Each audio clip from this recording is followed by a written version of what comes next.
Hello there, you guys. How is everybody doing today?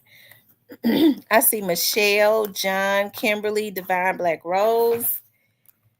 How is everybody doing? Just waiting for everybody to start coming in.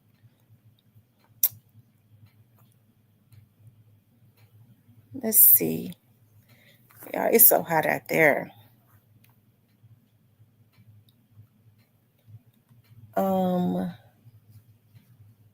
John said, in his opinion, prosecution was weak in this trial. All right, John, I'm just waiting for more people to start coming in. Hey, Miss Muffin. Hey, the Black Barbie. Hey, Shan, Lynn. We're going to talk about this today. I got some tea, okay, on Govan. Hey, Nola, girl.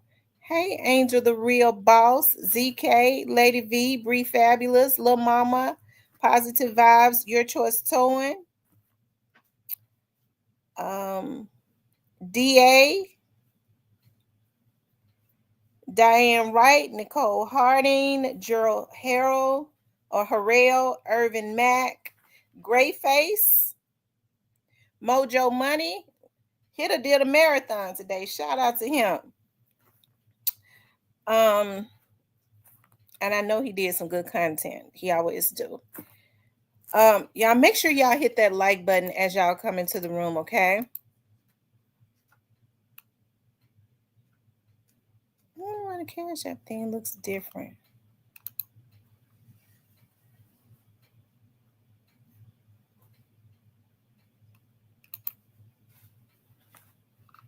Maybe I changed it. At some point, what I'm going to do is later on is open up the line. But I got some things I want to tell you all. Salute to here to everyone in.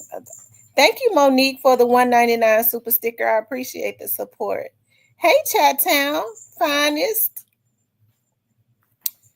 I want to salute everybody as you all come into the chat.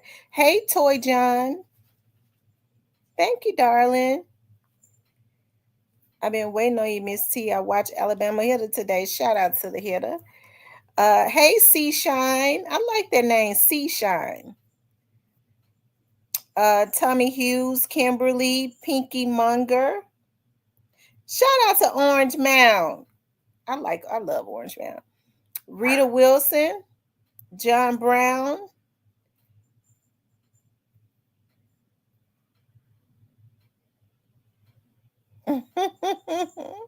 Hey, Magnard. Hey, B-Mo. Willis Slick. Kimberly Sheffield. Kenny Adams. It's so hot out there. It's so hot out there. Lord have mercy. Hey, Imperfect Angel. Hey, Checkmate.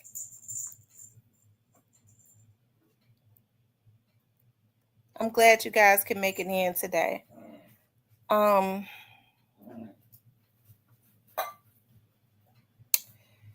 JJ.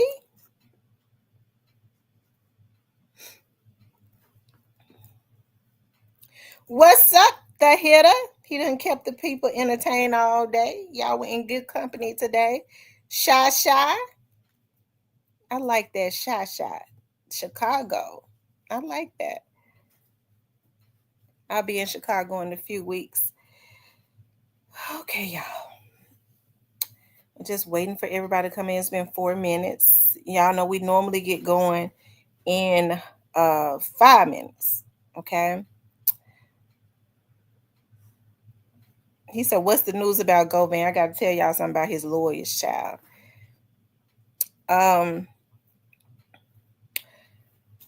Let's see. We got 30 more seconds. Who is that said Govan cooked? L. Jeffy Jones. TB21. Macy King.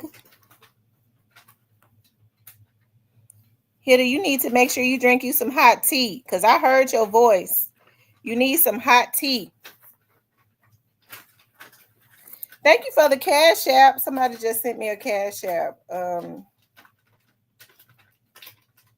Thank you, Miss Jones. I'll just say Jones, Miss V Jones. I appreciate the cash app.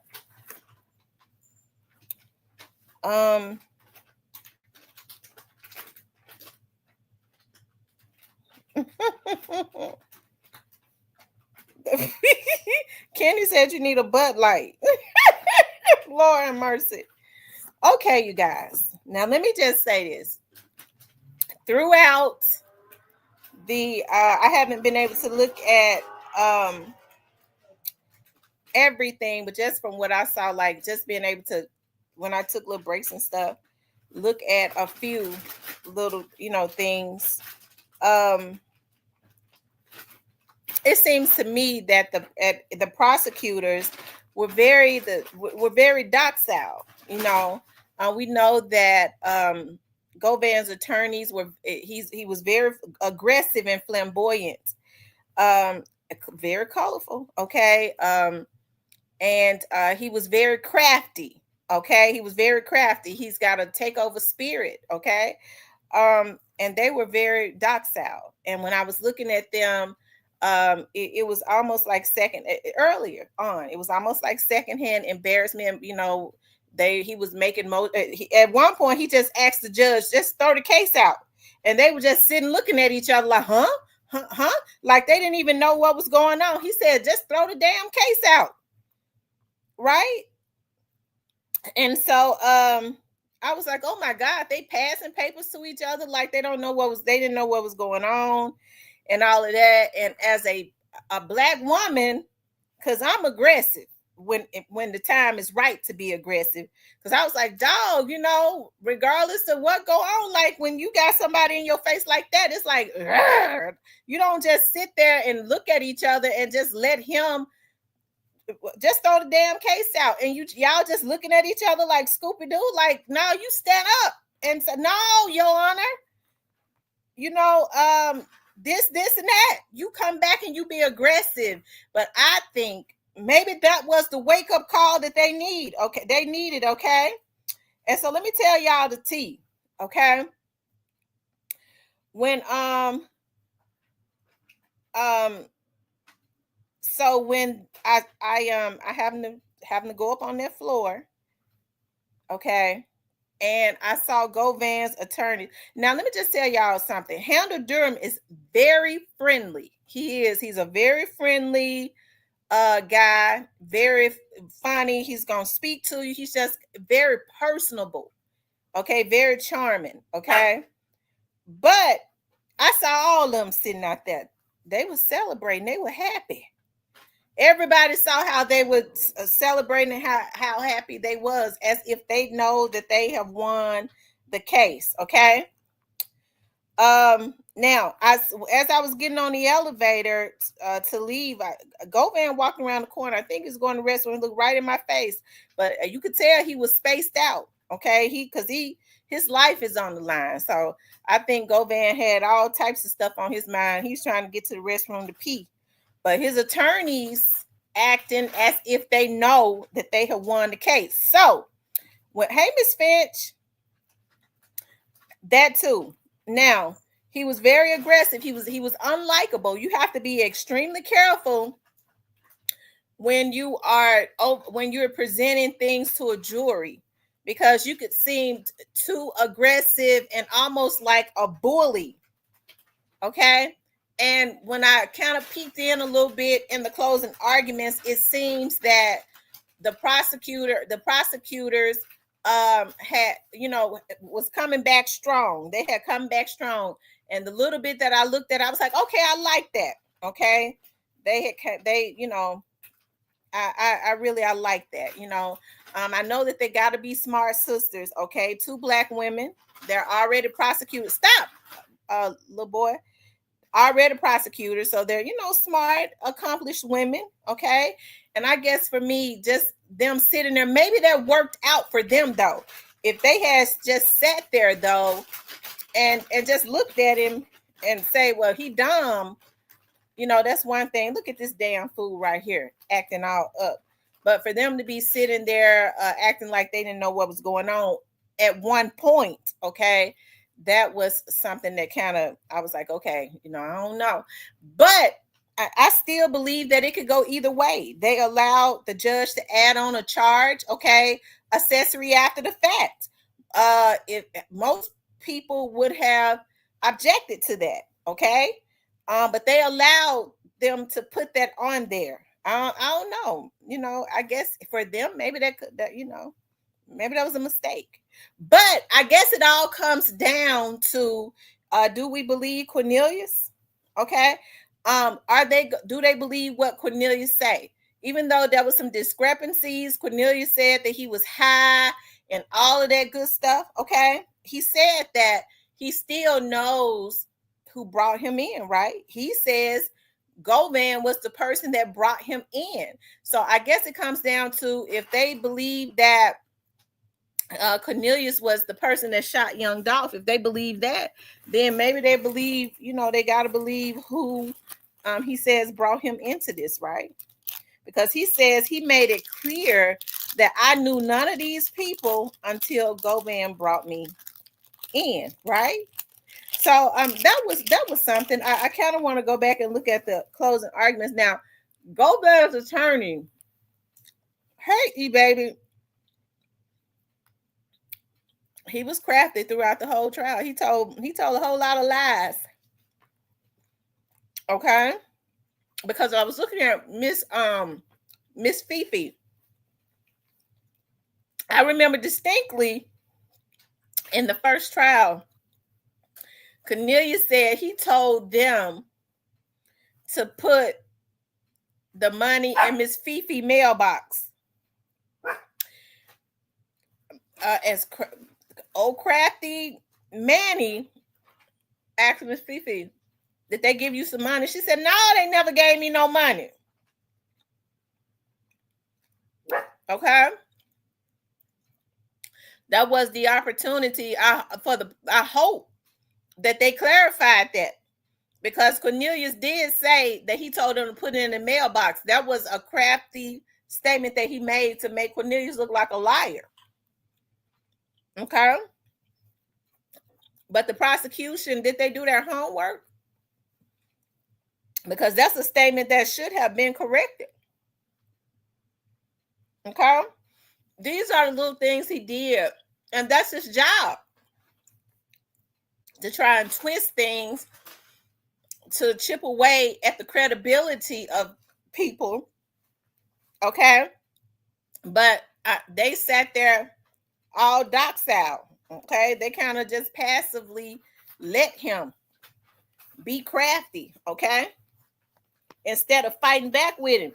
You start fighting back with people and exposing their lies, he would have stopped. But they didn't. I don't think they did a lot of the homework on the case. So how could they fight back with him and correct him? Okay.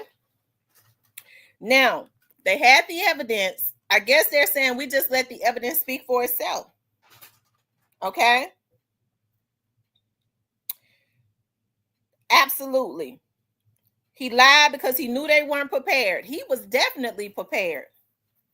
And he twisted all types of shit. Once he saw he could lie about the 10th, by the 10th time he had lied, he knew for a fact, oh shit, they ain't did nothing. They ain't studied nothing on this damn case. He had already told 10 damn lies in about 5 minutes.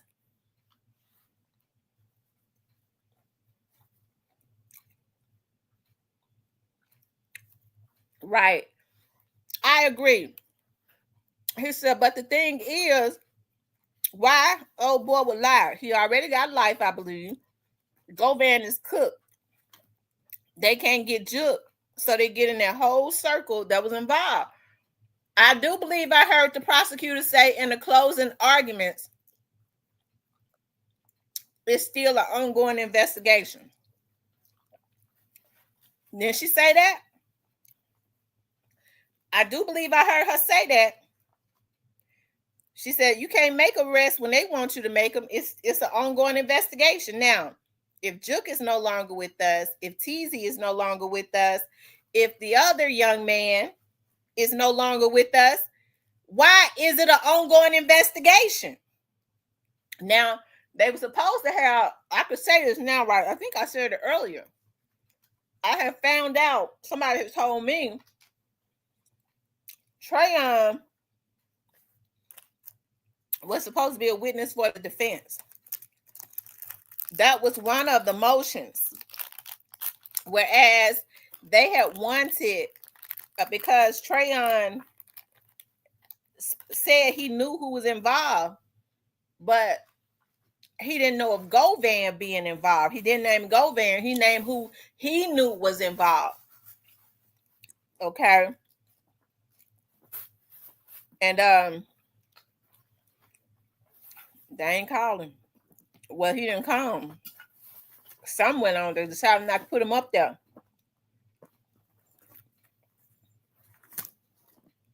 Y'all get the likes up for me. Get the likes up for me. Y'all, please get the likes up for me. See, hold on. I be coming in here giving y'all tea.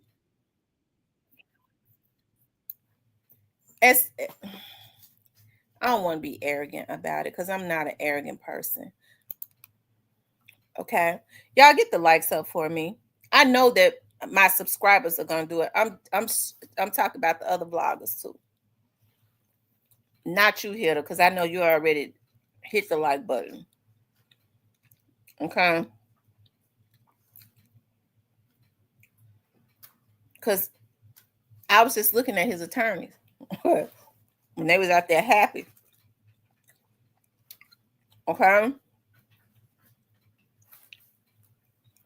Now, let's look at this, okay?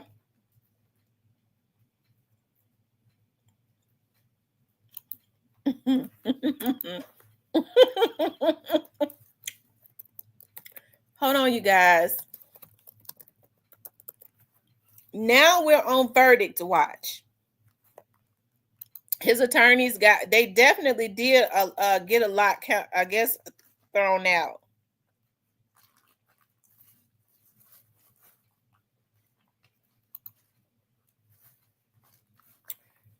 Hold on.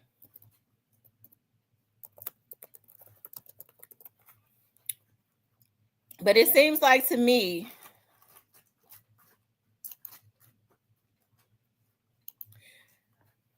that they did come back and they were a little aggressive in the end, okay? You've got eating. Let's go back to the closing arguments. That he found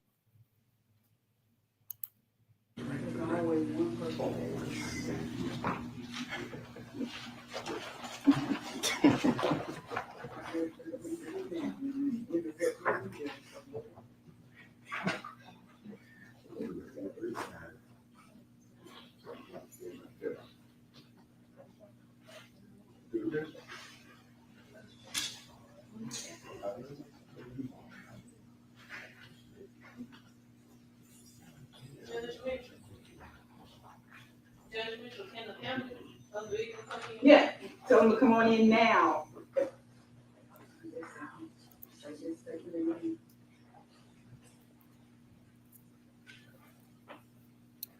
So, Yes.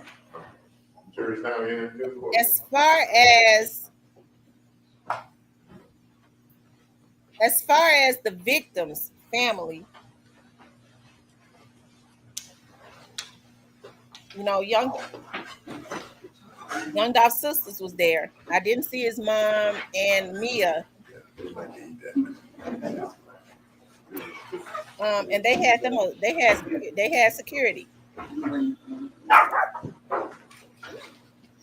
Because I saw him when he was walking them to the garage.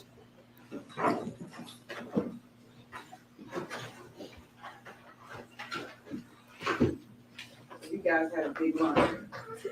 Y'all stay away.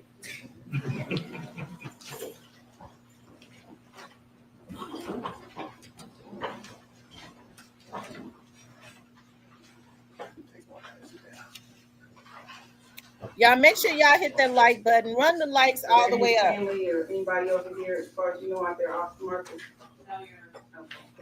those of you who just joined us in the audience, I am preparing to read the jury charge.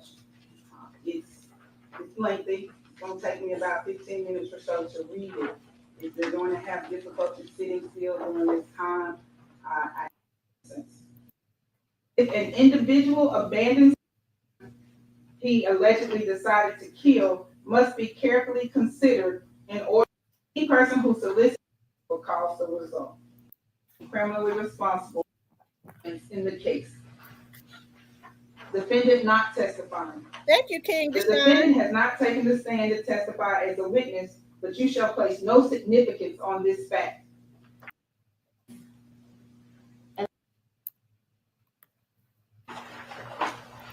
I wanted to look at the closing argument. Thank you, King Deshaun, for the cash out. Is the verdict in? Y'all, is the verdict back in?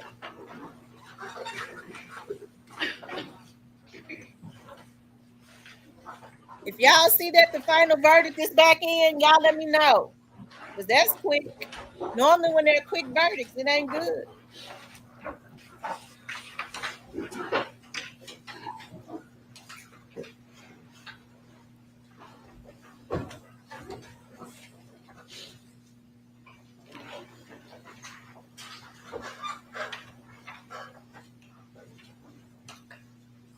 Good afternoon. Good afternoon. So earlier this week, you heard me talk about choices. And I warned you, you would hear a lot of evidence, you would hear a lot of voices, you would see a lot of footage, hear a lot of names. But I also told you, if you'll remember, that the name that you needed to focus on and the name that you needed to remember is Hernandez Govan. But most importantly, I told you needed to focus on the consequences of his choices. OG's next father said guilty on Hernandez all Govan charges. and the consequences of his choices. And the consequences. What were those consequences? Violence, death, and loss. And not just the violent death of a famous music artist, but the violent death of a human being, a person, Hey, Mr. someone whose Hogjaw. life was marked with artistry, community, entrepreneurship. So let's take one last Thank you, look Lil at how Vegas, that for the went. cash out.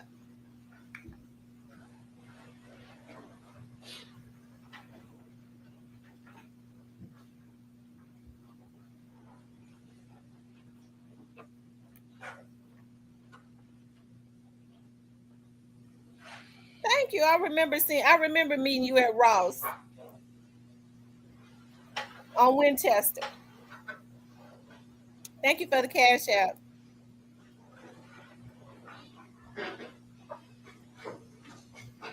Hey, Tanya. Ain't none of your business.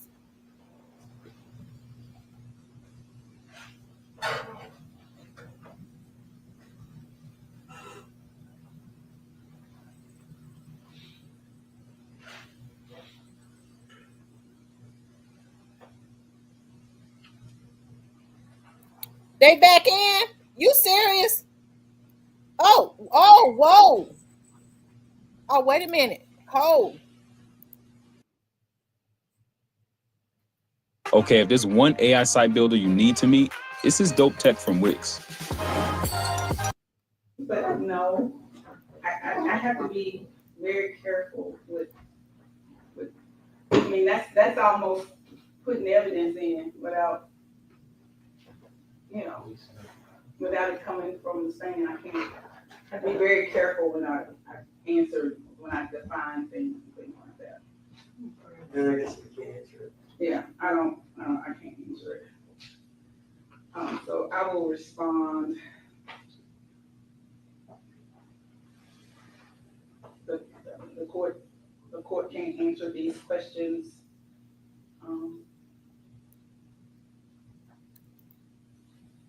I could go ahead and say that would be admitting evidence without witness to do so, or I can just say I can't respond and be done. Okay. Yeah, they're not gonna like it, but they'll be all right.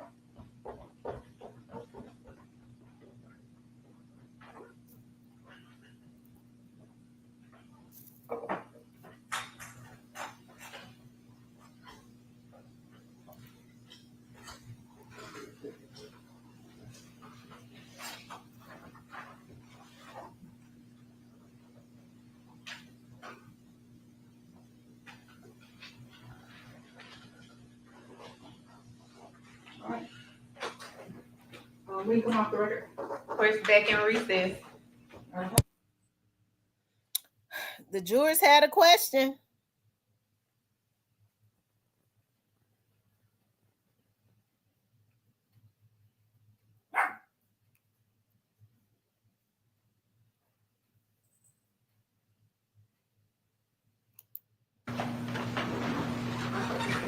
Get into how much we've heard this week and what exactly we've heard this week.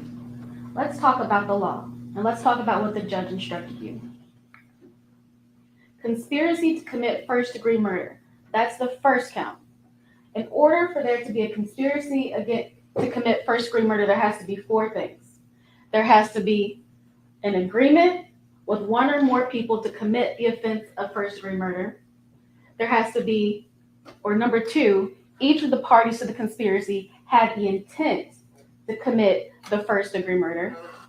3, each party acting for the purpose of promoting or facilitating the commission of the offense of the first-degree murder agreed that one or more of them would engage in the conduct which constitutes the first-degree murder.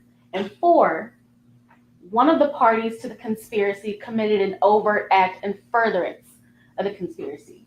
The two important things about this charge is an agreement and an overt act. And in the jury instructions, you heard that an overt act is done by one or more of the parties in order to carry out the intent of the conspiracy. And it must be a step toward the execution of the conspiracy. In first-degree murder cases, often enough, the overt act is the murder. Count number 2, first-degree murder. A definition of first-degree murder is the premeditated killing of another. Number 1, someone unlawfully killed the victim. 2, they acted intentionally. And 3, the killing was premeditated. You heard in the jury instruction that in order for there to be intent, there has to be a conscious objective or a desire. You also heard about criminal responsibility.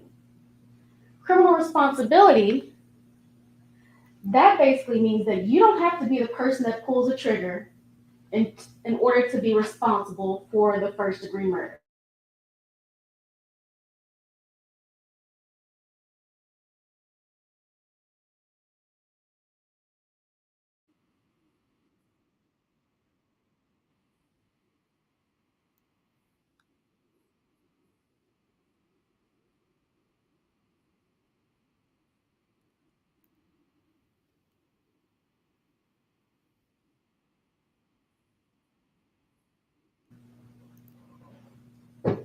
Encouragement of the offense is enough.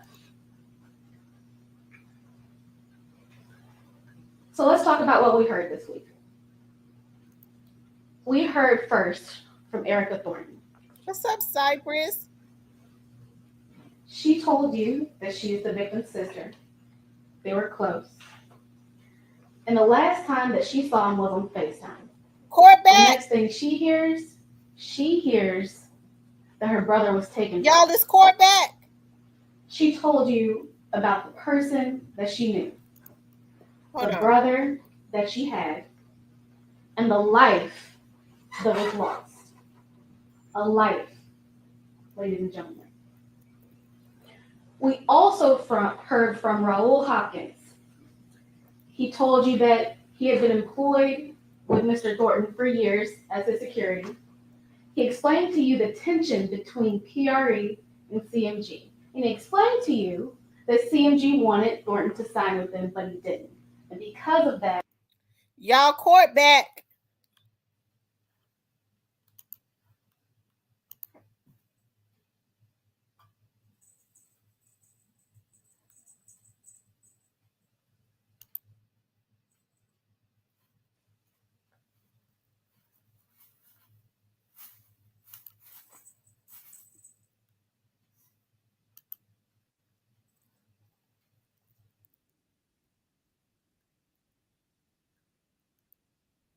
I wonder why Court TV. Hold on. Let me go to Court TV. What the hell?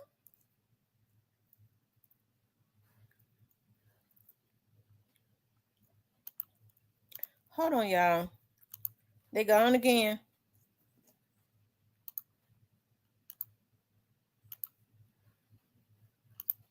They got me going crazy now.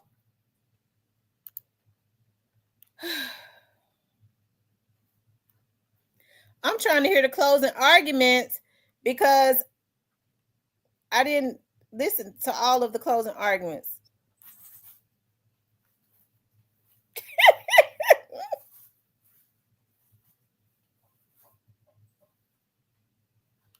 Okay, let me go to Fox 13.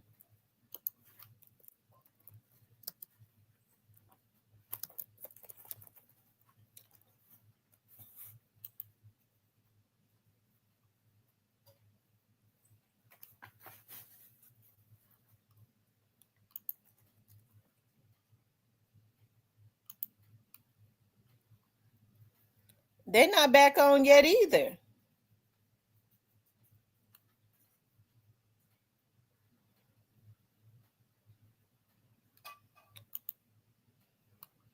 Y'all, hold on.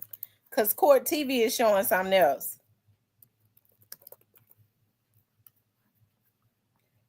Hold on.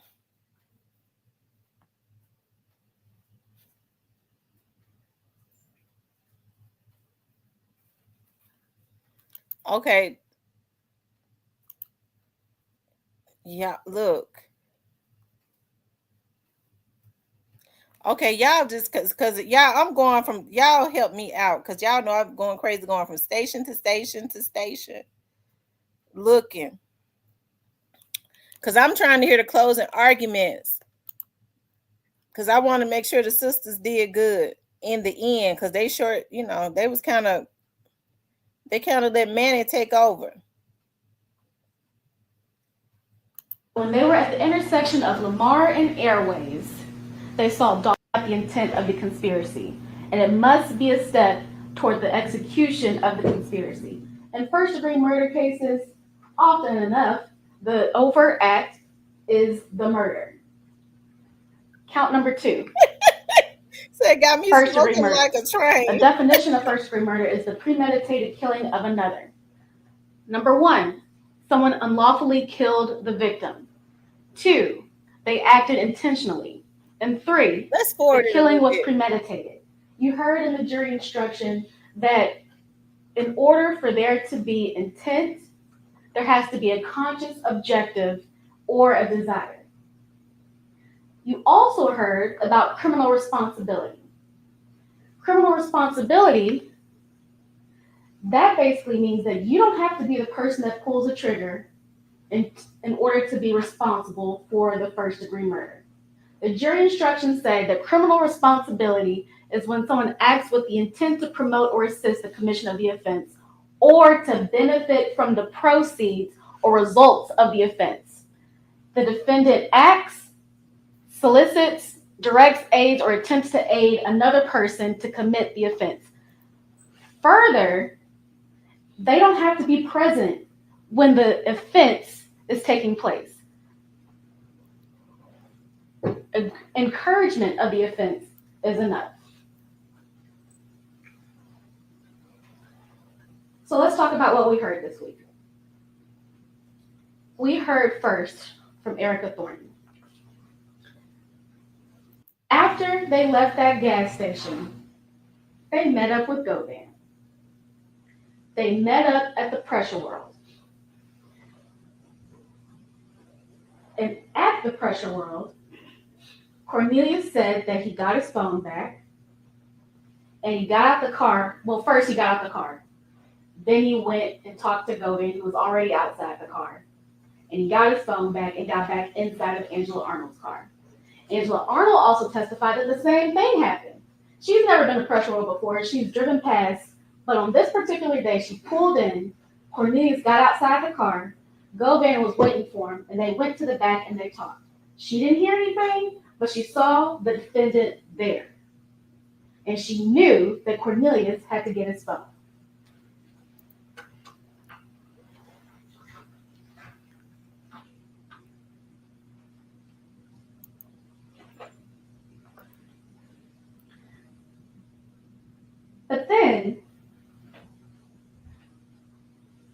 tells us, and she confirms what Cornelius already told you, that they had to get a car cover. She didn't know who the order came from, but she knew that they had to get she knew that they had to get a car cover. And Cornelius testified that he got the cash from Govan to get a car cover. So that's where they went. They got the car cover. But if you remember, Angela Arnold told us that there was some point where she dropped Cornelius off on Bradley Street for him to wipe down the car. She made a loop, she came back and she picked him up. Cornelius told you the same thing. He told you that he wiped down the car. One piece of information given by two different people saying the same thing. And then, if we're going back to what Cornelius told you, he told you that shortly before he was arrested, he ran into Hernandez Govan in the street. They parked their cars, they talked. Govan was worried that Smith didn't get any money. He told Smith, I'm gonna go to prison. I'm gonna make sure you get your money. Well, of course he wanted to make sure that Cornelius got his money because he had previously asked for a $10,000 cut. He wanted his money too. Angela Arnold told you the same thing. She told you that Cornelius told her about this meeting in the street. She told you that Govan told Cornelius that he was going to go get his money. Cornelius told you that on the day that he was arrested, he was buying cake and ice cream for his daughter on her birthday. He told you how he got arrested. And Angela Arnold told you the same thing. One story, two people who told you the same thing. And we also heard from Sergeant Dabney. He was the case officer. He testified that he and other officers found the white Mercedes in the back of 1174 Bradley, directly across the street from the defendant's home.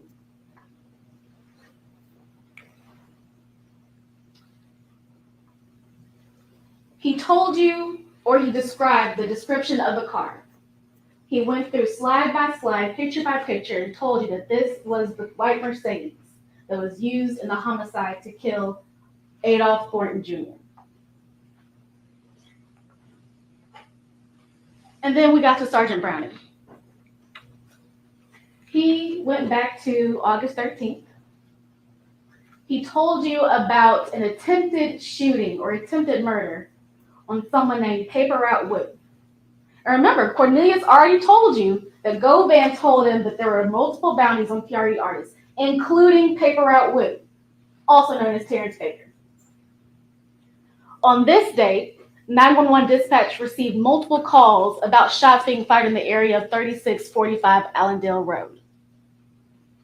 This is the shooting that Cornelius was talking about. The shooting that happened because of the guns that Govan provided. And on this day, there were multiple calls from Hernandez Govan to Justin Johnson, another one of the conspirators. 12 calls or 12 communications between Hernandez Govan and Justin Johnson on the day of the Paper Route Woo shooting. 8 calls or 8 communications between Hernandez Govan and Cornelius Smith on the date of this Paper Route Woo shooting. 4 calls between Hernandez Govan and Anthony Mims, otherwise known as Big Joke, the number 2 person at CMG, on the day of the Paper Route Woo shooting. And then we get to November. We're going to talk about the conspirator communications. Defense will have you believe that there was no communication between Hernandez Govan and the rest of the conspirators. Sergeant Browning testified that on November 2nd, 2021, there were 7 communications between Justin Johnson and the number for Hernandez Govan. On November 3rd, 7 communications between Justin Johnson and Hernandez Govan. 20 communications between Cornelia Smith and Hernandez Govan. On November 4th, 7 communications between Justin Johnson and Hernandez Govan. 2 communications between Cornelia Smith and Hernandez Govan. On November 5th, 1 communication between Justin Johnson and Hernandez Govan. 4 communications between Cornelia Smith and Hernandez Govan. And as we get closer to the murder, November 6th, 4 communications between Cornelia Smith and Hernandez Govan. November 12th, 5 communications between Cornelia Smith and Hernandez Govan. November 15th, 2 days before the homicide, 2 communications between Cornelia Smith and Hernandez Govan. You heard it from defense that there was hardly any communication between Hernandez Govan and the conspirators immediately prior to the murder. But you see here that there was communication. November 17th, the day of the homicide. On this day, 17 communications between Hernandez Govan and Cornelia Smith, the person he chose I didn't know to that. do the job. On November 17th, the day of the homicide, 15 communications between Justin Johnson and Hernandez Govan, the person Govan chose to do this job.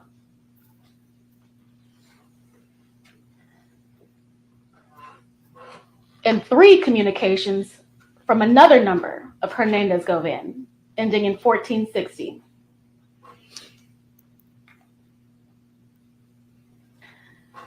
Another thing about these call records is that it confirmed a lot of what Cornelia Smith told us. Cornelia Smith told us that he left his phone in the car on the day of the homicide. Well, the call records show that there are no outgoing communications from 12:04 hours to 14:36 hours, which would coincide with Cornelia Smith not having access to his phone during that time because he left it in the white Mercedes.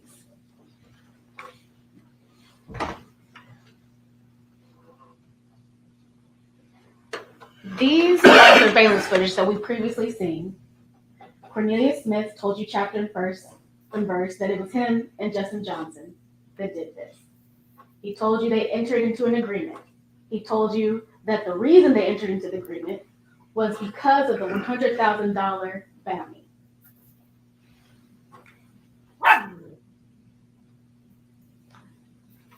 These records show that Cornelius didn't have his phone. He told you that he needed Justin Johnson's phone to contact Angela. And he said that he used Justin Johnson's phone, as indicated by the records. This shows that an outgoing communication from Justin Johnson's phone to Angela Arnold's phone, given the address of the 2-lane apartments.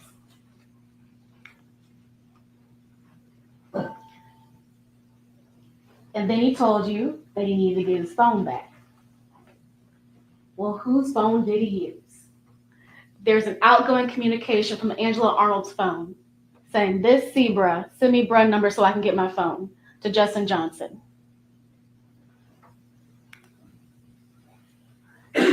And then they asked for Quest's number. And shortly after these text messages were sent, Angela Arnold and Cornelia Smith met Govan at the Pressure World. They told you that they went to AutoZone for a car cover. Well, the phone extractions say the same thing. There was a receipt from around that time from AutoZone, or at least it looked like it was from AutoZone.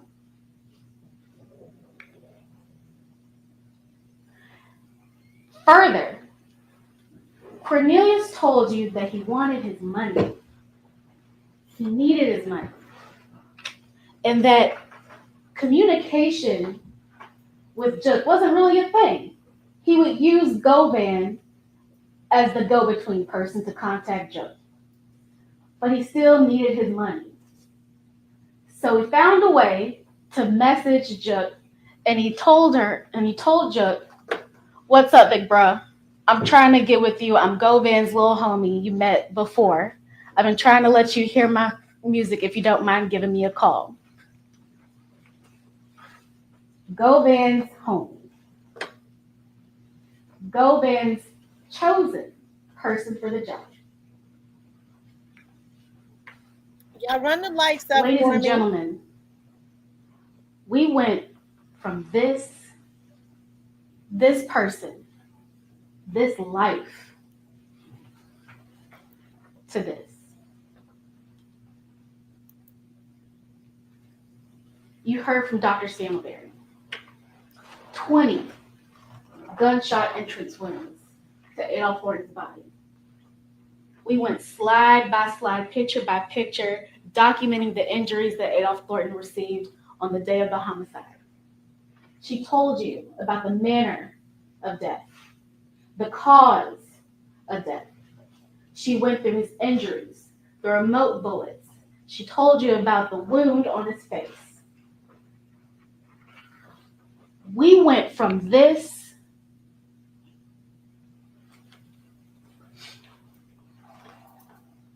to this.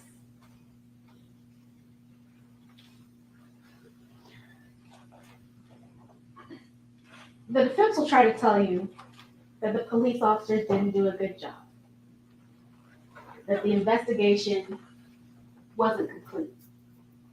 But yet, they put on an officer as their witness.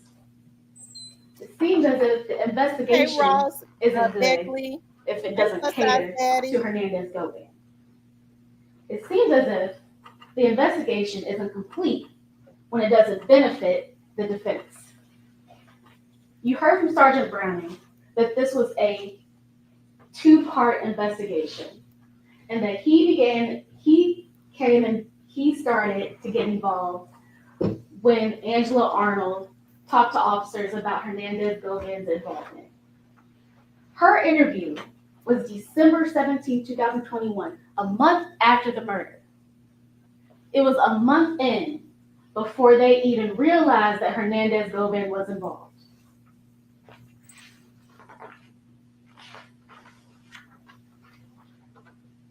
You also heard that Justin had access to Jook, and that Justin was communicating with other people and he was doing his own thing. But that doesn't take away from this conspiracy. That doesn't mean that this didn't happen. That doesn't mean that Govan is not involved. Govan already had Jook's contact information.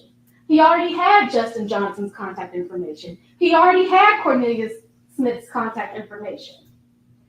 And if you look at the text messages that the defense entered into evidence, you see that there is communication with people that Hernandez Govan also communicates with, like Joshua Taylor.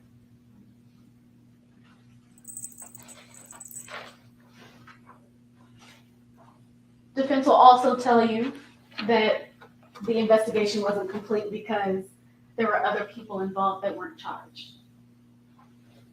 Well, we heard from Sergeant Browning that this investigation is ongoing. By definition, a conspiracy is an ongoing crime that is continuous in nature. And sometimes you just don't have all you need to charge people.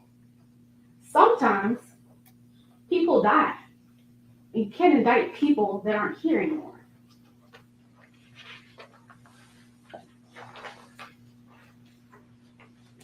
And if all that isn't enough, you heard from someone that was in the room when it happened. You heard Cornelia Smith. You saw the videos. You heard the testimony of Angela Arnold and Sergeant Browning that support what he's telling you. Defense introduced a video of Cornelia Smith on December 9th, 2021, the day that he got arrested. He told you himself he was a pillhead. He was high. And you saw that in the video. Even Angela Arnold told you that the day that he got arrested, when she was with him, he had taken some pain medication. And ladies and gentlemen, remember the call records. These communications don't lie. They coincided with dates of importance.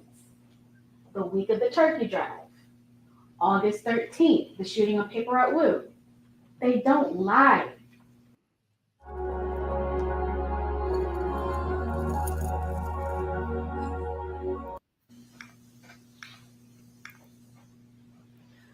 So let's get into the law one more time. Conspiracy to commit first-degree murder. The defendant entered into an agreement. What is the agreement? What is the agreement? The agreement is if you kill Dolph, you get $100,000. You need one or more people to be a participant in that agreement. You heard from one of them, Cornelia Smith. We know there's Justin Johnson. You all hit the like button. There's Thank an you, Monique. agreement. Thank And you, what also do you need? You need an overt act. Earlier I told you that an overt act in the murder case is often the murder. Well, you saw videos of that. You heard the defendant, you heard the shooter, Cornelia Smith, testify that he killed Adolph Thornton Jr. For first-degree murder, it has to be a premeditated killing of another. When we talk about premeditation, we know that there's no timeline on premeditation. It could be months, it could be weeks, it could be days, it could be a few minutes. All you have to do is have time to reflect. All you have to do is have time to think about what you're doing. Well, they had plenty of time. Cornelia said that they talked about this well before this murder. And we saw that the hit on Paper Route Woo was on August 13th. There was plenty of time to think and reflect about this murder. And as you saw from the video, it happened. For criminal responsibility, all you have to do is you have to have an act with the intent to promote or assist the commission of the offense or to benefit in the proceeds or the results of the offense. Smith told you Govan wanted his cut. He wanted $10,000 from Justin Johnson's cut and from Cornelia Smith's cut. That sounds like proceeds. Further, you don't have to be there when the trigger is pulled. You saw the video, you know that Hernandez Govan wasn't there, but that doesn't mean that he is not responsible for ending this life. Ladies and gentlemen, the state's burden is reasonable doubt. You heard in the jury instructions that reasonable doubt means moral certainty. You have to be certain for every element of the offense. That's my job. Certainty means that you can sleep easy at night knowing the decision that you made. It's not beyond a shadow of a doubt. It's not 100% certainty. It's not beyond all doubt. It's beyond a reasonable doubt. That is the standard. Once you've looked and reviewed all the evidence, all the photos, all the videos and testimony that you've heard this week. It is the state's position that we have fulfilled our burden. We ask that you, the jury, make a choice. We ask that you make a choice to hold the defendant, Hernandez-Govan, responsible for his actions. We ask that you find him guilty of first-degree murder and conspiracy to commit first-degree murder. Thank you. Can we take a break, Your Honor, just so I can get set up? How long? 5 minutes, I just have to switch the software over and have the deputy switch my coding. What's that in the brief about? Bunch of BS cell phone records that don't tell you anything. Because they didn't do the location analysis, they can't give you a single text message that says we agree to do anything. And we know it was at least 4 months between the so-called meeting between multiple shootings that Cornelius did and when Justin went out. Next. And if you're not biblical, I'm sorry, but growing up that way, it's just used to be told the truth never changes. You don't need to remember it. You don't need to practice. While we're meeting with prosecutors and lawyers now, You all hit I the don't like want to button deal. and also I'm just here out support of the the goodness of channel. my heart. I'm going to get a mandatory life sentence. Insane. Next.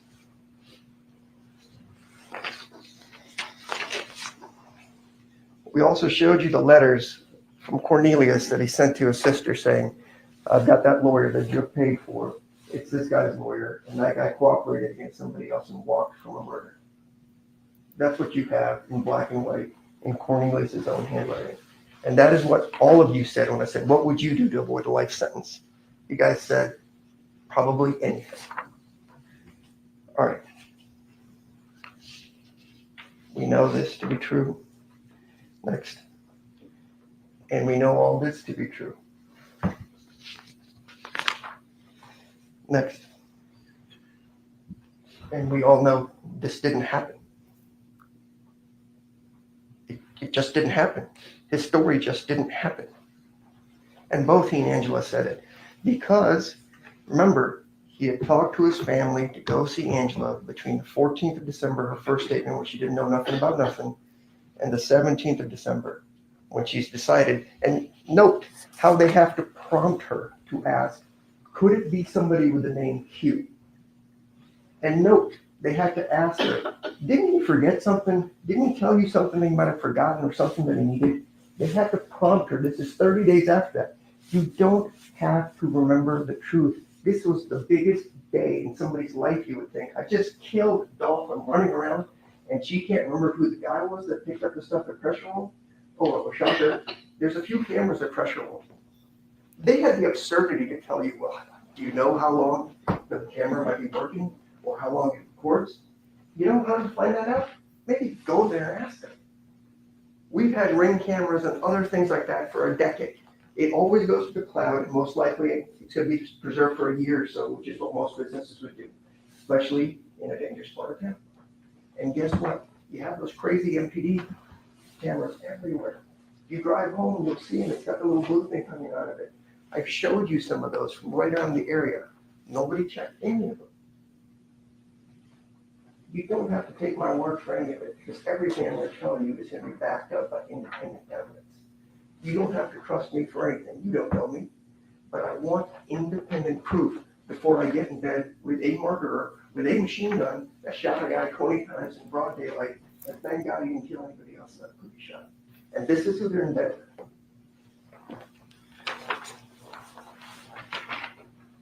Next.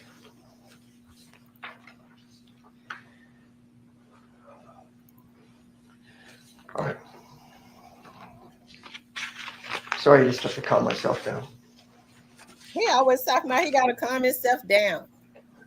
The other things with the shenanigans, as they try to tell you, is when the officer accidentally said, I don't even know if it was Justin something, I think he said that, but he said AKA Dolph, I'm sorry, not Dolph, Brock, in that.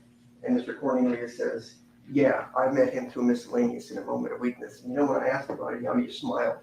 You have murdered somebody, and we're up here chuckling. The government's chuckling with him, and he's laughing at me, making smirky faces, and says, "I saw you on TV." That's the behavior you want from a guy that took a machine gun and murdered people. In fact, his definition is, I didn't shoot that many people because sometimes we didn't get the shots off or the gun jammed. And you're going to make a deal. Not a single text message anywhere. Take my word for it. And oh, by the way, I think he's a federal snitch. But I don't know if I believe that or not because he's never snitched on me. All right, next. And then he also tells Uncle Ron, maybe we should have gone and talked to him, whoever Uncle Ron is. Yeah, but I'm not a policeman, and I'm not trying to put anybody in prison. That there was a bug on him, that he's a snitch, and so you're going to have to plan a big old murder. Next slide. So we know he paid for his lawyer, and we know that was a team issue. And you know the absurdity of the prosecutor in their last statement. They're going to get to go up again and call me every kind of name in the book, which is fine. I can handle it. I will take those arrows for this man that I've grown to care about over the last year and a half because he didn't do it. They had the audacity to tell you we can't indict somebody that's dead. Joe died 2.5 years after all this happened. Remember, Justin Johnson was indicted in December of 2021, about a month after this happened. Cornelius was indicted in January of 2022, about a month and a half after this happened. There is no investigation done in 2023 or essentially 2024. It was done. They indicted and gotten who they wanted. So at some point, you got to ask yourself, what happened here? The folks just said it's still an ongoing investigation today. To prove their screw-ups. If you believe Cornelius, he says Jook is the one that set it all up. His girlfriend said that. Then they backtrack and say, well, he was there and he set it up. He didn't go there. None of it happened. Keep going. Y'all, please hit the like Ms. button. Arnold, That helps to I don't know recommend the how video, you date please. a murderer that's been domestic violenced me, stolen from me, done this. I don't know what her issues are at fault or not. She's just doing what the man's telling her to do. They've had visits, they've talked about it, and her story is still iffy as far as that goes. And God bless her. I hope none of you would be with a essentially soon to be convicted murderer for 4 years after all this happened. Right, next. And the interesting thing there was, we keep talking about the car on Bradley. Bobby Carter also lives on Bradley. And Bobby Carter was involved in the shootings with Mr. Cornelius. And in fact, Angela says Bobby was involved in the Dunk shooting as well. Next. All right, we already know this as far as the jail calls and the family coming to see her. Next. And we also know about the varying amounts of money this whole thing was worth. So now we get to the meat and potatoes of a few things I want you to consider. Remember, the two pillars to this case is you got to believe Cornelius Smith. And the judges told you over and over again, you have to have that agreement. You got to believe it's out there, otherwise nothing. They've come up with 15 different methods from murder to second degree to 30. I don't care if it's 47th degree murder. None of this stuff happened. There's no assault. There's no solicitation. There's nothing. So let's talk about the detectives. Next slide, please. All right. So the Detective Browning, the all-powerful Detective Browning, told you that Govan last talked. Oh, I'm sorry. I got my slides mixed up. We know Dabney, who actually I respect and had a nice talk with. He said they didn't do it straight up. Didn't try to sugarcoat it. We just didn't do it. Didn't go to pressure wall to confirm anything this man was saying. Tells you straight up, we didn't go to AutoZone. Tells you straight up, there was no relevant evidence of AutoZone. So this mystical receipt that's all crumbling, you can't tell what it is. That's supposed to be some kind of evidence now. And they didn't get around to investigating Joe, who was on Team Cornelius or whatever you want to call it. At least he was honest enough to tell you that. Next. So these are the slides you saw yesterday with Detective Browning. And this is where the evil of it all comes in. He did these call detail records for you. And this slide cuts off at 11:16 at 3:01:17. Right? They stopped it right there. Man, it looks like a lot of YouTube, don't it? You might wonder, man, it's that meat and potatoes. It's just some phone call to somebody, no biggie, right? Yeah, he's talking to Cornelius here, no problem. But guess what? if they would have given you the full story, You all run all the the lights slides would have up. turned bias you. It's Next slide. 450 people in here, you guys. We should I'm have saying, 400 lights. 537:15. This is Jook's number, and he spent a 6-minute phone call. It's not on the slide. I had to pull that off the call data records that you're gonna have a thumb drive. You will never find it or see it because there's thousands of pages of call information out there. But you see, this thing stops up there at 3 o'clock. They don't tell you this part. That Justin Johnson talked to Jook before the murder and also sent him a turkey emoji. If you are a law enforcement officer, your job is to investigate and the facts go where they may. You don't have a job to convict people. That is why I respect Dabney. He made a mistake, he owned it. Browning is a liar, pathological liar through and through. He called a man a pathological liar. So I take this where Browning also told you that they last talked to Govan on November 5th. You remember an opening statement that told you Justin Johnson had not talked to Govan for at least 2 weeks prior to the murder. No communication whatsoever. But they try to tell you that, oh yeah, on November 5th, he must have talked to Govan. And then Cornelius last talked to Govan on November 15th. Just remember those. It was very specific that they argued. The defense is back in the courtroom. So what you'll see is on November 5th of 2021, this is Govan's number. Her name is Govan. He's getting a call from Justin Johnson. You see this? This is the communication they had on November 5th. How many seconds is that phone call? Well, I have a campaign going. Support the channel. Went through. There was no phone call for at least 2 weeks.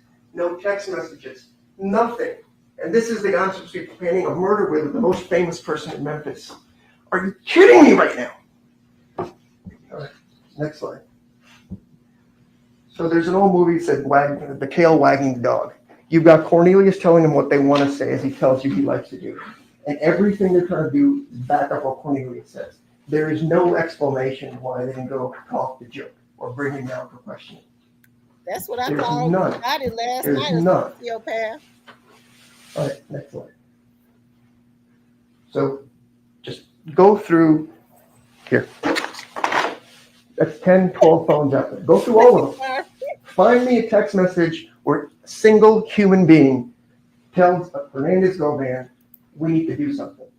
That's evil, that's violent, that's criminal. Browning told you he just came up with these slides just a day or two before all this happened, because this is 4 years after the fact. And I'm seeing the slides for the first time. And the slides are complete BS because they keep misleading you about stuff. And so if the incriminating text existed, they would have showed them to you. They've cut off records in half so you can't see the rest of the story. Go to the next slide. We know he agreed with me that these text messages, there's thousands of them with Justin Johnson. It's about music because Justin was in videos and all that stuff, and Govan was there. He was a colleague, a friend, whatever you want to call it. That doesn't make you a murder criminal. And we know he talked to Cornelius about pills. 14 communications is what they call it. What they don't tell you is how many of those 14 actually went through. What were the phone call codes? Remember, 11 is important because that goes to voicemail, or it could be two-way, or the call goes through properly. Is it a text message? I don't know. Last night I'm talking to my daughter just about her boyfriend. Between okay, yeah, no problem, I had 16 communications with my daughter in a span of like 3.5 minutes. It doesn't mean anything, and you can't presume you know what the communications are about if, in fact, for the love of God, they even went through. I've already shown you one bald-faced lie.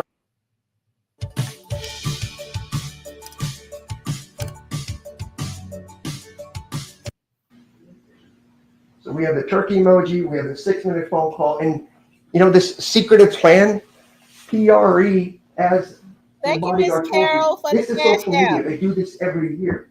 This is what they do. Remember, he's a man of the community. They put it out there. Everybody knows they're doing turkey emojis every year. Most of you probably know about this. Next.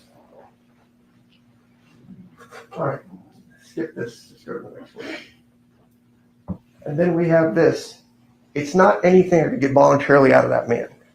We had to press and press and press to show that Justin Johnson already knew Joe. Didn't need our guy to do any of it. That is why you will never see a single text message of any incriminating nature. Because I can promise you, had it said anything, a comma out of place, they would have it plastered up here on the board saying, see, we got him, we got him. Next. All right, so Garner, he said, MPD asked me to do what? Location analysis on a couple of phones, Justin's and Cornelius's. All you have to Hey, do, Raven. plug in a number on a computer. We could have done it. Hey, his phone's pinging off pressure levels. Maybe more believable. Even if you choose not to go there, you could just ping it. You don't need the actual phone if you've gotten rid of it, because you can just order the CDRs from the phone company, as he told you. He did cell phone tower analysis for a very short amount of time, and then it just stops. Is this kind of investigation in Memphis we call sufficient to put somebody in prison for life? And none of the other phones were done. Where was Chuck? Hell, where was anybody else in this case? Right? All right, we've got this, so covered that. Go next. We covered the AutoZone thing. I just respectfully ask, if the audacity to put a complete receipt in front of you that you can't read and just say, Detective Brown, I just know this now. It is not mentioned in any police report anywhere. As I asked him, he couldn't answer the question. But now suddenly it shows up in the phone. We know Dabney knew this was garbage because they talked about the auto part from earlier. You can't put a date, time, place on it. It's all what they call red herrings to mislead you. Think there's something nefarious out there and just use your imagination to convict people. You would never let this happen if it was somebody you cared about when you saw this. Some of you might be supervisors. If this half-assed work is what they brought to your desk, you would fire that person immediately. And don't say you wouldn't, because you would, because it makes you look bad. This whole county is a freaking embarrassment with regards to this trial, and the whole world is watching, and this is what we've got. All right, next. Wow, he just talked about the whole. And then the last thing is you got to ask, if I set up the plan, I don't know if I'm having the murder car come to my house. And if I have the murder car come to my house, why don't people just come inside and change clothes there instead of riding around all over town trying to find a place to go change? And again, I know you may think I'm crazy, but there's no blood in that car. Was this even the right Mercedes as far as that goes that they got? You remember Treon Ingram and another gentleman had stolen that Mercedes a while earlier. Treon Ingram didn't come and testify because Treon Lucky me, I've actually stay off of my motherfucking page, motherfucker. Where did the blood go? Bitch, don't come on my shit no more. No ifs, ands, or buts. And girlfriend, I took bleach and I wiped it down. And the lieutenant from CSI with 28 years of experience says that just didn't happen. Where's Angela's car? I'm tired of Lucky me harassing me. All over. Where's the evidence of any of that? All right, next. So all I do is cross my hands and beg you guys, he is your peer. There is no evidence here. You would never accept what's happened in this courtroom in your own personal lives to make any decision of any kind. And he deserves that same respect. There is nothing here. They're going to get to come back up again. Remember, we talked about first impressions. You need to use your minds, your eyes, your ears, and your noses and call the Smith test BS on this whole thing that they're about to give you yet again. There's nothing here. There's no solicitation, there's no facilitation, there's no assault, there's no murder, there's not a text message, there's not a phone call worth a damn, and they aren't telling you the story. Make them tell you, why didn't we investigate Chuck? Make them tell you, why didn't we investigate all the people that helped these folks escape? And if you want to talk about conspiracy, how did he conspire or solicit Justin Johnson?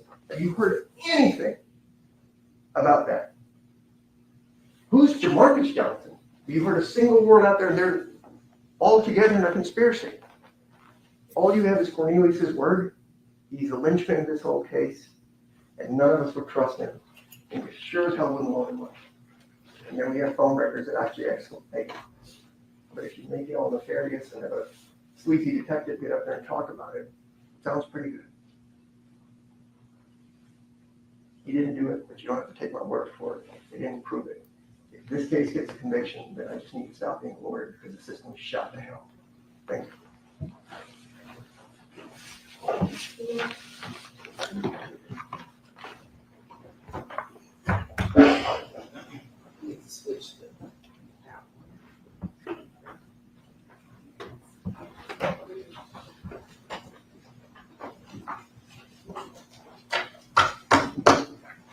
Are you kidding me right now? Spencer just called the whole city of Memphis stupid and dumb. Everybody from the DA to the police officers to the prosecutors, he called y'all dumb. Called everybody, all one of them dumb. Are you kidding me right now? This case is not about the prosecutor. This case is not about Juke. This case is not about Justin. This case is not about Cornelius. This case is about Hernandez Govan. He is the person on trial, not the city of Memphis, not the DA, not the prosecutors, not you, Hernandez Govan. That's who we are here about today. That's what this proof has been about. Embarrassed. Who should be embarrassed? Hernandez Govan. He is the person that made the choice to get engaged in this conspiracy. He made that choice. Now, I like this. We've talked about choices. There are a few things in life that we can control, and our choices are one of them. What choices did Hernandez Govan make? You've heard that over the last few days of the choices that he's made. His choices led us here today.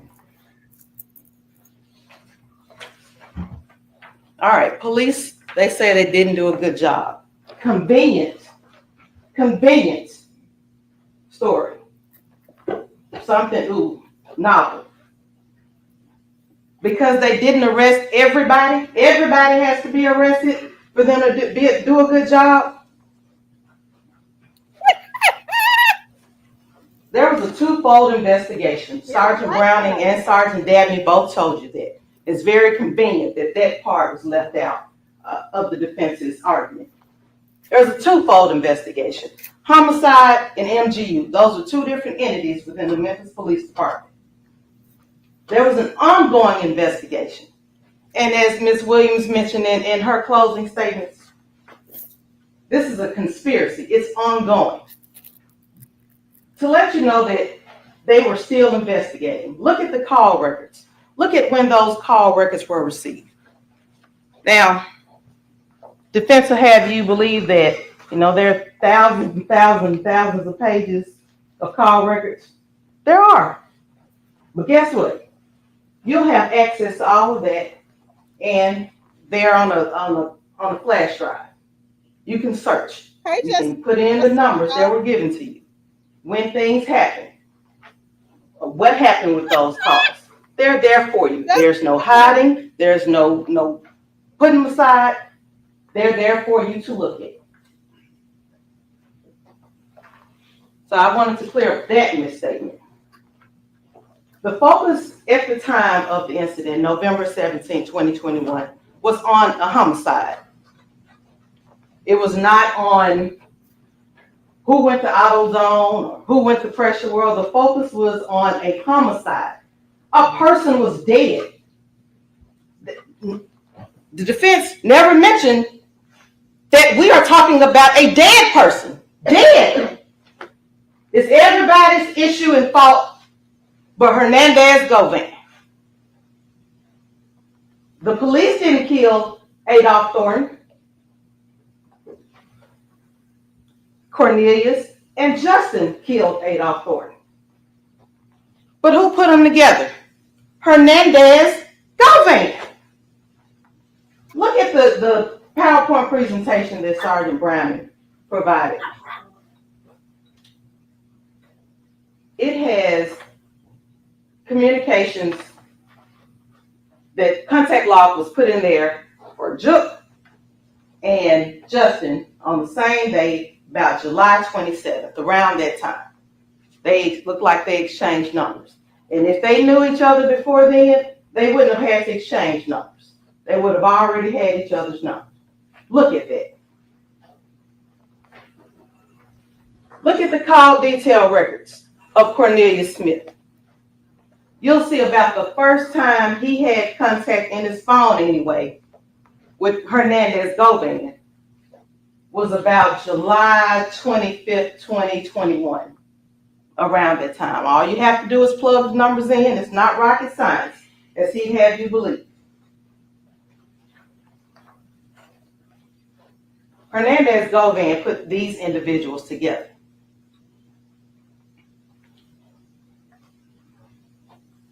And Govan's investigation, Govan's role in this conspiracy, as far as MPD was investigating, really didn't start until Angela Arnold gave a statement.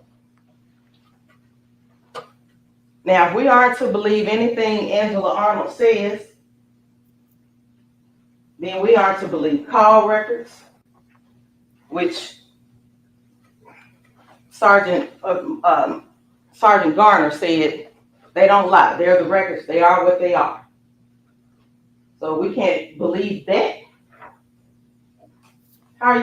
We're not supposed to believe Angela either. We're not supposed to believe anything that's happened. The records are what the records are. But they bring in Sergeant Coburn or Lieutenant Coburn. Officers are bad. They don't do a good job. But he wants you to, well, this officer did a great job. Just this one that we bring in. He did a great job. Cornelius will tell you, he didn't just get a whole thing of Clorox and pour it all over the car and wipe it down. He said he sprayed some substance on a towel and wiped. He was still hurt. It was in the dark. He was in a rush. He was scared probably that Govan was going to come out and shoot him or do something because he was across the street from his house.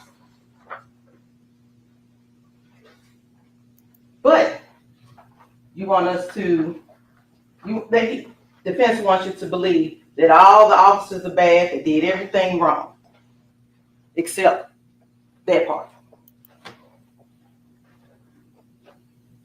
The investigation was ongoing.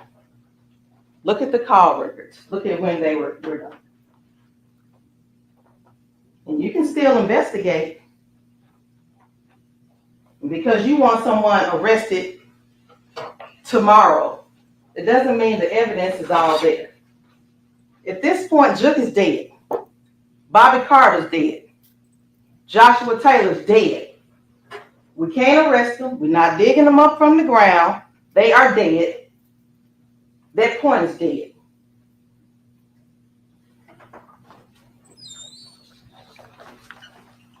Browning just analyzed the numbers that were there. Garner said the records are what they are. They come from the phone company or from the phone. All Browning did was analyze it. To say, hey, these many calls came from this individual, this many contacts. That's all Browning was brought here to testify about. But because those records show Hernandez Govan communicating with the conspirators throughout the summer, throughout the fall, from July until November, well past November 17th, at least November 20th of 2021. Yeah, it's 500 people in here. Browning's a liar too. Hit the like button. And all he did was analyze the records. Channel, hit the Cash App or the Super Thank. The records were made by Mr. Govan.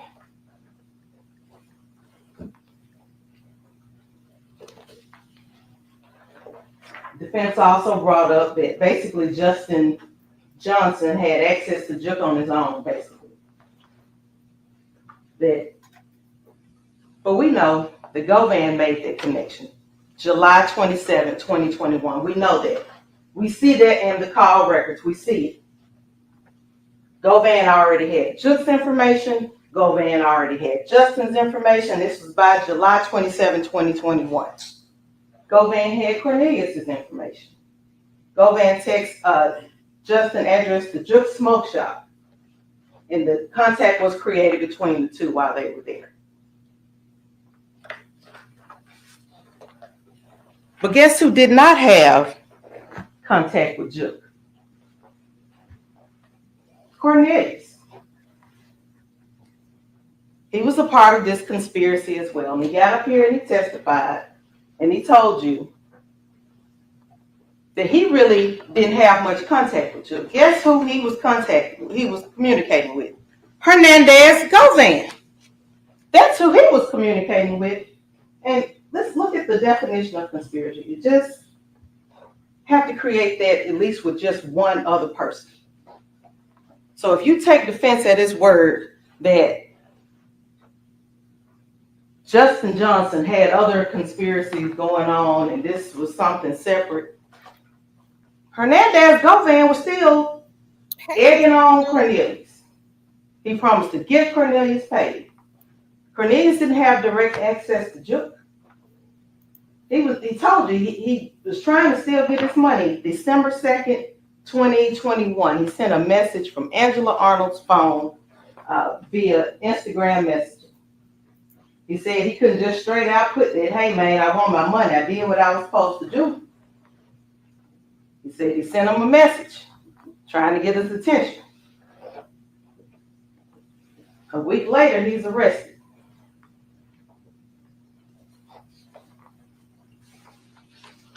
But Hernandez Govan was the link between all of them. Hernandez knew Juke. Even if the order, if it did, that's still being investigated. But if the entire hit came from Juke, it was communicated to Govan, who then put it out to Justin and Cornelius. Hernandez Govan agreement.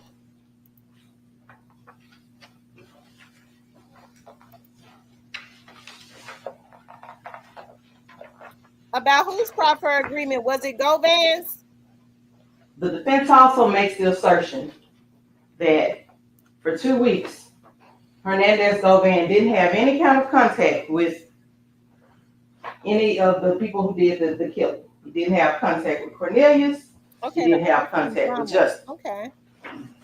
The phone records will tell you that that is not true. It's simply not true. The phone records are there. There was contact. There was contact the day before. There was contact the day before that. There was contact days before that. And even if they didn't talk on the phone, what is stopping them from walking to his house? Communication is there. Doing everything to take away from the fact that this trial was about Hernandez Govan.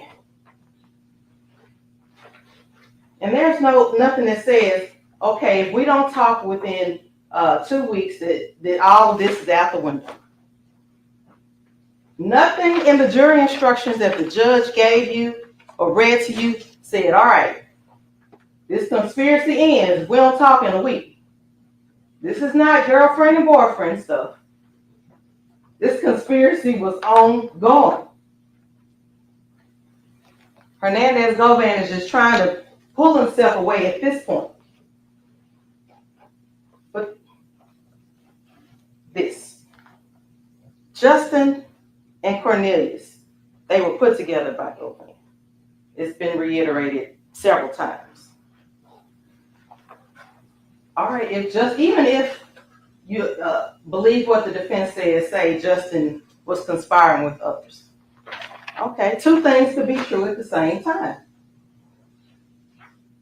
But what we do know that shortly before the turkey drive, Cornelius said that Hernandez Govan called him and Justin together and was like, hey, y'all know this turkey drive getting ready to come up. Y'all ready? Y'all ready to make this money? Y'all ready to do this? Cornelius told us that. The call records, they show that there was some communication shortly before the turkey drive, the week before Thanksgiving. And Govan just reminded them, this is your mission. This is what you're supposed to do.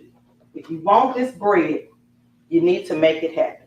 You need to make sure that you take care of that family that's been out there. You need to make sure this is what you do. So Justin chose, even if there were other conspiracies, just if there were other conspiracies on the side. On November 16th, 2021, Justin Johnson chose Cornelius. He chose Cornelius. The same Cornelius that he was interested.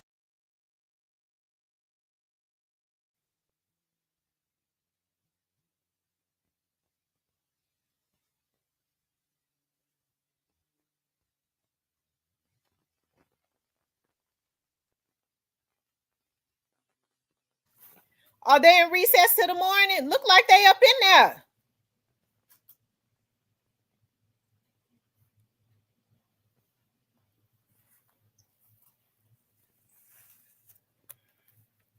Yeah, I just seen some people moving.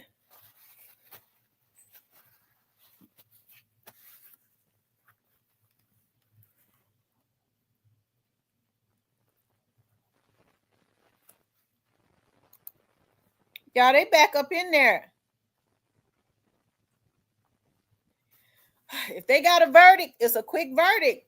Hey, normally when they come back with quick verdicts, they're normally guilty. I don't know though. It could go either way, but normally they're guilty when they're quick.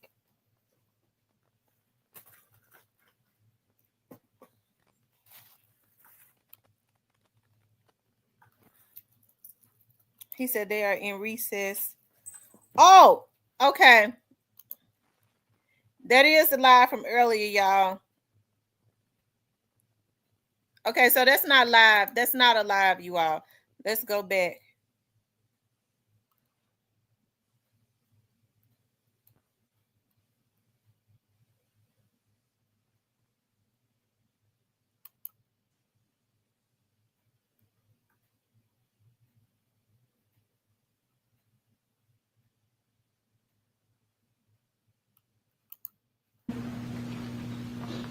He knew it. He's taking them pills. So they try to get a statement out of him that day. He's all over the place. He's confused. Doesn't really say much then. But he gives a statement eventually. And he tells you on the stand what happened. How Mr. Hernandez Govan set all of this in motion. And defense, paints him as a liar. Cornelius said it's game to women. Well, Angela, she's still with him. Some kind of game. Letitia Jackson, his kid's mother, he had enough game where she took his phone. He handed over his phone to her the day he got arrested. And Miss Ferguson, the neighbor, she said, he's a sweet baby, just sweet as he won't be. Just slow. He helped her out. She didn't have a bad thing to say about him. Said he didn't give her $500, or someone didn't give him $500 for Cornelius. How do we know Miss Ferguson is the neighbor that happened to? Live on the street, there's several neighbors. But he brings sweet little Miss Ferguson. We had nothing bad to say about Cornelius.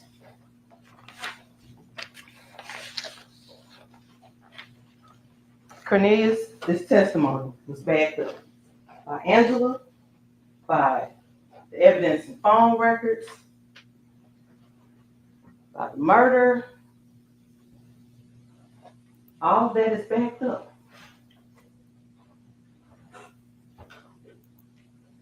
Okay, you have looks like an AutoZone receipt in a picture of it, crumbled up. You have access to the picture of their receipt. It was a picture that was in the phone that Cornelius took. It was in Browning's presentation. Look at the receipt. Blow it up. Stretch it out. She had You'll an see that opportunity that to was make Nanny taken look like a liar. just like She I did was her on, and it was research. a receipt from November 20th, 2021.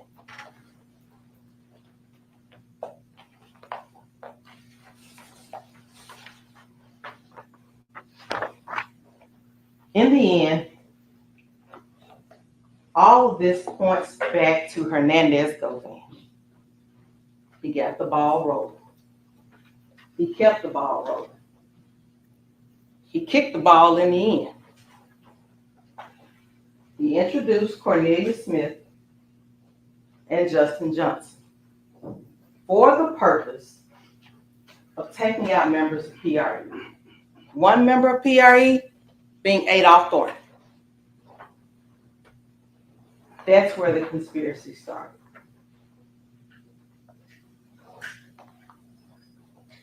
Again, all fingers point back to Hernandez Govan. Justin, Hernandez Govan. Cornelius, Hernandez Govan. Juke, as the defense keeps wanting to throw out, Hernandez Govan. And why I go to Hernandez Govan house after they commit the murder? Because that was comfortable for them. No one ever said these were the smartest killers. They didn't plan on getting shot. That wasn't part of the conspiracy. When we get shot, we're going to go here. But they'd already had the getaway car at Hernandez Govan house. So they originally met at Hernandez Govan house back in July. If they would ever meet up during the time of the conspiracy, from June of 2021 until March of whenever they were arrested, they would meet at Hernandez Govan's house. Want to go shoot a video? Go to Hernandez Govan's house.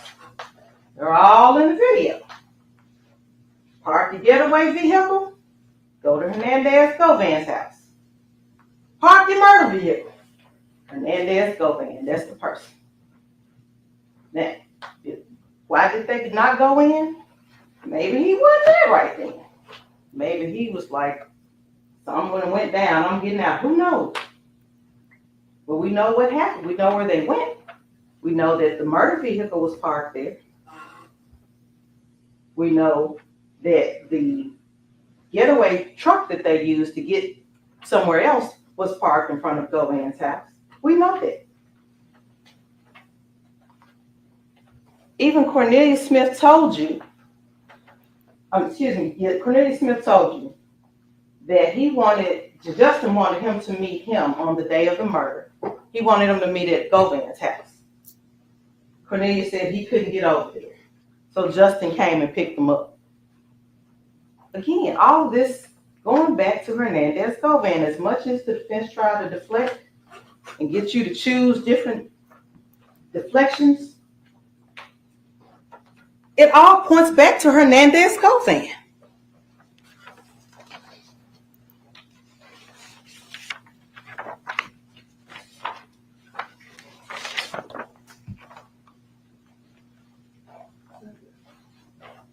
Hernandez Govan had choices.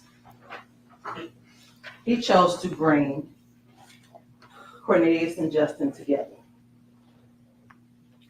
He chose to encourage them to have a hunt, to go on a hunt.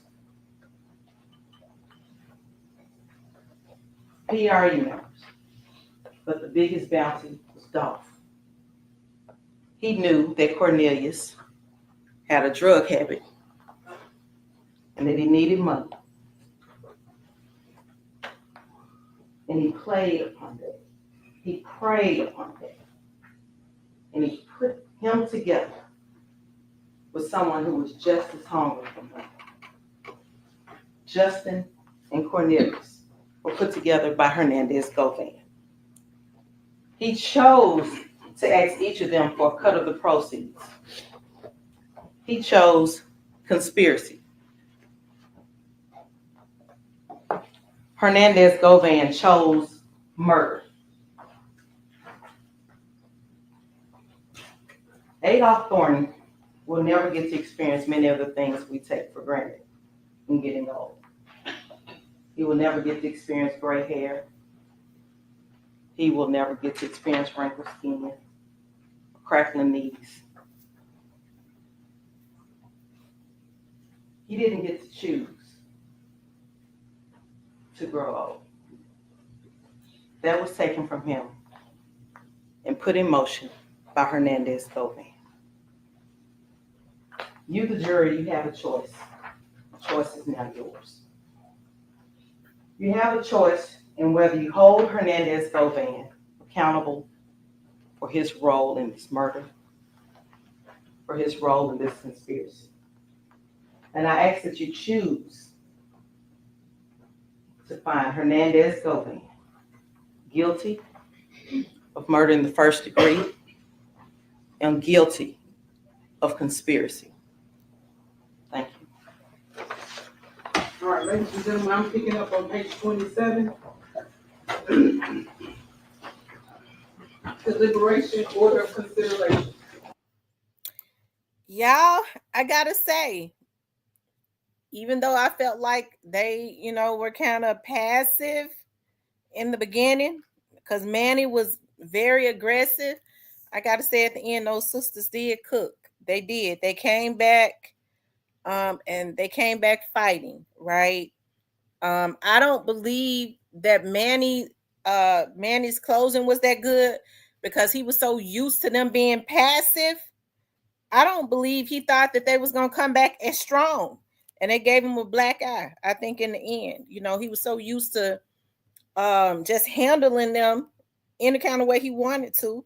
He's basically, with his aggression, kind of bullied the courtroom, right? So I think, because he even at some point today, I heard him say, I told the judge to just throw the case out. Oh, Paula said she reminds me of you, Miss Tim. Said just throw the case out. Okay. And so the judge, and I saw how those sisters were looking at each other. I was like, what? Shout out to South Memphis. And maybe that woke him up, because he came in, he did his closing arguments, and he was not as aggressive as maybe he was tired. Okay. When you've been in a courtroom out for 3 days, yelling and hollering and screaming and acting a fool, okay, maybe he was tired. Okay. And so he didn't think that she was gonna come back. So it's still up in the air. I don't know. What I think is gonna be, I don't know. I feel like that it could go either way, and we all know that. Thank you, Miss Paula, for the super sticker. We know that it could go either way. Okay. They did raise. Listen, hey, Manny did raise a good question about why Juke was not arrested. Hey, I think the prosecutors answered that the best way that they could. As far as, and I think I did a video earlier today.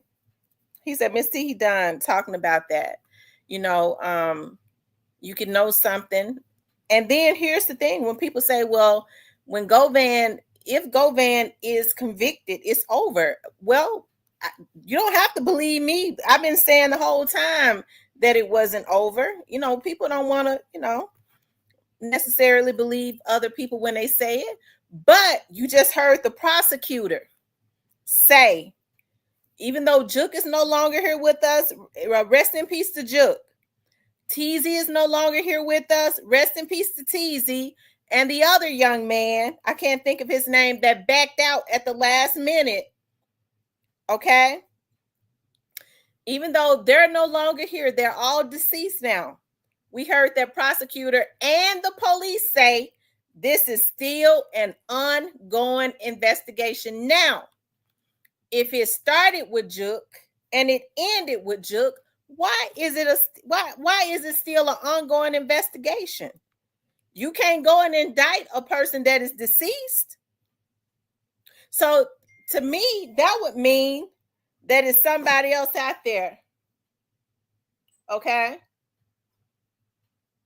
That would mean that it's somebody else out there that they're wanting to get. Okay?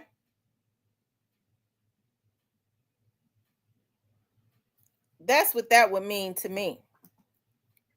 Okay?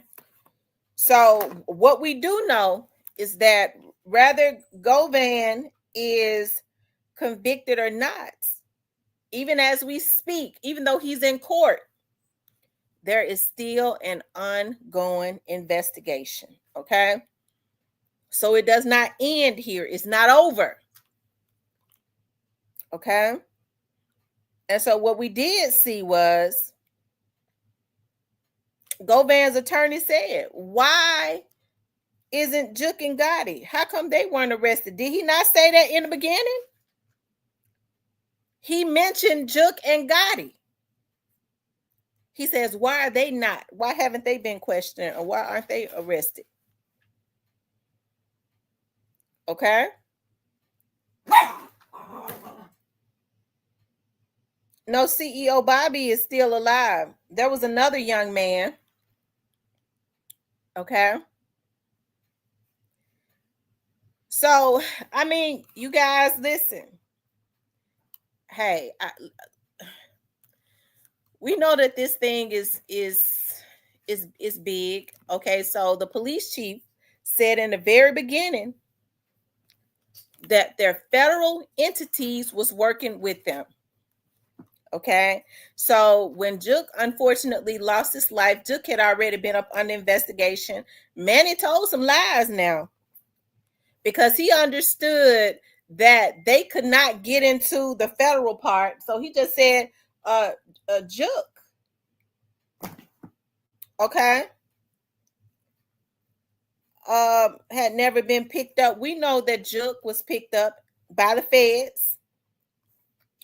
We understand that there were people. Okay. There were people that wanted young Dolph unalived. We heard in the very beginning that $1.5 million was paid. Of course, all Cornelius knew about was $100,000. Straight Drop at this point publicly did not talk. Okay. I do believe that Straight Drop and them were that money was passed around. They just nickeled and dimed Cornelius, and then they decided, well, he's a junkie. We're not going to give him nothing. Okay. And I believe that was all by design. It happened the way, because what they did to him was wrong. So it all happened the way that God had wanted it to happen, as far as them not giving Cornelius his so that he could talk. Okay. They said Orange Man Bobby is no longer alive. So you think about it. It makes me wonder. I wonder who all put in on this hit, right? Because it's got to be something deep. Why isn't the investigation closed? You got Cornelius in jail. You got Straight Drop in jail. You got Hernandez Govan that's on verdict watch. Juk is unalive. Teasy is unalive. Orange Mound Bobby, is that what they called him? He's unalive. Why isn't the case? Why did the investigator and the prosecutor say it's an ongoing investigation? Why? If it started and ended with Juk, and they can't go and dig Juk up and arrest him. He's not here anymore. Shouldn't that mean that it ends with Govan? But they just said they're still investigating the case. And that is because the people that put the money on young Dolph head, they are determined to get. And I do believe, I can safely say, I believe that it was more than Yo Gotti. Okay? And I trust the process as it relates to the criminal justice system. I trust the process to get all of the people that put in on their hit. Okay? We know that it had everything to do with jealousy. It started with Yo Gotti, but then I think some other people became intimidated by young Dolph. And they decided that they wanted to be a record label and they wanted it to be independent. Okay, but it ain't. I kind of believe they put in on that hit too. See, I trust the process. I understand that sometimes investigations are perpetual. We see that. The case ain't closed. We had the prosecutor to say that it's an ongoing investigation. She just said that again in closing arguments. We had the investigator that got up on the stand yesterday to say it's still an ongoing investigation. If the people that they're saying took part in this is deceased and the others are on trial, why would there still be an investigation unless there are other peoples of interest out there that they're looking to indict at a further date? Okay. And so I think that it is a shame, okay, that it all came to this.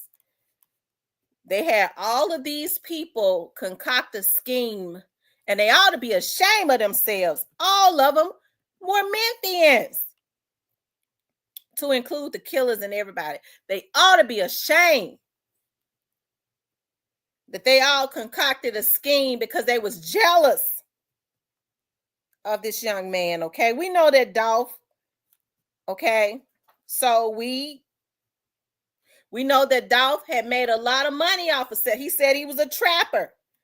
We never said that he was innocent, but he was not. If you listen to his music, he wasn't promoting killings and stuff like that. He was promoting trapping, making money, and spending money.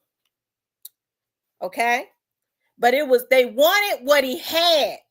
Okay, you heard, I don't smoke weed. I've never smoked weed, but you've heard people talk about that they felt like Dolph had some of the best weed, and then he had started investing into these legal weed, these weeding companies or whatever. Okay.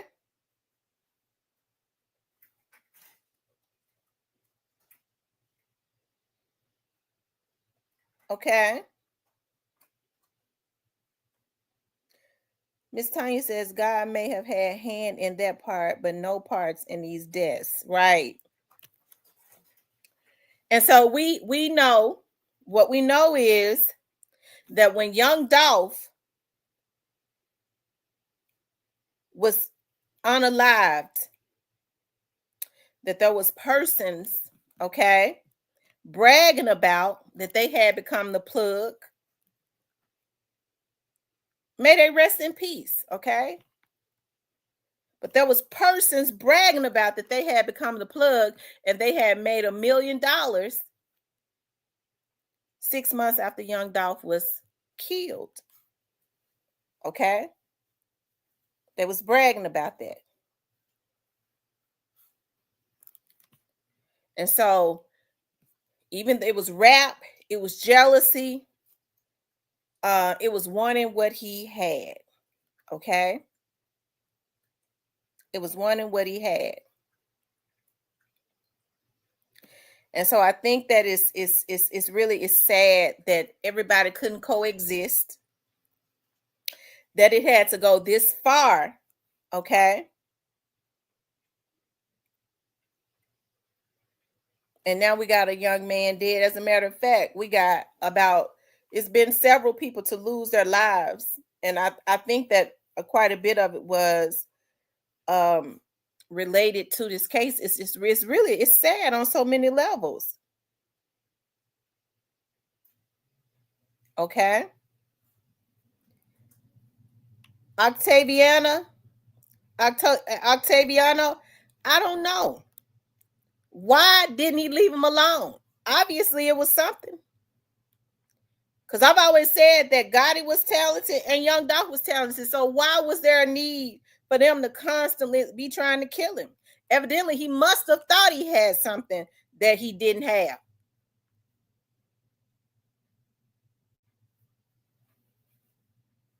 Okay.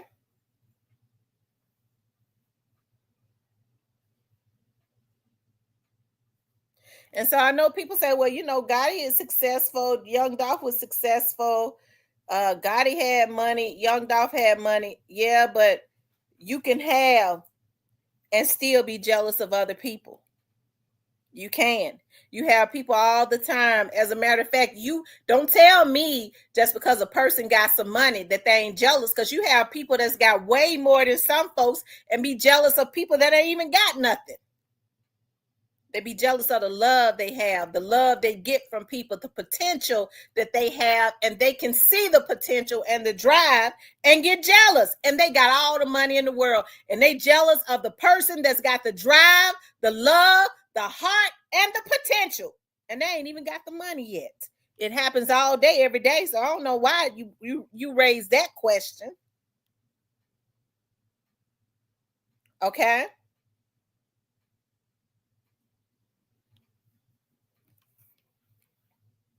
And so now we got Hernandez Govan.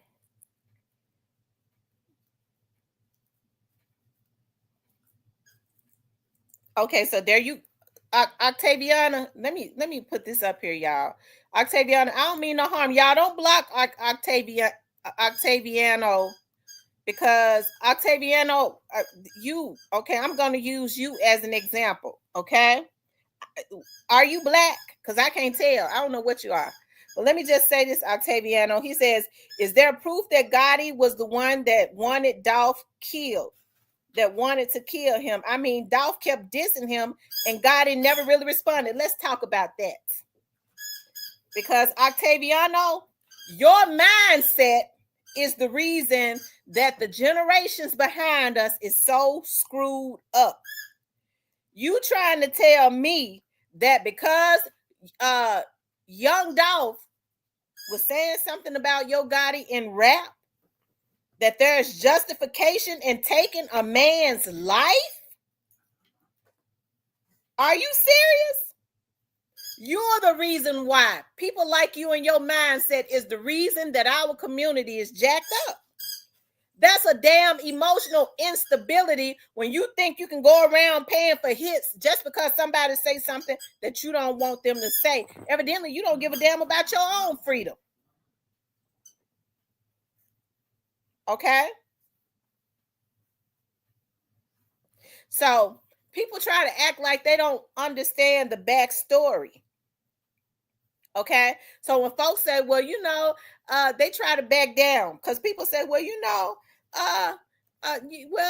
maybe I know what, but Dawg shouldn't have said it. No, I'm not backing down. I'm getting ready to push it up. Okay, I'm not backing down. I don't care what he said, but let's talk about the backstory. They never should have killed him. It ain't no excuse for what they did to him. But let's talk about it. Okay? So, Yo Gotti and them wanted to block him. They were doing things. Everybody in Memphis knows this if they're going to be honest about it. They wanted to block him. They wanted to hold him back behind the scenes. They was telling people DJs not to play his music. If people gonna be honest in Memphis, then they need to be honest about this. Okay? So you want to be able to block me and stop me because you are intimidated by me from feeding my family, even though I'm spending my own money. I ain't took nothing from you. I just decided that rather than be up under you, I'm going to build my own legacy for my own kids. So you want to be able to be in the background and do shit to me that you think people don't know about. And because I bring it to the forefront, Dolph is a Leo like myself. He got big Leo energy. Now, what I'm getting ready to do is I'm getting ready to bring it to the forefront and talk about it and let everybody know what you're doing. So now they mad. Oh, well, he should have just stopped talking. No, I'm supposed to let you, because you know more people in the industry, go behind my back, try and block me from being successful and say nothing. So what Young Dolph did, come here, give me that toy because I can't take it myself. So what Young Dolph did was He brought it to the forefront. He embarrassed them. He started talking about it. He put it in his music and ran it up. People was listening to it. People started to see, oh, okay, they really is messed up about this boy. Now, if he had put it in music and it didn't go up, they never would have said a word. They would have laughed at him. They never would have had the need to even kill him. They wouldn't even care what he said. They would have called him a local. They wouldn't have even addressed him. But because he was successful, he had his own money to put into his music, his career, they became jealous of him. Okay? And here's the thing, y'all. It's happening all day, every day. Not just with Young Dolph. When people have that green-eyed monster, that jealous demon in you, the first thing they try and do is they try and ruin your reputation. Okay? The first thing they try and do is stop you. When they can't stop you, they try and ruin your reputation. Okay? When they can't ruin your reputation, they'll start trying to block you. That's the same thing as stopping. And when they can't do that, when they realize they just can't stop you, they will try and kill you. So that's why we see that spirit of assassination all day, every day when people have those jealous spirits, because if they ain't trying to assassinate your character, they trying to assassinate your spiritual. But when it's all said and done, what they trying to do is stop the potential that they intimidated by and that drive that you got, because what they was really after was the legacy. That's what they be after. Okay? So it wasn't even enough to just kill him. They were so jealous of him, they were still fighting him and still is in his death because they after that legacy. Okay? And so, I mean, nobody is going to ever make me feel a certain way by getting on here saying that they was wrong, because there was another way. Yo Gotti is an accomplished rapper. He's talented. He has a distinctive sound, and he had built up an audience for himself. Okay? So there was no reason for Yo Gotti and people in his camp to continuously try and kill this man. It was unnecessary. Okay? And so it all makes sense what Cornelius said. Okay?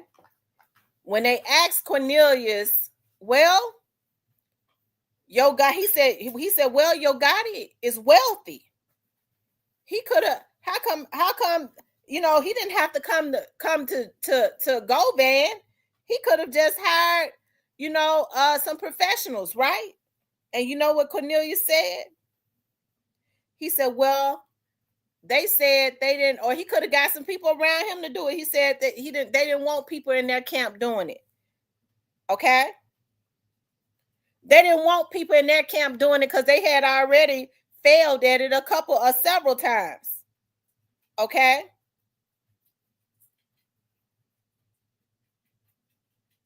They had failed at it several times. Okay? And so I think it's sad. Get who, Bruce? Get who? Who you talk about? Bruce, who you talk about? You said get her, get who? Tell me what you mean by that.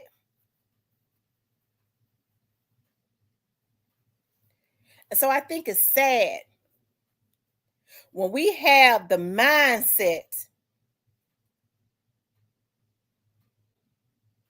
Okay,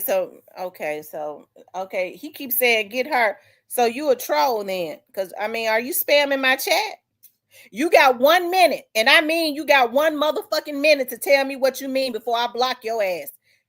You better tell me now, because the clock is ticking, Negro. What are you talking about? Because see, I'm trying to let you make it. You got 30 seconds. Block that bitch. Get him up out of here. Excuse my French, y'all. I don't be meaning no harm. But these trolls coming here. You get out of here. Get him out. He talking about get her. You get out. Okay? That's what you do. Okay? So I think it's a darn shame. Y'all excuse me. Okay. Y'all know I be trying not to let the South Memphis come out.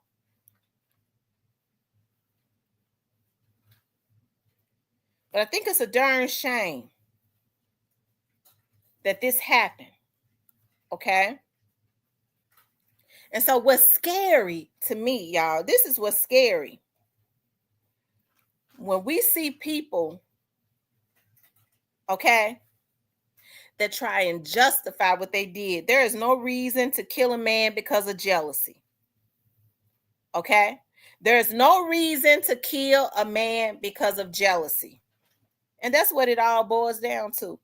Okay? I think it's disappointing. Y'all hadn't heard me say a lot about Govan. You know, I haven't really said a whole lot about Govan. I haven't. Other than I never believed that he was the mastermind. Okay? And he's got a chance of getting out. Okay, I saw his attorneys out there today and they were celebrating as if he already had, like they've already won, kind of.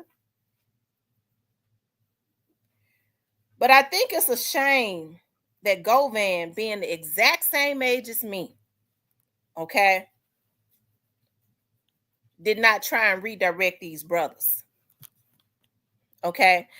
Big Jook should have never been able to come to him and talk about no damn hit or get nobody for no hit, because regardless of what he say, it happened. Okay. And see, this is what I'm talking about when I'm talking about these men. He says he's very methodical.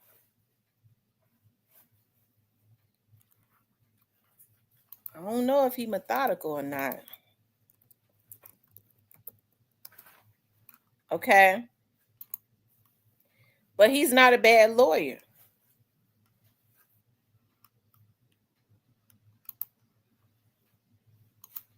He ain't no bad lawyer. He's not. He came and did what he was supposed to do. I ain't mad at him. But Govan, I hope while he's sitting in that courtroom, whether he gets off or not, I hope that he has some type of epiphany. Because he knows it's between him and God, and he got to deal with that. He knows what his role was in this. Could he have redirected some people? Because it would be a damn shame to think that another black man helped to encourage these young men that was already sick on drugs. One was sick from wanting fame, and one was just sick off drugs. That would make him, if he did what they're accusing him of doing, that would make him a damn sociopath. Okay? And have the characteristics of a damn serial killer. Okay? And so whether he gets off or not, he knows his part. And if he took parts in this, rather he gets off or not. See, when people get to talking about a not guilty verdict, don't mean that a person is innocent. Do I believe he paid for a hit? Hell no. I told y'all that. I told y'all that it came from the people. His lawyers mentioned who it was. Hell, his lawyer said, why wasn't Jook and Gotti arrested? He called their names. He didn't just say Jook. He said Jook and Gotti. Why? How would Manny know anything about Jook or Gotti unless his client told him?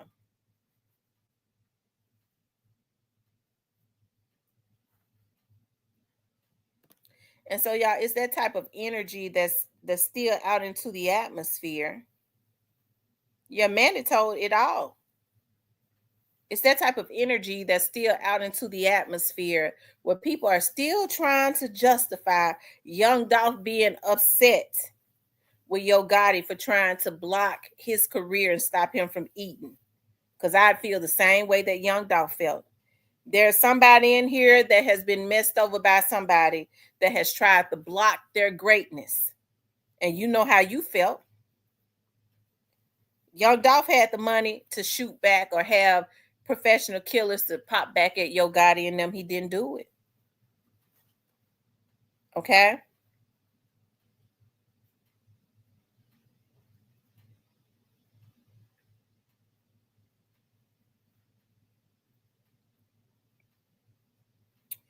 He's got civil liabilities and street justice to face if he walks.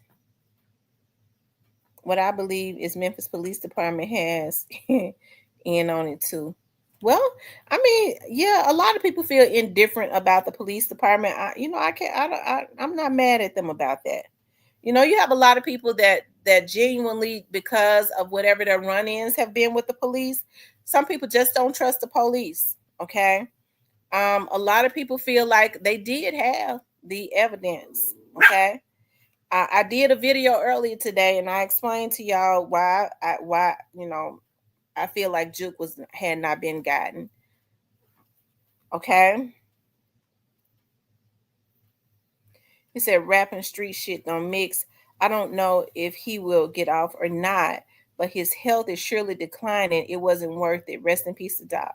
Yeah. I mean, and then look, Govan is a young man. And we see that he's lost weight. We see the stress and all of that. It definitely was not worth it. It wasn't worth it. And we see, when things of this nature happens, who is it that's with you? Okay, it's normally just your loved ones. That's it. It's just your loved ones. And so why put your mama and your kids and your significant others and all of that through this stuff just for some quick cash that a lot of them have had to just pay out to the lawyers anyways?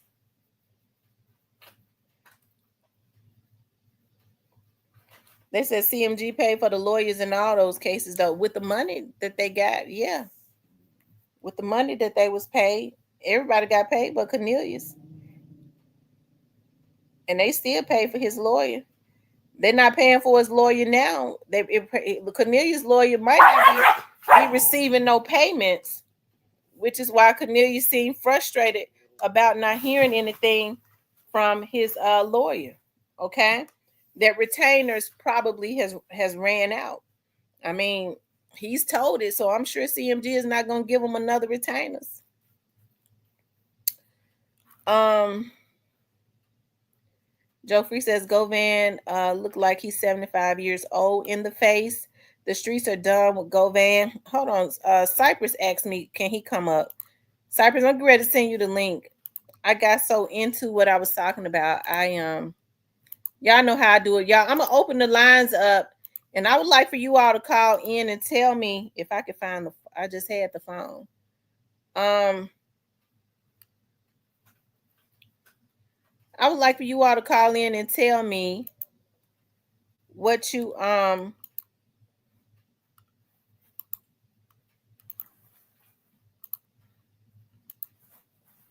think.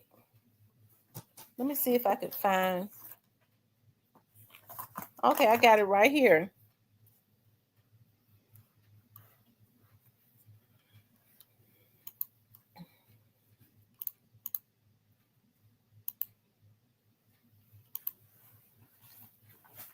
Okay, let me put the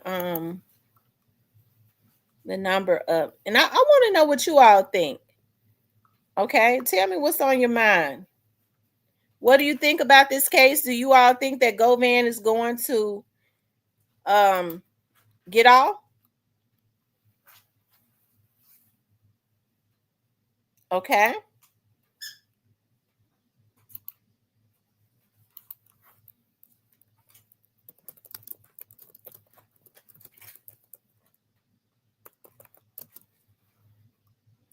I just started a poll also.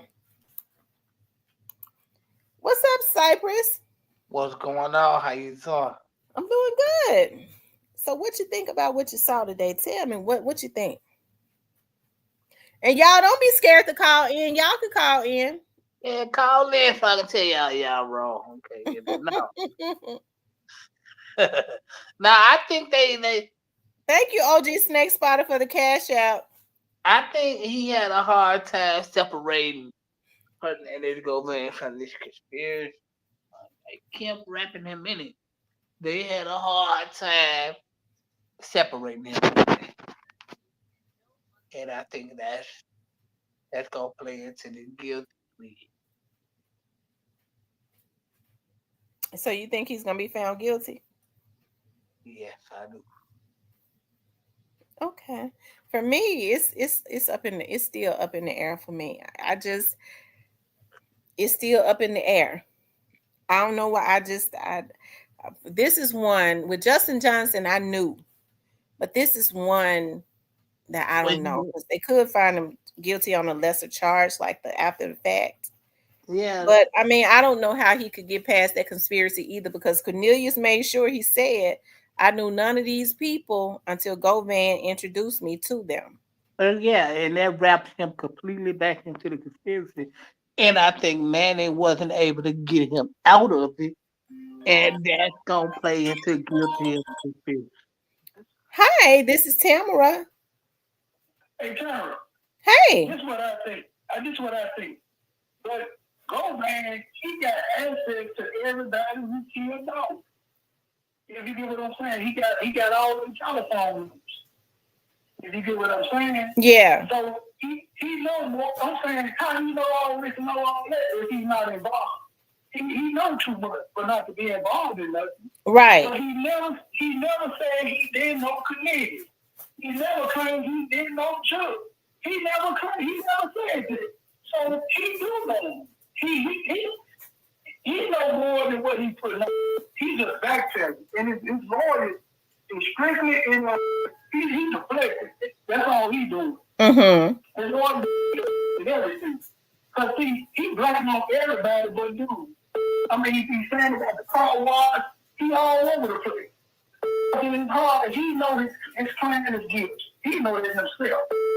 Right. And he know that. He know that man was. He know that man should walk that man was to be killed. He know that. Yeah. Because why you so mad? Why you getting the tail? Why you getting the message told? The police department told and the judge told if your client is so right. You ain't got to do all that. Your client right. But he never got him stand and say, man, I don't know Cornelius. Right. He never said, I don't know Big Chief. He never said, I don't know Justin Johnson. He knows. He know all of them. They know each other because they got contact with each other. Right. So if people paying attention, he letting you know, man, snitching on everybody, man. I ain't know all this stuff for not to be involved in nothing. Because when you don't know nothing, you really don't know nothing. Right. Mm-hmm. He don't have a whole lot to be involved in anything. Mm-hmm. So he's guilty. He knows he's guilty. It's hard to see it in his face. He knows he's guilty. He's like, man, he's just trying to backtalk. He's trying to get out of the best way he know how about confusing the people. He's trying to confuse the jury. That's what his lawyer is doing, confuse the witness. And his lawyer is just random. He's just bad. Speaking number gibberish. That's all I heard about was gibberish. That's all it was. A bunch of loud talking gibberish. But he ain't saying nothing. He deflected on the car wash, on the receiver and all those on. It don't matter. He set that thing up and he got that ball rolling. And he know he did. He introduced Cornelius to the judge and he know he done that. He's behind all this junk. Mm-hmm. And he deserves to go to prison. That's where he belongs. Okay. There you go. Well, are you calling from the Memphis area? Yeah, I'm from Memphis. All right. Well, I definitely. Hey, so you think he's gonna be found guilty? Man, if they go home and think about it, he might beat it. Man, they say we're going to come back tomorrow and judge him. He got a greater chance to beat it. If they don't convict him tonight, he stand a greater chance of winning this case. And that man has been got away with murder, man. And he better go. If he beat this, he better go sit down somewhere and go to church and praise the Lord and change his life. Don't be hanging around with drug dealers, on gang bangers, or nothing. But those people go home tonight and they go home and think about it. He gonna be found not guilty tomorrow on all charges. He gonna walk. Now if they don't get no guilty verdict tonight and they go home and think about it, he gonna walk. Okay. And I bet you that man ain't gonna walk. Even though they got all that proof, all that stuff, man, that man, his lawyer came here and beat this case with absolutely nothing but gibberish. Right. He a bad boy. Speaking of the gibberish, hey, man, I'm telling you, that man, if they go home tonight and think about it, he gonna be found not guilty. Okay. Well, we got so many other people calling in. I really appreciate you calling in. Okay. Thank you. Hey, this is Tamara. What up, though? What's up? You live right now? Yeah, we live. It's sauce, man. I'm from Detroit, man. Shout out to Detroit. Turn down whatever you listen to in the background. All right, hold on. Find my remote. I just want to say, man, I don't think they got enough to indict Gotti though. Mm-hmm. All they keep saying is Juke and CMG, but they got phone records with Juke and all that, but they ain't got shit on Gotti. Right. So I don't think it's gonna look bad for Gotti, but anybody who can implicate Gotti is gone. Right. Think about that.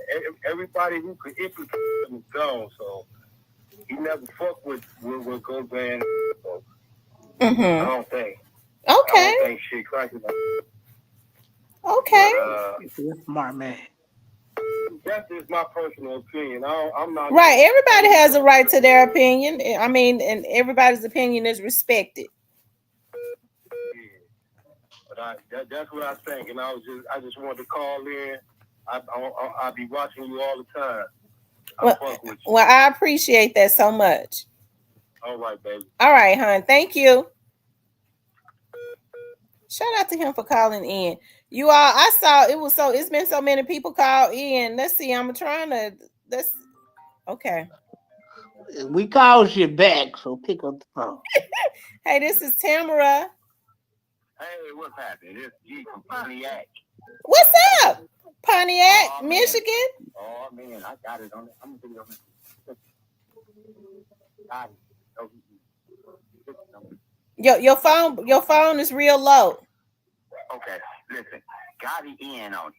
Don't nothing go back. No corporation, no business, no nothing through number two without number one knowing it. Because number two could ruin the whole business. Why would he take that risk? Mm-hmm. You cannot do that. You always got to go through number one. Number two is never number one. And right. That's all I got to say. Well, thank you, hon. Bye. Bye. Good night. Hey, this is Tamara. You're on. I'm Tamara. I'm Cypress. How you doing? I'm Hey. trying and I just got a funny feeling that Govan is cooked. He's done. Okay. And that's just how I feel. And you think he's going to be found guilty? Yes, ma'am. Okay. Yeah, I just got a funny feeling in my spirit that he's going to be found guilty. Okay. And I'm hoping he do be, because it was just so funny how everything worked out. It was just bad. He's going to be found guilty. All of it was just bad, and karma going to set in and send him to jail. Mm-hmm. Yeah. Okay. Thank you. Well, thank you for calling in. Sure. Bye-bye. Shout out to everybody that has called in, that is calling in. Y'all make sure y'all hit the like button. I'm trying to call people back that called in. That was, let's see.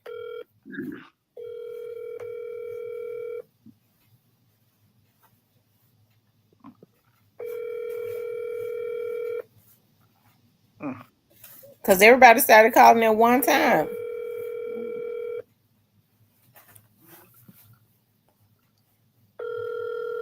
Okay. Y'all hit the What's on Your Mind live. We here for you. Let's go. She said, go there and low light. Oh my God. You know what? Hey, this is Tamara. Hey, Tamara. Hey, Queen. How you doing? I'm great. How about you? First of all, long live dog. I'm calling out of Alabama. Shout out to Alabama. You from Mobile? Yes, no, Montgomery. Okay, shout out Shout to out to the Gulf. Montgomery. Shout out to the I Gulf. just feel that my opinion is that I believe Govan gonna be found guilty. If they take till tomorrow to get him, he gonna found guilty. You can see it in his face, and his judge. I mean, his lawyer fought real good for him. But, he brought a lot of people into this. He mentioned a lot of names. I never heard Gotti and Jilk name mentioned more in the other day, but today. Right, and I believe that he. I just believe the feds just sitting back waiting on Govan to see if he's gonna be found guilty. Because he got us a big fish, so the feds coming to him. I know the feds watching him. That's my opinion right there. But nice talking to you though. Thank you, darling, for calling in. Okay. Yes, ma'am. Bye-bye. Okay, you guys, the number is up there. If you all want to call in, the number is 901-667-0119. All opinions are respected, you know. If you feel a certain way, that's fine.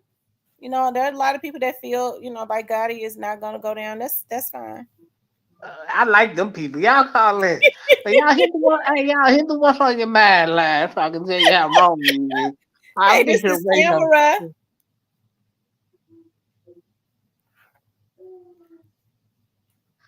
Hold on, the phone's still trying to pick you up.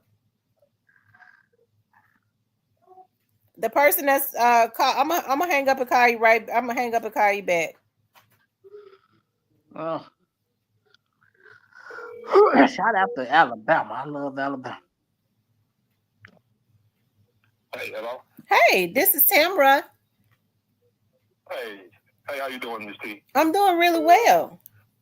Thank you. Yeah, I wanted to. Manny kind of put up a good fight, especially with the angle, just because, you know, Govan selling pills to Justin, so he was trying to make it seem like he was just, you know, trying to get pills or whatever, and Cornelius. So it was kind of choppy first, but I think when the fall records came out, I think it kind of proved the case. So I think he's going to be found guilty. You think so? Yes, I think so. Okay, well, because I'm still up in the air too. I'm kind of like, Lord, I don't know what's going to happen. But a lot of people are saying that they feel like he is going to get found guilty. I think, if you ask me, I think that the prosecutors did have quite a bit of evidence, but I think that Manny did do a good job of trying to poke holes in that. Yeah, he did. He really did. Yeah. But I think he's gonna get found guilty, or they maybe a lesser charge. Maybe that's a probability too. So. Yeah. Okay. Well, thank you, darling. I appreciate you for calling in. What part of Memphis you from? I'm in Raleigh. Shout out to Raleigh. Shout out to the Murray. Shout out to the Murray. Wait a minute. What you say now? Because Cypress already throwing up because that's north. What you say, Cypress? I said shout out to the Murray. He said shout out to Murder Inc. or something. Murray. I don't know nothing about this. Oh, he don't know nothing about it. Oh, yeah, he's old. He's probably still. Thank you, hon. Good night. And we called you back over here. What's on your mind, lad? He said something about he was from something in Walker. Oh, well, he wasn't from Raleigh, then. He's from South Memphis. No, he said something. I don't think so. Walker is South Memphis. Hold on. Hold on. Let me I'm gonna have to call this South Carolina number back. Hold on. I gotta put you on speaker, hon. Hold on.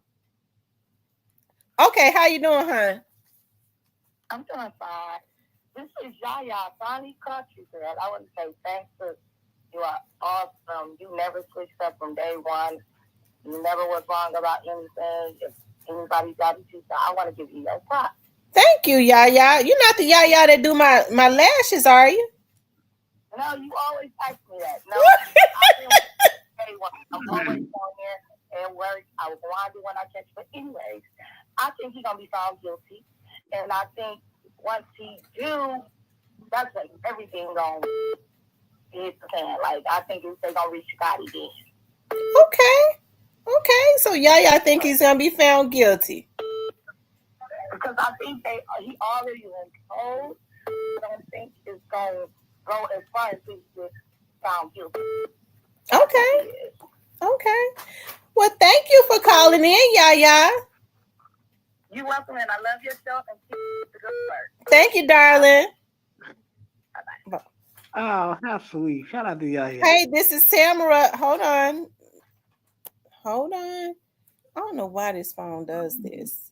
It was that 717 number. Thank you, nothing for the cash out. I mean, for the super.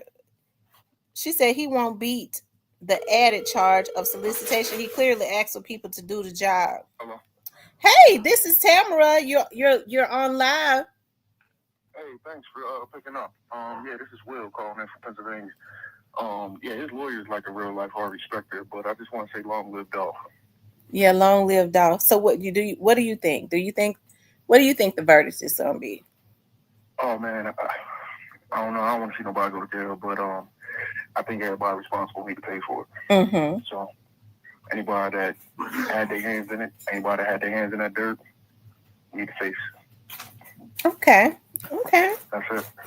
All right. Well, thank you so much, darling, for calling in. Thank you. All right.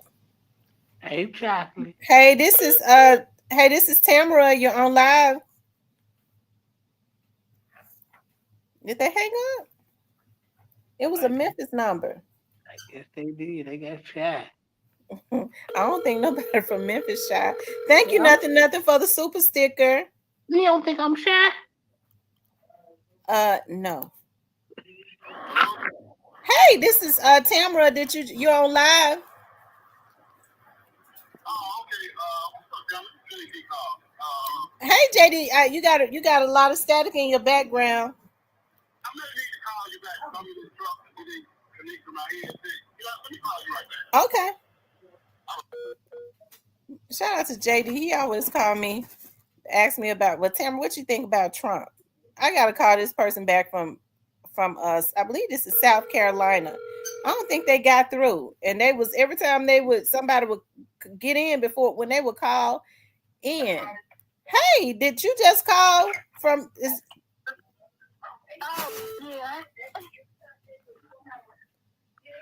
Yeah. you listening? You need to turn down what you're listening to in the background. You're getting a delay. Oh yeah, my grandson and I was tuning into your YouTube channel. I really believe he's going to be found guilty. Okay. Do you think that Do you think that they had enough evidence? I think so because people kept calling his name, and he was associated with them. I just feel he's gonna be found guilty, and if he's not found guilty by the people of the court, I believe the streets might find him guilty because it was Dolph taken down and he was affiliated with the people that were guilty of his murder. Okay. I just feel like that. I just feel like it's a lose-lose situation. Because he might just have a ticket now. Hopefully he don't, but I just feel like he might have a target being the people who were involved with it. Okay. Well, where are you calling from? Charleston, South Carolina. Oh, Charleston, South Carolina. Shout out to Charleston. Yeah. All right, hon. Well, thank you so much for calling in. All right, thank you. All right. I had about 2-3 people call. Let's see, I'm gonna call this person back because they called several times. Probably JD.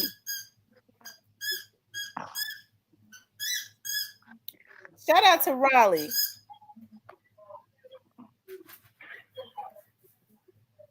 Hello? Hey. Hey, did you just call? Can you hear me? Y'all can hear you now. Yeah, I did call. I couldn't get through the first time. Okay. Did you want to come? Do you have? You're on live. I was just watching TV. It's like they ever do the verdict. I guess they ain't gonna do it today because it's late. Yeah, it is. They'll resume tomorrow. I just heard that lady what she said. It's like a lose-lose situation. Mm-hmm. If he don't go to jail, he got to know it's gonna be on his head. You think so? I was watching something. And it was crazy to me, and it's real sad. That hurt and affected so many people. I never old people talking about killing somebody. Yeah. And some old people didn't agree with it, and they wanted to kill. And I felt the only reason why he didn't have security with him is because he didn't want nobody to know where his folks say. That's the only time you catch him by himself when he go to Makita's. That's the only time. Other than that, he gonna have somebody with him. And the reason why ain't nobody, because when he was gonna leave there and go to his mama house, he didn't want nobody to know where his folks stayed at. So that's why he had his brother with him for security. Mm-hmm. Okay. It was real crazy. Mm-hmm. Yeah. Do you think that Govan is gonna be found guilty? I don't know.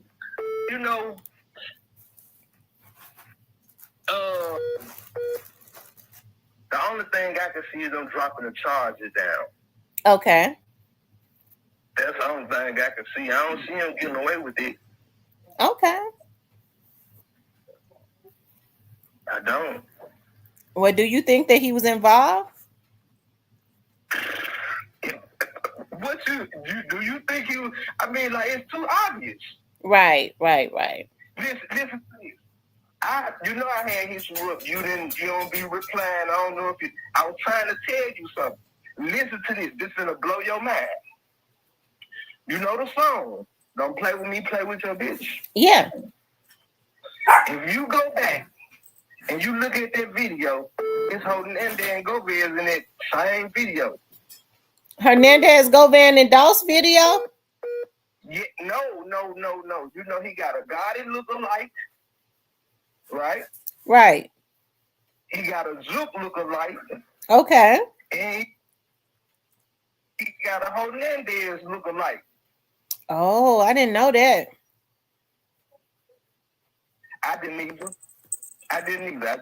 Somebody just told me about it. I didn't know. And so I went back and I looked at it. I was like, oh, man. And then, not only that, Orange Mound and Cascade right next door to each other. Right.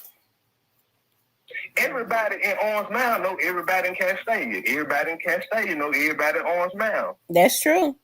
That girl at the cookie shop, she lying. She lying about what? What's she lying about? Not knowing. She know Gotti and Zook. Are you talking about the girl that was at the cash register? No. The other one, what's her name? I want to say Raven. Mm-hmm. Is that her name? Yeah, that's her name. Yeah. She know. If she don't know Gotti, she know Zook for sure. Okay. And so she know Zook, and then her mom and dad know Doss. Mm-hmm. It was a setup for him to go to their cookie shop. Like I said, they knew that's the only time he was gonna be by himself. That's the only time he don't have security. Mm. All right. Didn't he say, we was on our way to Westwood and we seen dog ride past us? He did. He said it. I don't believe that. Okay. And it could be true. I just don't believe it. Mm-hmm. It could be true. I just don't believe it. Right. And I feel like him going to the cookie shop was a setup. Because they say he wasn't going up there to get no cookies. Okay. Well, man, you're going to have to continue this conversation on Facebook because, I have a lot of calls. Yeah. Okay. All right, I'll respond to you later. All right. Y'all make sure y'all hit that like button. I had about 4 more people to call in. Let's see. Somebody called from Nashville. I'm calling that Nashville number back. I had 3 more to call. Nah, I ain't sleep. I'm just chilling in the cut. How y'all want me to sleep? All right, Nashville. I tried to call you back. Oh, that ain't that. What's up? What's up? How you doing? What's up? I was just getting ready to hang up. Yeah, I'm here. So, man, honestly, I wanna say that his lawyer did a good job. He did. Hernandez's lawyer did a good job. He did. And, he brought up a lot of reasonable. I paid attention to the case like in detail, because I've been off road, so I just been looking at everything. And I mean, just a couple of PowerPoints like that I noticed. Even with today, when they had the guy like that process the car, and when his lawyer was talking to him, and he was like, "Well, did you find like any bleach, any cleaner, like did it react? Like did it react to show like that anybody wiped down the car?" And he was like, "Nah, I didn't find anything like that." So under oath, if I said that I did that, and you came over here and basically that you came up here and said that you didn't find it, that basically I'm lying. And he was like, "Yeah, you'll be lying." And then another PowerPoint that I paid attention to was the phone records, and he kept making it clear, like, "Hey, man, well, he hasn't talked to these people in like 2 weeks. It was 2 weeks since he talked to them, like even like before like the hit took place and stuff like this." So he brought up a lot of PowerPoints. Let me ask you something. Do you believe that Cornelius was a shooter? Oh, absolutely. Absolutely. Do you believe Cornelius when he says that Govan brought him in? I do believe it. I do believe it, but at the same time, it's gonna be hard for the jury to believe it. I mean, because he was a junkie, and you can't take a junkie serious. Well, then that means they need to let him go because he might not be the shooter. Because I can't believe that he was the shooter and nothing else. He says that he was the shooter, and because if I admit that I was a shooter, I admit I did the ultimate. I mean, why would I lie about anything else? I'd be trying to lie about being the shooter. I absolutely believe that he was involved in it. I mean, it's beyond a reasonable doubt that he was involved in it. I mean, with all the stuff, even with straight drop, like, right. I didn't even realize. I don't think like that the mass of the people realized how much evidence that they actually had, and it was shocking. It was like, damn, like they really like crossed their I's and dotted their T's. They tease with straight drop, but I just don't know about Govan. Right. And then like his lawyer's from out of town, so like he don't have to rub no shoulders with nobody. Like he could really play foul ball. Right. You saw he called everybody in Shelby County stupid. Yeah, like he could really play foul ball, and it was just so many things that I noticed about his lawyer, like with the guy with the phone. And he was like, they did the phone records, and even when he was just like, okay, well, you keep saying that y'all went the receipt for AutoZone. He was like, why didn't nobody go down at AutoZone? Why didn't nobody go to the car wash to get the footage to prove these type of things? Like, man, I ain't gonna lie, he's very arrogant, but man, he a dog. Mm-hmm. He a dog. Mm-hmm. And he makes you think twice about a lot of things. So right. What I'm thinking is, I'm not gonna even lie to you.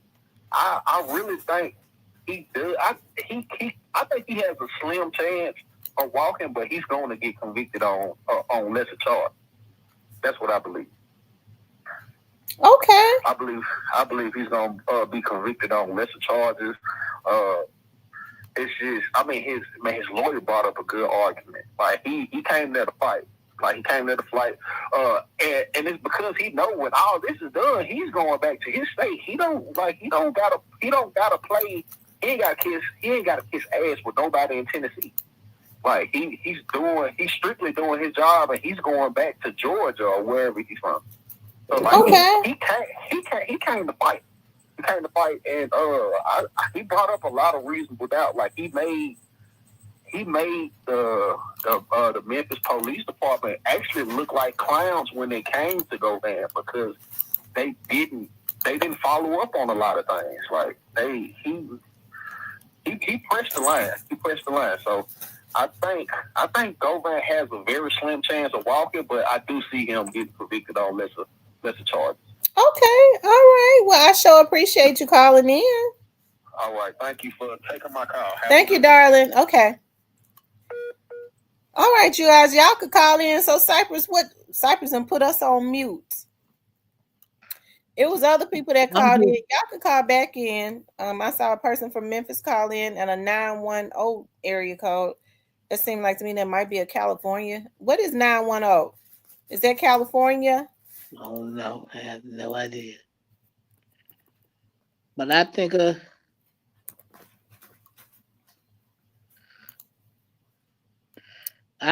gonna get convicted. It's North Carolina. I think he's gonna get convicted. You think he's gonna get convicted? Yeah. You think he's gonna get convicted on the more serious charges? And then I don't know. I think he's gonna get convicted. But I think his lawyer had a hard time getting him away from around that conspiracy case. Oh, wow. Hey, this is Tamara. Hey, what's up, Tamara? Hey, JD, what's up? JT. Hey, this is JT calling back. Look, I'm going to say this. It's going to be kind of quick. I don't think the state proved their case. I'm going to say that. Okay. And just listening to the evidence is coming from a person who has no credibility. He has zero credibility. And he has something to gain. So who has something to gain? Oh, you talk about Cornelius? He's trying to cut a deal. Yeah, he's cutting a deal. He has no credibility. So if I'm a juror and I'm back there trying to decide the fate of someone's life, why would I believe him? And why would I believe a convicted? You just got convicted of manslaughter or whatever side they charged him with. Mm-hmm. I mean, what other real evidence does the state of Tennessee? Okay. Outside of him testifying. Mm-hmm. That's just the way I see it. And I'm gonna say this too, Tamara. I think the makeup of the jury, that will make a difference in that case. If it's mostly white people, yeah, I believe he's going down. And that's not a race thing, that's just the way it is. If it's like 50-50, he got a chance. Okay. And I think it'll be kind of hard because the judicial system, they took a major hit about a month and a half ago when everybody said this certain person was going to be convicted and he walked on what they thought they were going to get him on. So it would look like you can try the judicial system if you got another person that's going to walk and you got a high-profile person that lost his life as young dog and they're accusing another high-profile person. You know who that is? I ain't going to mention his name because, man, I'm like one caller said, I don't want to wish jail on anyone. Circumstantial evidence that they have, and they don't really have any real evidence. You just got a person who's just trying to save himself, a convicted felon who's got all your factual evidence. Well, let me ask you something. You said that you got one person that's trying to save himself. Well, then why did he admit, if he's trying to save himself, why did he admit that he was the caller? I mean, I said the caller. I mean, the killer. Well, I mean, I don't know what they told him. I mean, he might be just like your last caller said. He's addicted to drugs. He ain't thinking straight. You know what I'm saying? It ain't no telling. You know the police. Well, if that's the case, then they need to let Cornelius go. If he's a junkie and he's not credible, that means he's lying about even shooting Dolph. They need to just let him go. Well, like I said, Chalmer, it depends the makeup of the jury. If all those jurors are white people, yeah, I think he going to jail. If he got a 50-50 makeup of the jurors being black and white and Indians, yeah, he got a chance. And that's it. Okay, all right, hon. Thank you. All right, thank you. Thank you, darling. Bye-bye. Hello? What's up, cousin? What's going on? I don't know, but we on live right now. All right. That was April right there. Hey, chocolate. Leave my cousin alone. My dog. Y'all make sure y'all hit the like button for me. Okay, make sure you guys please like, share, and subscribe. Also, I got a campaign going on. If y'all want to support the channel, hit the super chat or the Cash App $ Real Talk with Tamara. Okay, $ Real Talk with Tamara. That one mean chocolate woman there. Thank you, Miss Johnson, for the Cash App. Mm-hmm. Hey, this is Tamara. Hello? I guess they hung up. They want to play. Somebody called in from North Carolina. I think they just want to hear you cuss. I ain't cussing nobody out today, have I? No. I think I've been real good. I ain't cussing nobody out. I feel like you want to cuss somebody out for the weekend.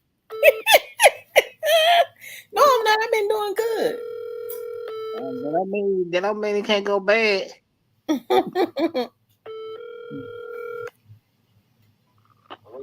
Hey, this is Tamara. Did you just call? OG, stay left. This is who? OG, stay left. Oh, hey, OG. Huh? But I'm calling out of Fayetteville, North Carolina. Okay, shout out to Fayetteville. All right. So, how you doing, Black Queen? I'm doing really well. What you think about this case? Well, I mean, this case is on a trick bag from the start. You understand what I'm saying? Okay.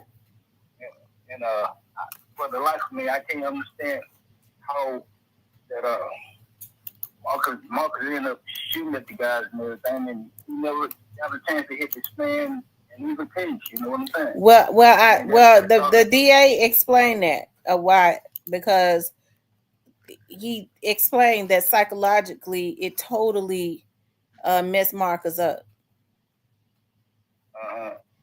So I mean,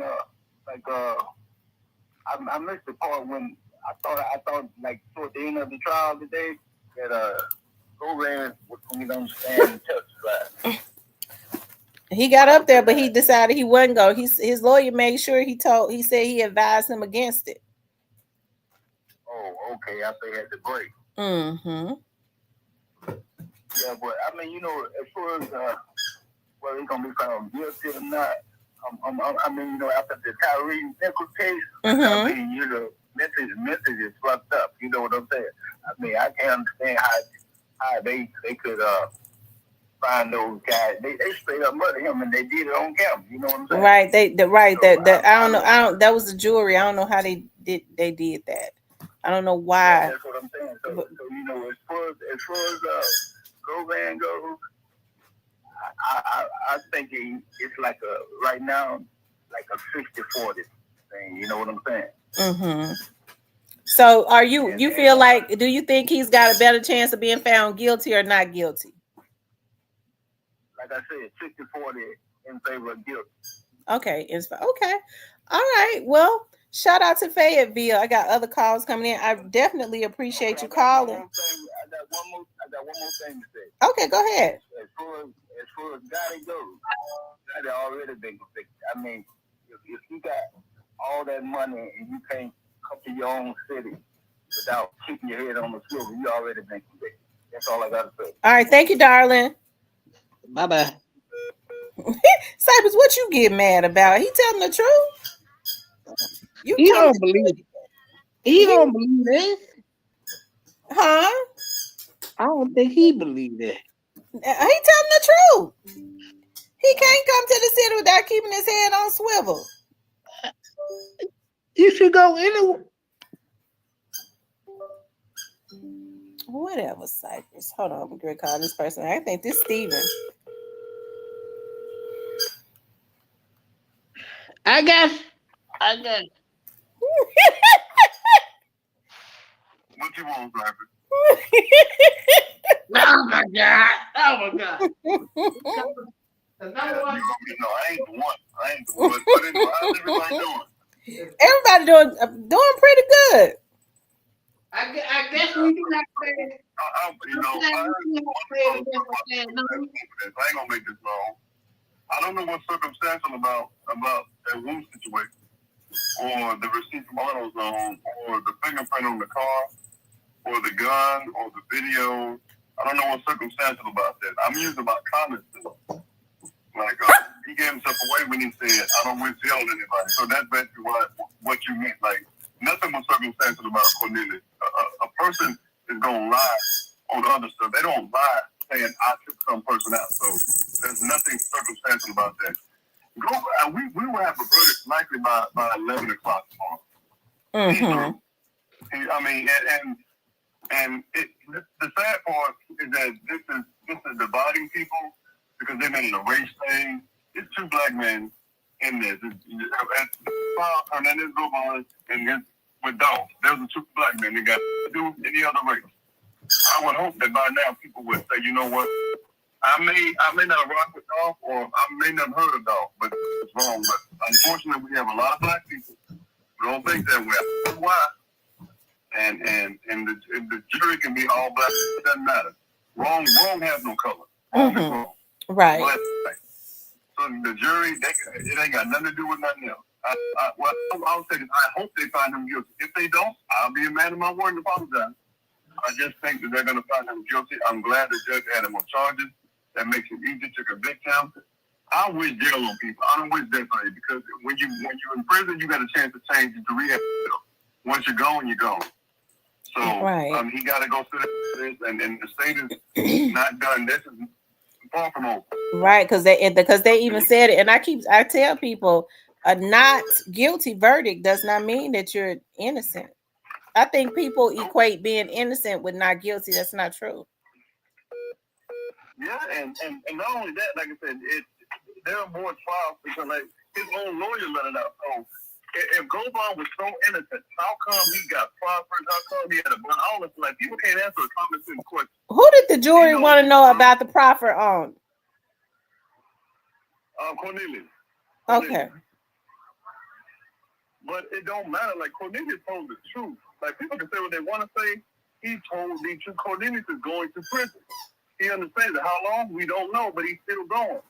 This man is making it right. He's off the drugs, and he's doing what he needs to do. I don't understand why any of that has to do with anything. Like, okay, say you don't believe Cornelius. Cornelius had a proffer agreement? Yeah. Yeah, he signed a federal proffer. They said that in court. Manny Aurora asked him. He said, he pretty much put out that told him you signed a federal proffer. So I didn't know. Well, I kind of figured he would, but I didn't know he did until they confirmed it. But he did sign one. Okay, for the federal. Oh, thank you, I Rock Jays. Oh wow. And it was just one of those things. Like Angela, all these people lying, but when they told it happened, like Abney's lying, that video is lying, that car is lying. Dolph, I guess Dolph is alive somewhere. Like these lying. It's not Cornelius versus Hernandez Gomez. It's the Tennessee versus Hernandez Gomez. Everybody ain't lying. Not everybody. Those messages, those text messages and calls, that's not called. It's up to the jury to believe it. But I just don't get why people don't see it. But like I said, I might be wrong. They might find him innocent. But I don't think they would. Not on everything. He's getting at least 40. At least. And that's being kind. Mm-hmm. I know you got more callers here. I appreciate you let me come up. I got one to house a little bit later. Okay, talk to you later. Bye-bye. See you. Let's see. I had 2 or 3 people to call in. Shout out to iRock Jays. He says guilty. He says guilty as charges charged. Hey, this is Tamara. How you doing? I'm doing really good. How about you? I'm good. Well, you know from them not going to talk to that man Jip and what happened to Jip. You know they cleaning house. They ain't checking no cameras. They ain't checking no cameras at the auto zone and all that. And you gotta understand when he didn't take that offer from them or Empire, you know, they don't play that. If you don't go with the system, a black man don't go with the system and you getting money, more money than them, and they ain't getting a part of it. You know how that go in the world today. Right. They ain't playing. If you ain't part of the system and they get their slice of the pie, they rather see you gone than you be here and then show other people how to get money. You see Michael Jackson gone. You see Prince gone. I'm talking about that. Show the true system how to get your own money back from these people. Michael Jackson had money. He owned everybody in the music industry thing. They distribution and all that. But here's what Gregory told him before he died. Don't buy that Beatles collection. He bought that Beatles collection. And then all of a sudden, Mike ended up, and the man they used was from down here in Houston as a prominent doctor. Mm-hmm. You're playing with $1 billion evil industry. Right. Prince, they got Prince because Prince went to a symbol and Prince started making all this money and they couldn't get none of the money. And then all of a sudden, Prince go take some pills and he dead. And now here's the cold part. Here's the cold part behind this. I'm going to give you this food to cry. His sister get all the money and all the masters in the music and she end up dead. Prince's sister dead? Yeah, look it up. I didn't know that. When did she die? Yes, look it up. Look it up. It's been about 6 months or a year ago, the one who got all the money. Oh, my. His brother's still alive. His brother, but his sister's gone. Y'all do know who his brother is, right? Yeah. You see what Hey, happened? Miss D. And our girl Stone, huh? Mm-hmm. Yeah. She went right on TV and said, I might not be here. Universal owe me $100 million. And the car flips over. They take her out the car, then an 18-wheeler comes down the highway and finish her off. This is an evil, evil world. Mm-hmm. You ain't finna get no $200-300 million, and they gonna get their part. And I hate to say this about our boy now, and I'm gonna let you go after this one. Check this out. I always got evidence. I always go behind stuff. Okay. You remember P. Diddy? Yeah. They didn't come after P. Diddy until he sued that $1 billion liquor company. They didn't come after P. Diddy. They didn't care about him doing what he was doing to black people. But once he sued that liquor company and he went to national television and said they was racist, and he went checked over there and seen that they wasn't growing what he needed for his vodka, all of a sudden we're going to show everything he done wrong. That's called don't bite the hand that feeds you that the old folks used to talk about. Amen. Okay. You know what I'm saying? He been doing this for 50. He did been doing this for 30 years. But when he went and won that lawsuit and went on TV and said what he said, them folks lost 5% in the stock market within a day. You know how much a 5% is with $100 billion company? Right. They play dirty, sweetie. Yes, they do. They play dirty. And the cold part is once you sell your soul to them, they got you in there. Right. Glory be to God. Y'all take care. Thank you, darling. Bye-bye. Shout out to him. I forget I think he was from about in North Carolina. Yes, my brother. The Carolina. Yeah, he is. He's a smart brother. He knows what he's talking about. The Carolinas deep today. Now that's Houston. Shout out to the 713. That was 832, but they got another area code. H-Town. Shout out to the H-Town. I'm trying to see. Let's see. 87% of people think he's gonna be. 350 people have taken the poll. 87% says they think that he'll be found guilty. Who is Prince brother? Haywood Nelson from What's Happening. He played Dwayne on What's Happening. That's Prince brother for y'all that don't know. His real name is Haywood Nelson. He played him. He was Dwayne on What's Happening. I didn't know that. Yeah. You all make sure y'all hit that like button. The line is open if you all want to call in. I tell you, that's something.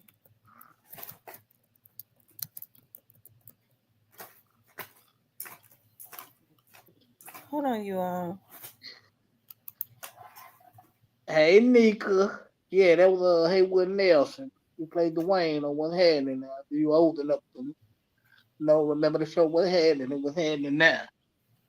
I didn't know Haywood Nelson. Yeah, that's Prince brother. Never heard him talk about it.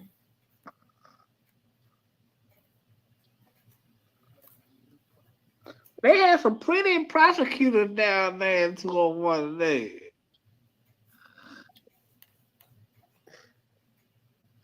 Yeah, D died. We gonna miss you, D. Hey man, the way them prosecutors was looking outside to go down there, I thought myself at the mercy of the court. They said the last lady prosecutor showed right, because she was very docile the whole time during the trial, and she, they were very passive. They allowed Manny to take over. Manny told so many lies. They didn't do their research on the case, because what I was going to say at the end, when Manny called that lady, Cornelia said that he told them to put the money in Miss Fifi's mailbox. They didn't do their research on the case, because when Manny twisted that up and said that he give you the money, and she said no, he didn't. If he did anything, he put it in my mailbox. But that's what he said. He told them to put the $500 in Miss Fifi's mailbox. But yeah, man, y'all to be ashamed going to bother that old lady, man. She just want to drink her Sprite and watch her TV. Yeah, and Manny knew that they didn't do their research like they should have. Hey, this is Tamara. Hey, how you doing, Tamara? I'm doing really good. I just want to say something first. This is me. I'm Bruce Wayne. I'm on your side. When I was saying get her, I was talking about get that girl straight. Because when she was saying that stuff about it was okay to kill him because he dissed him, that's whack. I don't agree with none of that. That's well, I'm glad you called and said something. We be having trolls, so I don't know. Yeah, nah, I ain't no troll or none of that. I'm a dog fan 100%. Like, for real. Like, I think all this stuff is crazy. You know what I'm saying? I think, I don't know. The way this case is playing out, it can go either way. But I feel like if he doesn't go to jail, I don't think that RICO is gonna come. So he has to go to jail for that RICO to come. That's what I think. How everything's playing out. Other than that, I think they're gonna slide it under the rug. Because to be honest with you, too, because of Dolph's position as a person and a street dude or whatever, them police don't be happy when you come up and you make something of yourself and you put your other people on. They don't like that. My personal opinion. Okay. Yeah, but I want to say I'm sorry. I don't want you to ever think, heck no, I'm not no troll. I'm on your side. I'm a Dolph fan. I stand on what's right. I ain't with none of the BS. Well, I appreciate you for calling, and I'll unblock you. Yes, thank you. Thank you, darling. Thank you for. I listen to your stuff all the time. Okay, honey. Thank you for calling in. You say he a dog fan? Yeah, he said he a dog fan. Shout out to him. You staying block, homie? Now Tell I'm me gonna on the block unblock list. I Rock J says Nipsey Dolph Independence common denominator. Hey, I ain't gonna lie though. Shout out. I ain't gonna lie though. Manny exposed a lot of corruption that happened downtown. You think he exposed corruption? Yeah, man. What kind of corruption? Oh, corrupt out horn around here passing around money to. Well, I mean, that our horn ain't the police. I mean, why would you put yourself in the middle of that though? I don't know. That's crazy. Cause the feds come, they want to know why would you do some shit like that. I'm quite sure the feds want to know why you did that when they come. You feel me? Mm-hmm. Because it was because y'all in the commission, y'all was already in the commission of a crime. But I hope my nigga got it don't go to jail. Don't get it twisted, man. Hey, this is Tamara. Hey, Miss Tamara, this Big Mike from VA. Shout out to the VA. What's up with you? Nothing much. What's on your mind? What you thinking? I just wanted to tell you something about the money situation with the payment or whatever. I feel like Logan ran off with that money. I feel like he just duped Cornelius just to get that money so he can run off with it. Him and Straight Drop split that money. And I think Cornelius know that. And I think that's part of the reason where he wanted to make sure he got back in Govan. And I wanted to say something about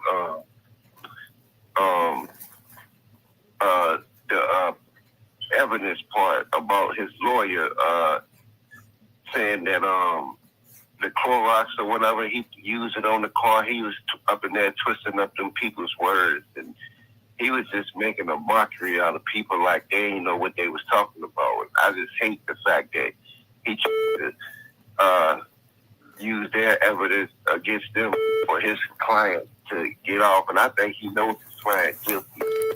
He just trying to do his best to get him off so get a stripe under his belt. But I feel like everybody go man guilty, and I feel like he needs to be there with the rest of them, because I feel like if T living, he would be down there with him. Mm-hmm. Yeah, Teaser would be. Yeah, he would be right down there with him, because I think he had a part in introducing Straight Drop to go too. Yeah, you know what? It's sad to say, but it seemed like to me they basically kind of just hoard them out so that they could get some money. Yeah, that was the whole point. Like I think the whole time, the whole point was never to give Cornelius his money. Sure wasn't. Yeah, that was sad, and the gave his whole life up for that. Mm-hmm. It's unfortunate. Take care of his kids, but yeah, I just wanted to talk to you about that, and congratulate you on your show, and I appreciate you coming on, and that's something to look forward to. Thank you, darling. I appreciate that so much. Yes, ma'am. You have a good night. You too. Bye-bye. Hey, this is Tamara. Hello? Hey, this is Tamara. Hey, how you doing, Miss Tamara? I'm doing good. Where are you calling from? Okay. I'm calling from Richmond. Richmond, Virginia? Yes, ma'am. Okay, shout out to Richmond. Yeah. I'm calling on you. Well, what I wanted to say was, I've been a big fan of you on social media now since you started this golf case. and whatnot. But it's sad. It's very sad. It's a very sad situation. And Ms. Thelma, if you look at this, if you look at Govan from now until back then, you can see how much this situation has deteriorated him physically. You can see it. This thing is eating him alive. Mm-hmm. It's eating him alive, So, we know he's guilty, but you can see the guilt and Dolph Ghost is riding him. I've been a big Dolph fan. I've been a big fan of you, and, I know you're a big advocate for Dolph, and, against all crime. But it's a sad situation. Mm-hmm. It is sad. Sad situation. That boy has deteriorated. When I look at this boy, I say, oh my Lord, this boy has lost weight, and you can see it in his face. It's killing me. Yeah, it is. I'm gonna use your old saying that you used to say a couple of years ago. They used them young boys up, and they just spitted them up. Mm-hmm. Yeah. So I just wanted to call in and let you know I was a big fan of you, and I'm a big Dolph fan. Yes, he's guilty. Well, I appreciate you calling in. Okay, then. Thank you, honey. All right, bye-bye. Shout out to VA, Richmond, VA. People calling in from everywhere tonight. Shout out to them. Let's see. Somebody calling in from 402 area code. I'm gonna call them back. So I think they've tried to call several times.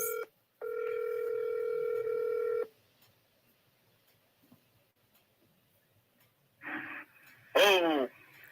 Hey, did you just call my show? What's up, Cameron? This Illis. This is who? It's Illis in the crowd. What's going down? Oh, nothing much. You doing okay? I'm doing.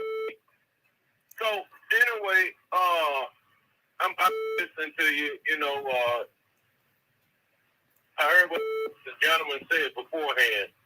Mm-hmm. That's pretty much what I was gonna call in and say was like how you can tell that this has 8 Govan up alive. And you can just see him, looking like he's 100 years old, after this all the stress and stuff piled up on him.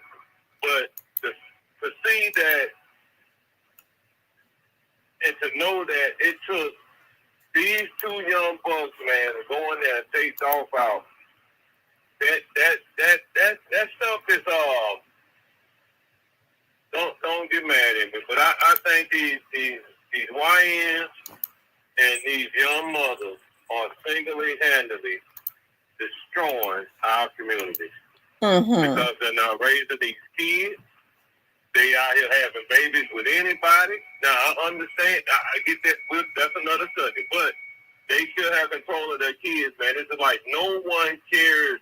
No one has no morale. No morals. No one has no dignity, no pride, no self-love. I mean, this thing got ridiculous out here. Mm-hmm. I fear every day, man. Every day that my son can walk out that house and, just say if he got into it with somebody at his school over some little girl or something, they're not coming to fight him. They're going to go get their daddy's gun, their uncle's gun, cousin's gun. They're coming to shoot.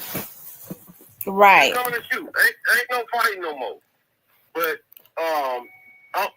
I just feel like we didn't get the justice that we were looking for when it came to this case. I think MPD, along with their old chief, what was her name, Davis. Mm-hmm. All these people are crooked, man. These people have been covering up crimes, working, these street affiliates out here, because it don't make sense. I'm going to end it with this here, that out of all people that was brought in and interviewed was Big Joe. Mm-hmm. I'm going to leave it at that, man. So, hey, I'm enjoying this show. I'm listening in, and thank you for taking my call. Thank you so much for calling, darling. I appreciate it. Already. Bye-bye. All right, y'all. Somebody called in, some 254 area code. I don't know what area. The area code looks familiar.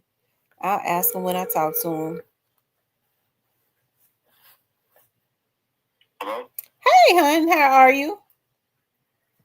I'm doing good, ma'am. Yourself? I'm doing good. Did you just call the show? Yes, ma'am. Yes, ma'am. Yeah, I was just trying to chime in on the dog case. You know, it's a sad thing. You know what I'm saying? Because I feel like, you know, we as a race, we took a loss. You know what I'm saying? We just didn't lose Dog. We just didn't lose Jug. We lost like 5 or 6 black men to the penitentiary and to the graveyards, and we don't have any of us to spare. You know what I'm saying? We need all the kings that we could get. You know what I'm saying? Because we're all warriors. You know what I'm saying?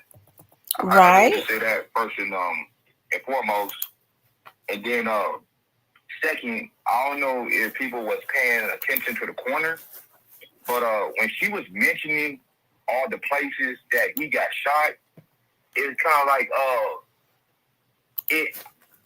something just seemed fishy, because how come somebody had to shoot from the back door? You know what I'm saying? Because like, look at where he got hit at. Well, did you see the video? Did you see the video? Did you get the opportunity to see the whole trial this time? Because they showed a little bit more. They actually did show when Cornelius first hit him, he tried to run, but he didn't have anywhere to go. Like, they did show that. We had the opportunity to see that. Did you get the opportunity to see it? Yes, yes, ma'am. I saw it, you know, but this just reminds me of the Nipsey case so much, because the Nipsey, nobody has really seen the whole Nipsey murder. You know what I'm saying? Nobody has really seen that tape yet, you know? And I just feel like somebody, or as we can see, somebody is covering this up. You know what I'm saying? Mm-hmm. I don't know if that makes sense. You know, I just think that this got Rock Nation written all over it. You know, and I'm not trying to hate on Jay, but it's like, you know, when these people, when you turn them down and then you get more money than them, you know, it pisses them off. You know what I'm saying? That they can't have a hand in what you're doing. Like with Nipsey with the store, and he's making a lot of money with just off merch. Then the weed. Then they was about to do the restaurant thing back then. The Babaleos. Dolph was on a bigger level. Dolph was millions in real estate. You know what I'm saying? Just not in Tennessee. I mean in Memphis, but Chicago, Alaska. This dude was like really, you know, like really running up a bag. Excuse me, I stuttered. And you know, and he's making more money than these cats that's rapping like Gotti. He's making more. He probably got more money than that whole label combined. You know, and he don't want to sign they 360 deal. And you know, then if you do the research on Desiree Perez, they know how to play with these cases. You know, like with the Tory Lanez thing. Look at how they played with that. Right.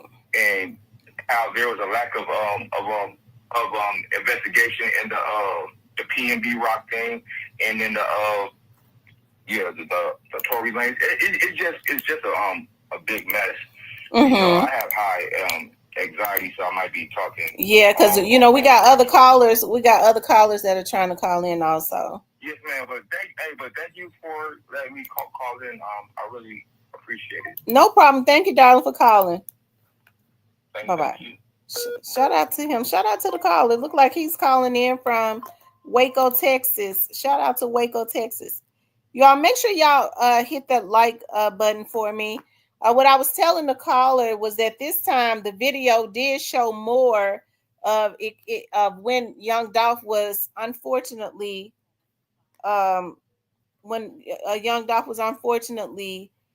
hit. Okay.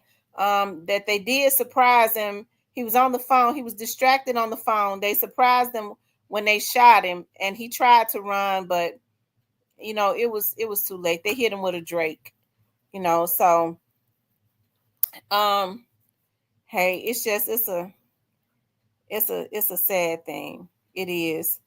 Y'all, the number is still up. You all can call in. Call in. The number is 901-667-0119. 667-0119. 901 area code.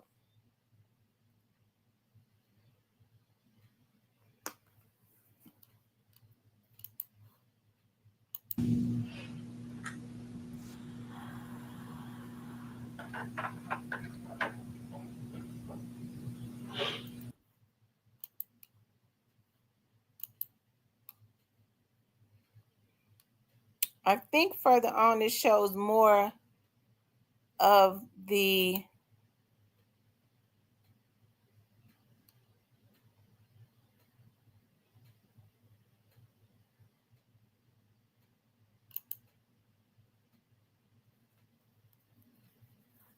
when they went into the cookie store.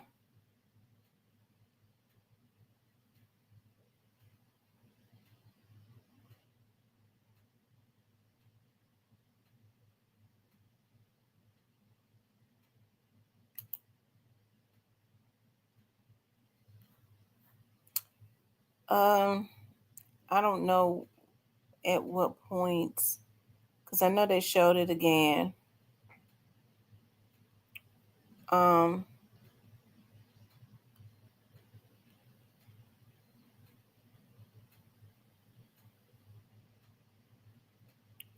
So it looks like y'all, it's gonna boil down to this right here.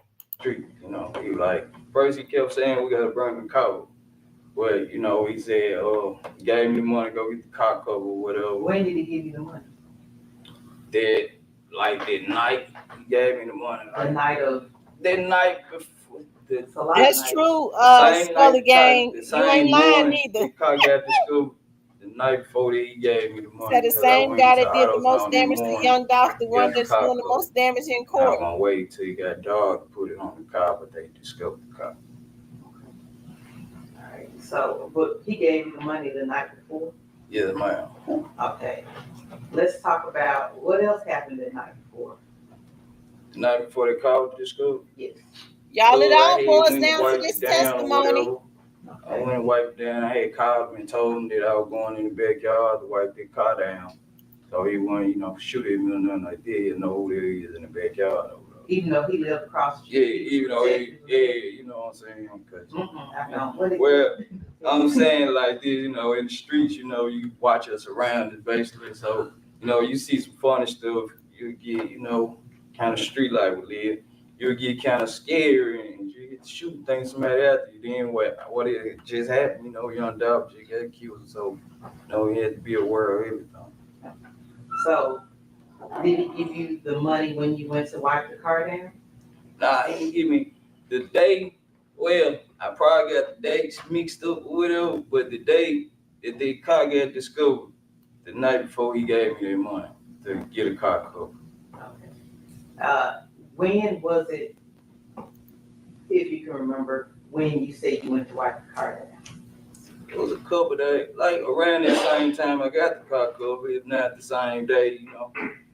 I wiped the car down trying to get the prints, make sure there were no prints on it. All right, when you were wiping the car down, what were you wiping the car down with? Some like little cleaning supply stuff. I can't tell you exactly what I put on it, but I had a rag, had some stuff sprayed on the rag, and I just went and wiped it down. All right, now was this rag soaked? Like, Nah. dipped it in some products, or you just I just sprayed some stuff on it. You remember what it was? Nah, I really don't. And was it daytime or nighttime? It was nighttime. Okay, it was nighttime. I ain't do nothing daytime. It was nighttime. Could you fully see the car that night? It was in the back, like somebody had pushed it all the way in the backyard, like parked it all the way in the back. So when you all dropped it off, was it in the same place it was? nah, it was like in the front of the driveway.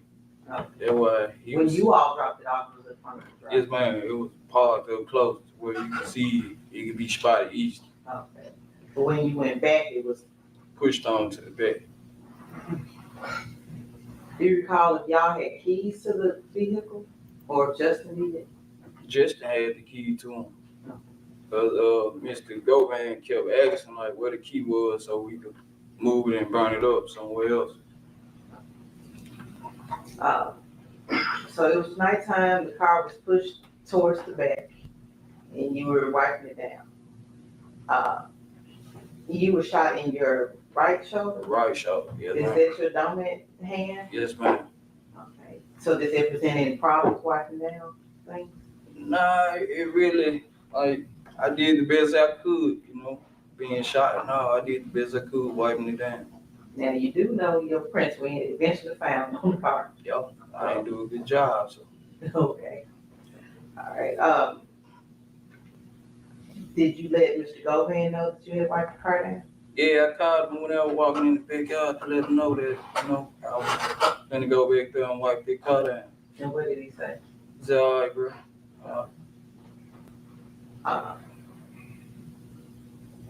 So another night or another day or so, you were asked to get a car cover. Just fine.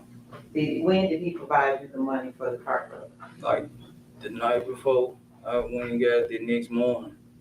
Like in between midnight hour. And how did he provide you with the money? With cash money. Cash. Yes, ma'am. Okay. He provided you with cash. Had you ever bought a car cover before? No. Did you know where to go get one in? Yeah, I knew where to go get a car cover from. Okay, and did you look it up or figure out which store? Nah, it was an AutoZone close by, so you know I know AutoZone sells them. Okay, okay. So is that where you went? Yes, ma'am. What's the AutoZone? Yeah, what color car cover was it? Now that part I can't tell you because it never made it out the box. It never made it out the box. Why didn't it make it out the box? Because they had discovered the car, and I was like, since they discovered the car, take this junk back and get the money back and just buy me some more pills. Did you, when the day that they discovered the car, did you speak with Mr. Govan then? Nope. You don't recall speaking with Mr. Govan? No. You speak with Mr. Johnson, Justin Johnson? Nope. I ain't speaking to one of them that day when they discovered the car. I ain't talking to nobody. Look, y'all, I told y'all I had to stop and show y'all this right here. I told y'all that they were celebrating. Hold on.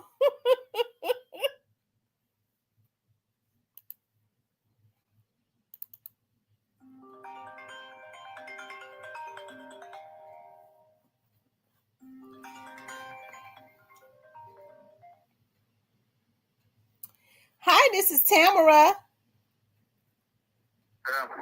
Yes. Can you hear me?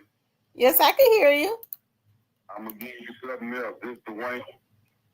I'm calling from Houston. We'll give you this, and I'm gonna leave y'all alone. Okay. You know they have a satellite in the sky that can look down at any moment and take anything. It runs 24 hours a day. The time that you got shot, all they have to do is access the cameras. Just like you can have that bird's eye view looking over your address at your house. Right. Okay, so when Jip got shot, why didn't they access that camera to look down and see who these people were who shot Jip and to access that car? You can access any moving object at any time. Mm-hmm. You always got to go behind stuff. You never take the mirage that the United States police or people put in front of you. Okay. They got a satellite in space that can look down. You can put your address in and look at your house when you ain't there. Just like these ring cameras. Mm-hmm. Just like when he got killed, they got video cameras all over there. If they really wanted to find out who did it, They could have accessed that satellite that was pinpointed right there when he got shot next to that truck and seen the people who did. Okay. Okay. They all in this together. I hate to say it, it's true, but the sad thing is we as black people are killing up each other and they getting rich for generations off us killing each other.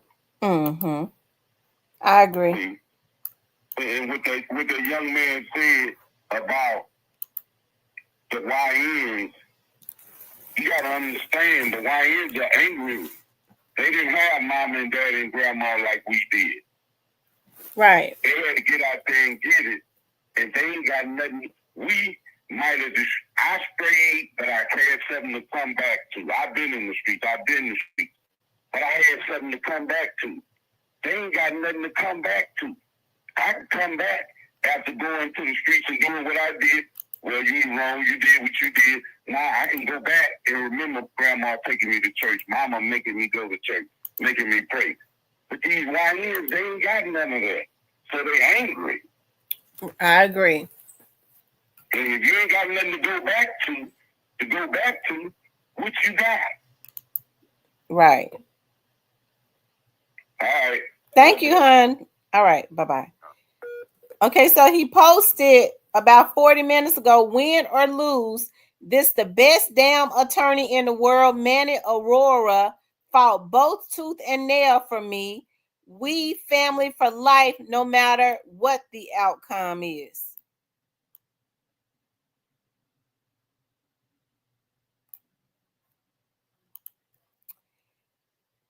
Okay.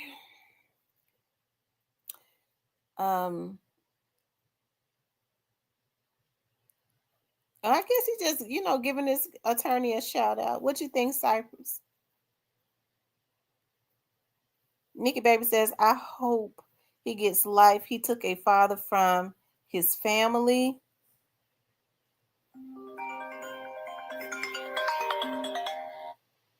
Hey, this is Tamara.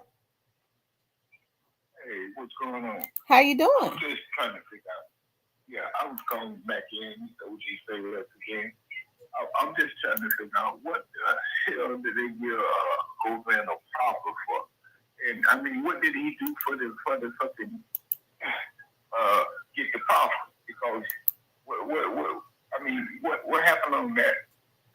I mean, he's been out ever since he got picked up. And what was the payoff for that? Mm-hmm. I don't know. They're keeping, the terms of that. I don't know. I mean, when that's his deal for not taking it to trial, was the proper deal and all that shit? That's interesting that you say that. I don't know. That is a good question to raise. What was the proper deal for? Why was he let out? He's been out here free ever since that shit went down, and Mm-hmm. So that was my only question. I just was thinking about that. I mean, that what I thought the proper deal was for him to get up on the stand and tell what he know about this and that. So how did Neil Jacob allow him to be running around for the last 4 years or whatever, Mm-hmm. I tell you. When tell me what's up? Cypress, he got us on mute. I think he done stepped. He probably gone to the juice store or something. Yeah, but don't you think that sounded crazy though? Yeah, it is. That is a good question to raise. It definitely is. So anyway, I just called back in and said because that was really on my mind, you know what I'm saying? So I was just trying to figure out what was going on with that. All right. Well, thank you for calling back in. I'm just saying, what you think? You think he's gonna be found guilty? You know what? I'm in the middle about it. I don't know. I think that the prosecution had a preponderance of evidence, but I do think that his attorney did a good job of trying to poke holes. I mean, I guess it depends on the way that the jury looks at it, because he was trying to chip away at, you know, different people's credibility. But that's what an attorney is supposed to do. Like I said, but it was that Tyree Nichols case. I mean, you know, and plus, you know, I was just want to say something. I follow you all the time. I've been watching you from day one, and you know, ever since the dog trial started, everything. I'm just trying to, you know, give your pop, you really do a good job. And, you know, your content and all that stuff. You know what I'm saying? Yeah, I really appreciate that. I definitely uh understand what you're saying as it relates to that. You know, he got a proper deal also. So I wonder what that was about. So it seems to me that they were He's supposed to been what they call it? The 29 years. The main guy who got all rolling and everything. So I was just trying to figure out what happened with that. I mean, you know, I thought that was the reason he had the property, you know, because he wouldn't give him a stand and spill his dust, you know what I'm saying? Anyway, I'll let you go. I know you got to get the call. Well, thank you so much. All right, then we'll talk. Okay, all right, thanks. Bye-bye. Yeah. Yeah, make sure y'all hit that like button. Hit the like button, good people. So do you all think that Cornelius' testimony is credible? What you think? It definitely put Govan in a bad spot. And how did you know that they discovered the car? Facebook, the news, and stuff like that. So, well, that morning, like before I went and got the car cover, I spoke to Mr. Govan. But like after they discovered the car, nope, I ain't talking to him. I just the morning of. So what did you talk about the morning before they discovered the car? the car cover and stuff. You talked trying to get that car covered up and get rid of it, basically. Why did you need to speak with Mr. Govan about? He was the one saying that we need to get rid of that car. You know what I'm saying? Like it was right there, and he was like, you know, he ain't want them talking to him about anything if they discover the car, because he gonna tell them to get with Willie Massey, or he get back to his gambling. So the day the car was discovered, you did not speak with him any more afterwards? Not after the car was discovered. All right. Did you speak with him any more after that? Yes, ma'am. December the 8th, 2021. I was going to give me some pills, going one way, and he was coming up another way. And he looked through the windshield mirror, on his windshield, and blew the horn. And I pulled over, he pulled over, and he got out the car. He was like, thank God. He was telling me that he been getting shot at and stuff. And he asked me, have I spoke to Mr. Justin Johnson? Because they had ran in Justin Johnson's house the night before, whatever. He showed me some things on his phone. And he was asking me, did I have a number he get in touch with me on? He told me I needed to get rid of my phone. I need to get rid of that phone, is all he was saying. And he was like, he was gonna go to prepay that night and get my money. And he was gonna call me. He asked me for a number. And he was gonna call me. Did he ever call? Now the U.S. Marshal was on me the next day. I tell you.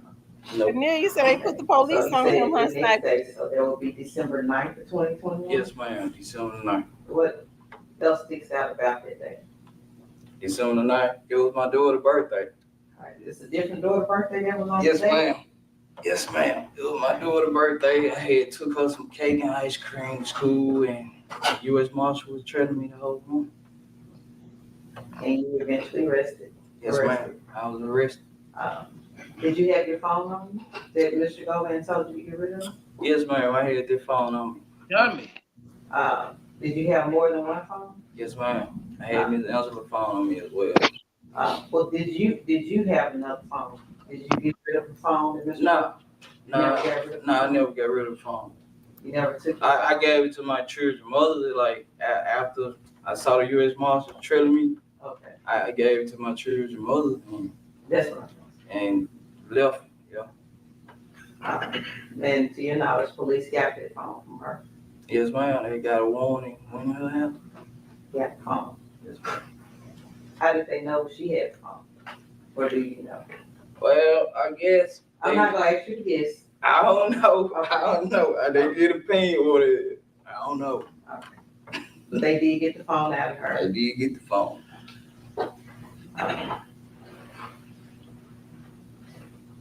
And you didn't speak to Mr. Goldman anymore after that.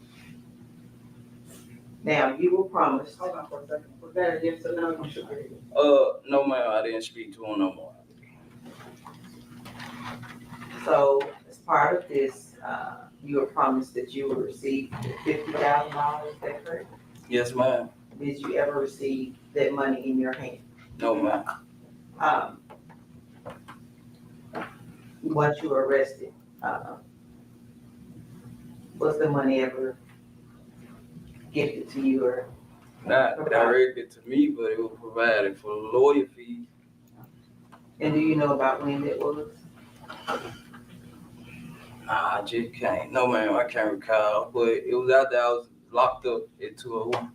To your knowledge, was Mr. Govan locked up at that time? No, ma'am, he wasn't locked up at the time.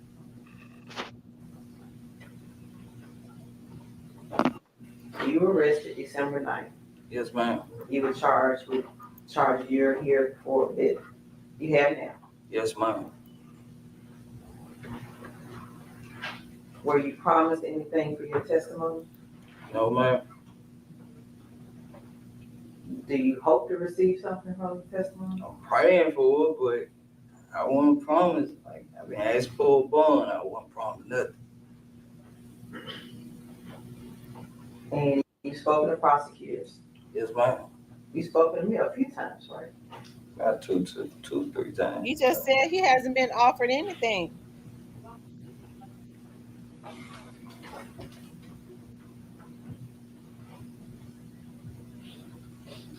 And everything happened here in Shelby County? Yes, ma'am.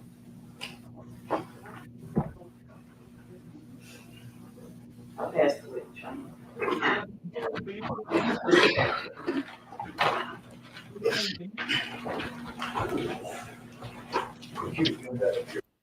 In March, is that right? Right. Okay, and then you talked to him again after that, right? Yeah. You remember talking to federal prosecutors in August of 2022 and making a statement? I don't know who I was talking to, and I don't remember like what time it was, but Okay, yeah, I talked to him. all right. And you remember when you previously given statements, you acknowledged you lied to the police throughout this process, right? You denied everything. And I ain't say throughout the process. I didn't say that. all right. When I first spoke to them, when I first got him locked up December 9th, I was intoxicated. So, I really didn't want to talk.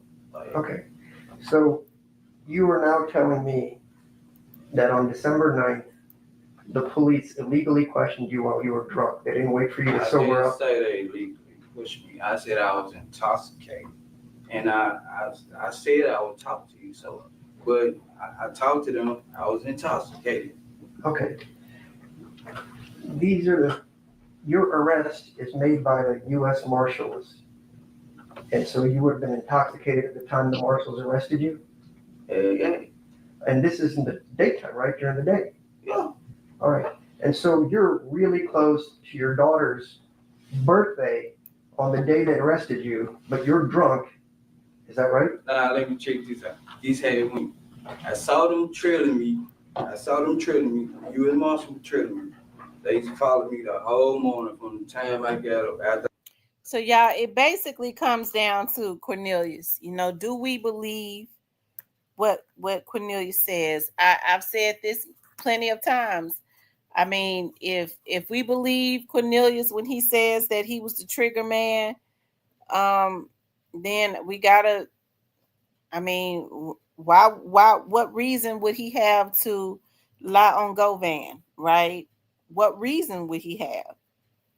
I don't think that was ever brought up. I didn't see the prosecutors bring that up. Manny is definitely not going to. What reason was it that Cornelius would need to lie on Govan?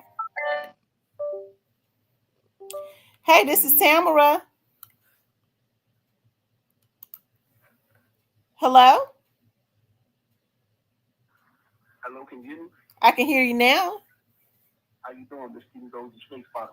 Hey, Snake Spotter. How you doing? I'm doing good. You ever believe Cornelius? He lied about straight drop? You said, did he lie about? No, he didn't. What he got to lose? Right. What does he got? What does he got to lose? See, one thing about it, when you commit a crime with somebody, and they including themselves in the crime, and they even telling they wrong, and admitting you're wrong, I don't care what type of lawyer you got. You ain't beating that. The man finna get found guilty of all charges, man. Y'all better learn the law. Mm-hmm. I'm just keeping it real. He get found guilty of all charges. He out of there. Okay. So you think he's going to be found guilty of all charges? His lawyer is you trying to paint an imaginary picture. You ain't proving nothing but run your lips. That's all you do. That's it. Good luck, though. I don't with jail on nobody, but like I say, man, you involved. You out of there. All demons must go, man.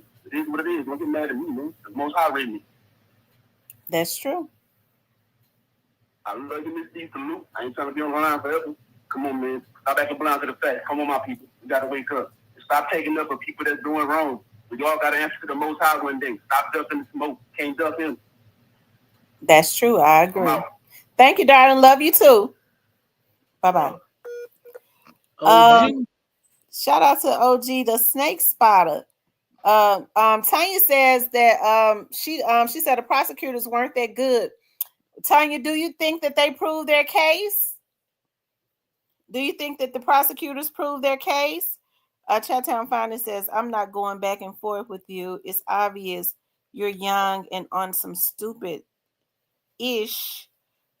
That's what's wrong with the world today. Thank you for calling in, Spotter. Yeah, shout out to the Spotter, the OG Snake Spotter. It says Chattown Finest. Yo, I'll make sure y'all, it says, did they see where the money came from? Yeah, it came from They our say home. where it came from. Didn't they say? Well, I don't think Cornelius ain't getting no money, so he don't know where it came from. Quit don't know where it came from, though. According to Manny, it came from our horn. Did he say that but he said the money for the lawyers came from our horn, right? Right. But did he say the money that they was actually somebody got Cornelius' money? Who you think took Cornelius' money from him? Quit. And he wasn't taking all them trips and going to Houston and Virginia and Atlanta for free. That's why I say this what I don't understand about this. If I'm not gonna pay you, I'm gonna most likely kill you. That's just me. I ain't gonna let you make it to the court to get on it. I'm gonna if I know I ain't got intention on paying you, I know I'm playing you, I'm gonna get you. Get you out of here. And that way I ain't gotta worry about you. I can go to sleep.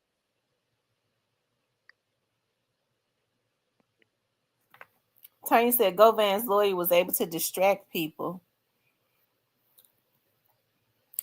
Maddie says that's why he about to suffer in jail now. Youngster that was playing says Govan, that is why he will be found guilty, Miss T. Unjust never prospers. Hey, this is Tamara. Hello? Hey, this is Tamara. Hey, Miss T, how you doing? Good. Who am I speaking with? All right. Yeah, all charges. He guilty on all charges. You think so?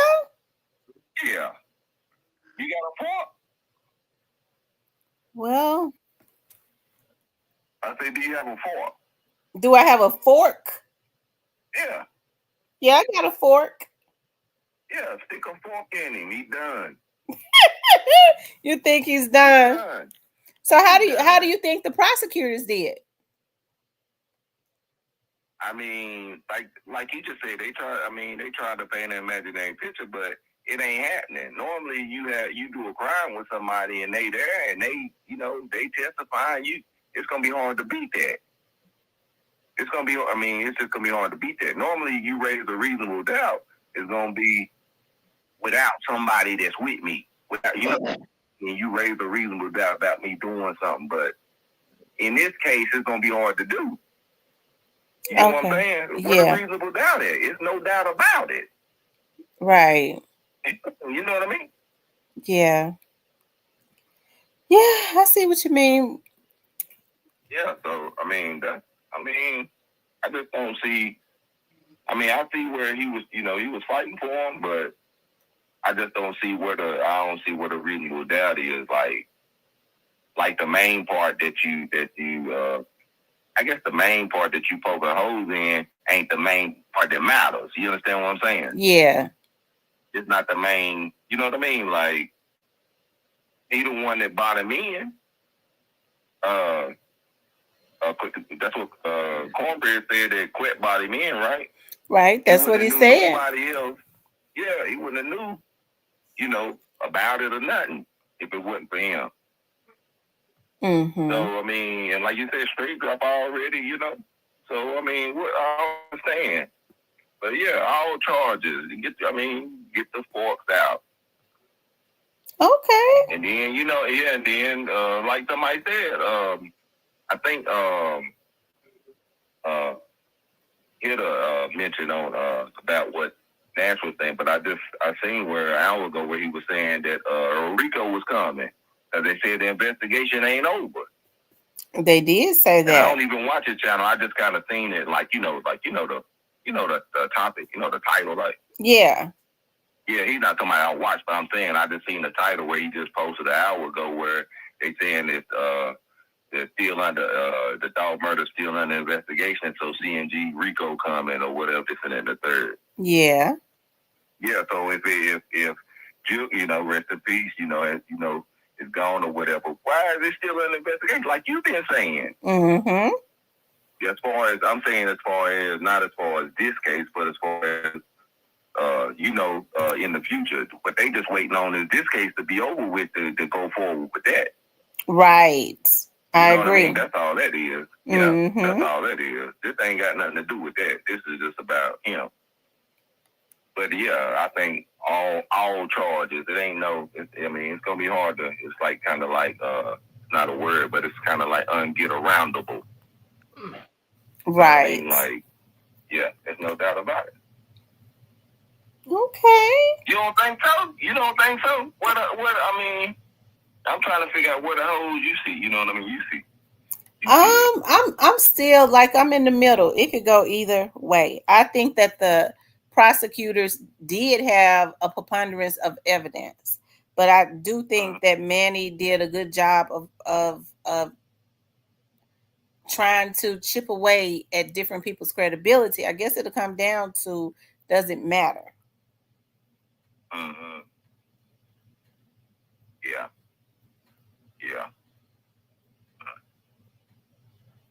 At the end of the day, it's a sad situation.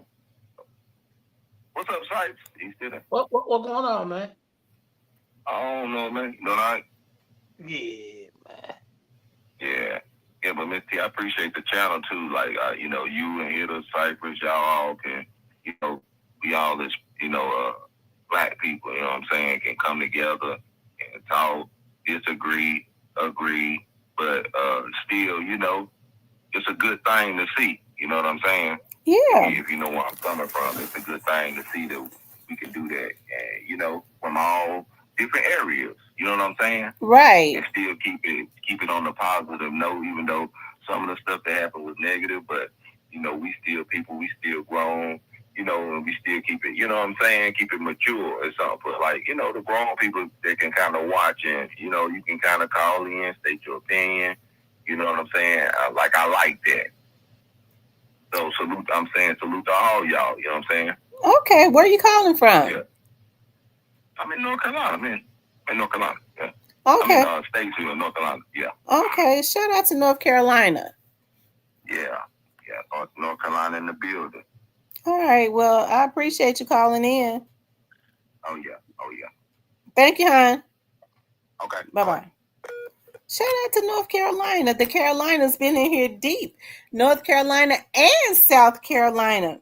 Y'all Virginia, make sure y'all hit that like button for me. Make sure you guys please like, share, and subscribe. Okay. If you Virginia, haven't subscribed, subscribe to the channel. Hit all. Okay. Subscribe to the channel and hit all. Virginia been lit in her tonight Yeah, too. Virginia been up in here and Detroit, Michigan. Yeah, shout out to Michigan. Mm-hmm. Home of the real CMB.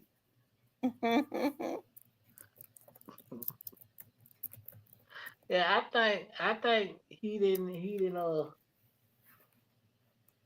he should get indicted now on 101 man later. He should get indicted.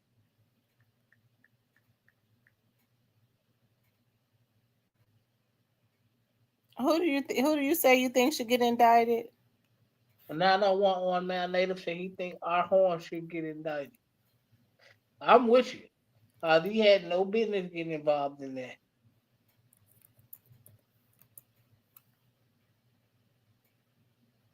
And they most likely gonna let him slide with it. And that's how crooked Shelby County is. Mm-hmm.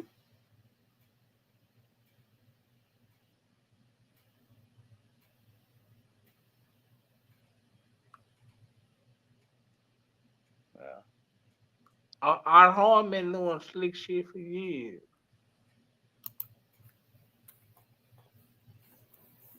He says, Manny lawyer asked him on stand if he had a proper Cornelius, that is. Nothing says Chattown is coming now if he can beat it. Quit didn't look worried, did he? Or y'all think he just smiling for the picture?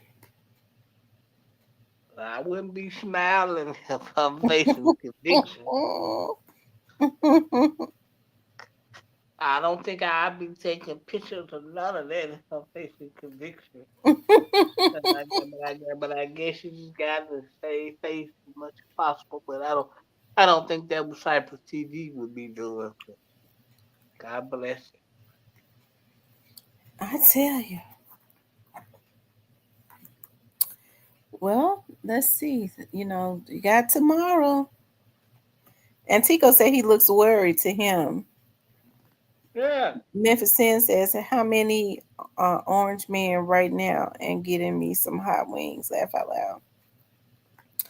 So are you all saying that y'all want to see Quet go to jail more than Gotti?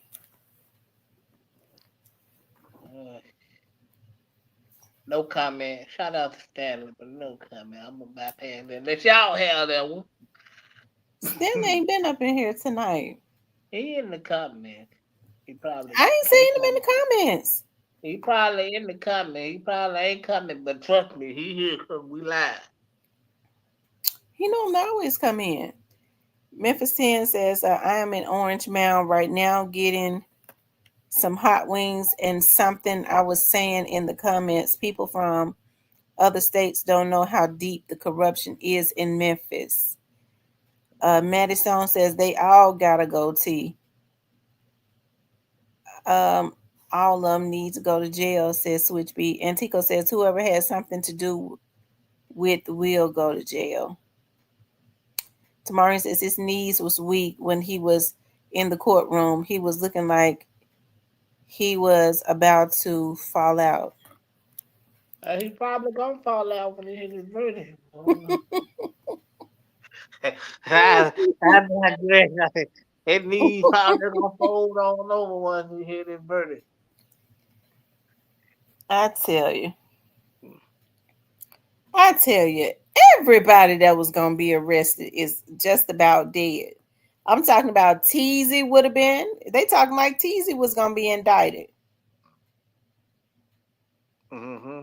But see, Madden was trying to force him to talk about Teasy to get, but they were like, "Nah, we ain't biting that. You go somewhere else with that." He was trying. They even, hey Betty, how you doing? They even threw my man Miscellaneous up under the bus. I ain't Hold throwing up, man. everybody. Who's Miscellaneous? I was trying to figure out who is that. Who is that? He a rapper out of Memphis. Is he still alive? Yeah, they keep throwing him under the bus. He might not be for long. I heard them saying Miscellaneous. I thought they was talking about because Cornelia says I don't know what miscellaneous mean. I know miscellaneous is a word. So when he said I don't know what that means, I thought maybe I didn't know what the hell they was talking about. Yeah, he alive right now. He don't know how much long he got on the So clock. what kind of part? So why was miscellaneous being brought up? So what was they saying about that? Like they know he know comedian, TV, and all of them. But I don't know, man. Miscellaneous, I don't know. If I was you, I'd stay low, whatever I'm at. You might be on the clock, so they just throwing you up under the bus. You might be next up. If I ain't time out on the price is right, so if I was you, I'll stay low. Then they say JoJo Splash shot at Moochie Great. Yeah. He another one. He another one, man. He is another one. Well, he better well be out on the streets and be in jail because I don't know if he had lately, but he was staying getting into fights. He gonna stay fighting. Look at who he run with. They can't help him now, so he on his own. They gonna be wearing his little thin ass out. It says the prosecutor said a twofold investigation that is still active. The gang unit is involved in this case. Y'all hit that like button for me. Make sure you guys please like, share, and subscribe. Man, I don't know what. I don't know. I don't know, man. Some of them cats jail is a blessing for them. They'll be going to hell if they was on the street. Mm-hmm. Did you know DP? That nice sound for me. DP. Did you know DP? That nice sound. Talk about DP that used to be with Gotti and Juke now. If that's the DP you talking about that passed away that used to be with Juke. Yeah, I know DP. I know his family. If that's what you talking about. I knew DP, G1, C Baby. I knew all of them. Mm.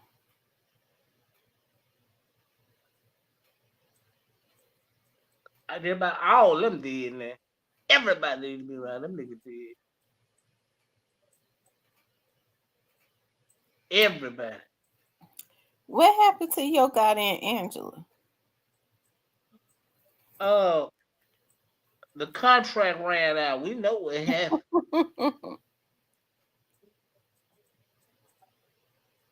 They said, Joy, some of these people commenting haven't paid attention to who's still locked up and who's not. Some will be witnesses, other will be defendants. Mm.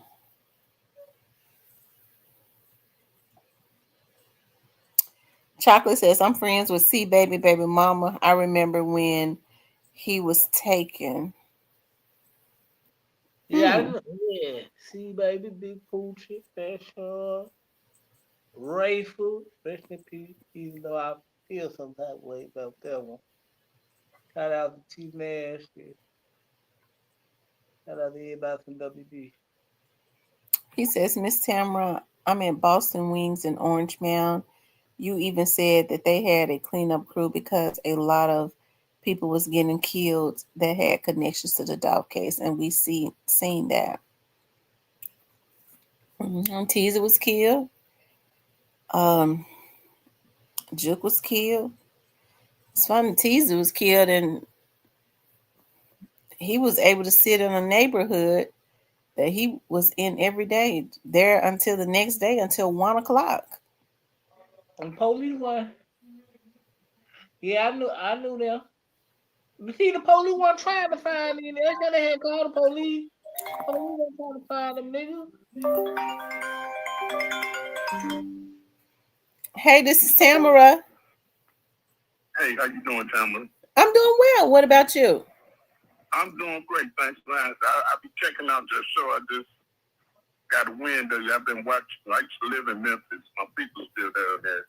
Okay. But I don't know. I think he's gonna find him guilty. You think so? Yeah, I really do. I don't know.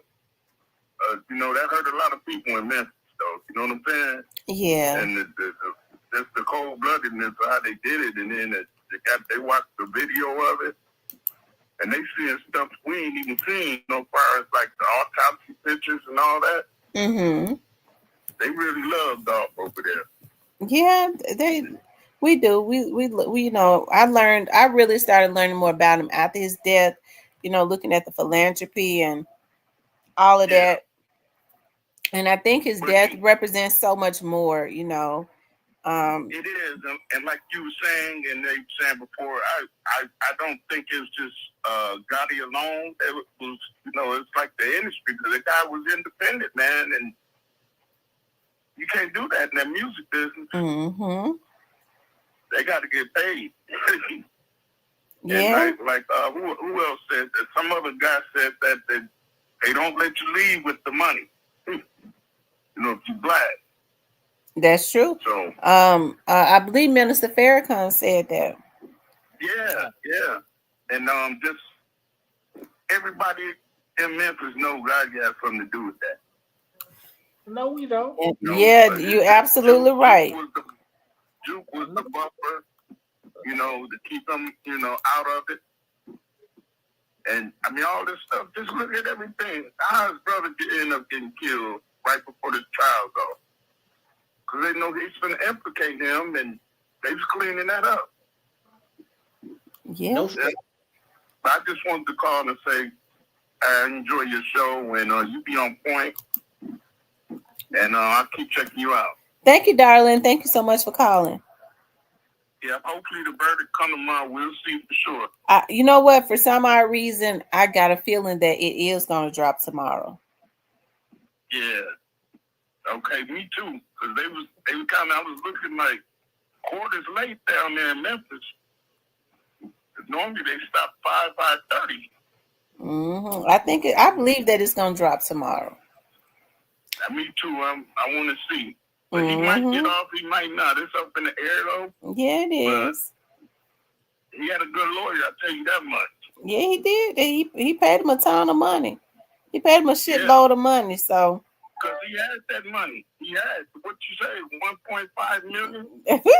I promise to God, I don't mean no harm, but I really do believe that he got the majority of it. They gave it to him.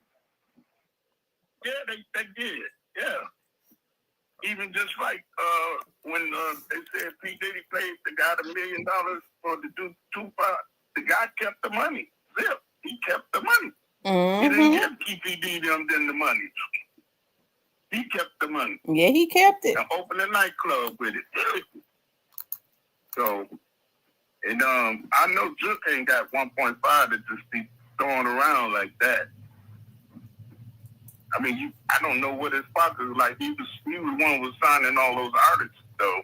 Glorilla and Money Black, though. He was finding them people. Not here. Who, Yo Gotti?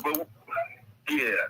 And I know, you know, I got family in Memphis. Almost now, out east, Carter, they're all through there. But what I was hearing when they shot Juke, they said it was the police right there, and he heard all the, you know, the guns. They said, man, said he ain't going over there. So he's like directly across the street, and they was like witnessing. And the man said, one lady said they could see the fire coming from the guns. You know what I'm saying? And they said the police said, I ain't going over there. That's what I heard. I don't know how true it is. Yeah. But I ain't gonna hold you guys up. Hey, I just want to say something. Prince's brother's name is Dwayne Nelson. Right, I looked that up. It's not his brother. It's not his brother. I just thought it was because his name is Dwayne on the show. Okay. Okay. All right. Thank you, darling. Hey, bye-bye. Bye-bye. He said if Yeah, he had a brother named Dwayne Nelson.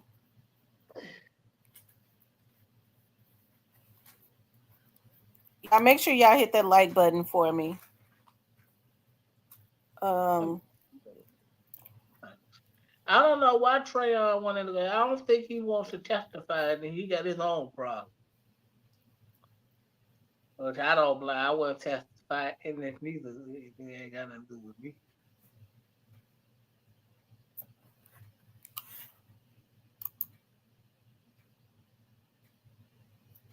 Yeah. I tell you, well, they said they think that the verdict would be in tomorrow before noon. But it need to hurry up and come on. All of the anticipation, huh? Yeah, hurry up and get it over with. The mere fact that they are asking for the what was Cornelius's proffer. I didn't know Cornelius had a proffer. I thought it was Quet that had a proffer. Both of them had proffer. I think the mere fact that they asked for that, they might be having a little bit of trouble. They're discussing his credibility. But they ain't gonna be able to show. They ain't gonna be able to see that though, is it? Well, and you know what? They're probably asking themselves, what reason did he have to lie on them? And they go, okay, well, he had a proffer. Let's look at the terms of that. Hey, this is Tamra. Hello? Okay, they didn't say nothing. You know what? The defense didn't call anybody. They didn't call Trayon. He wasn't there though. I don't think. So they left the verdict on Judge Mitchell's desk, guilty. I don't know about that.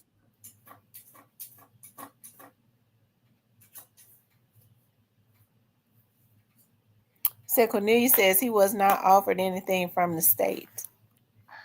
Look, I believe Quet told Manny threw out there that Cornelius had killed somebody else. Quet told him that. He told him, I don't know what you're talking about.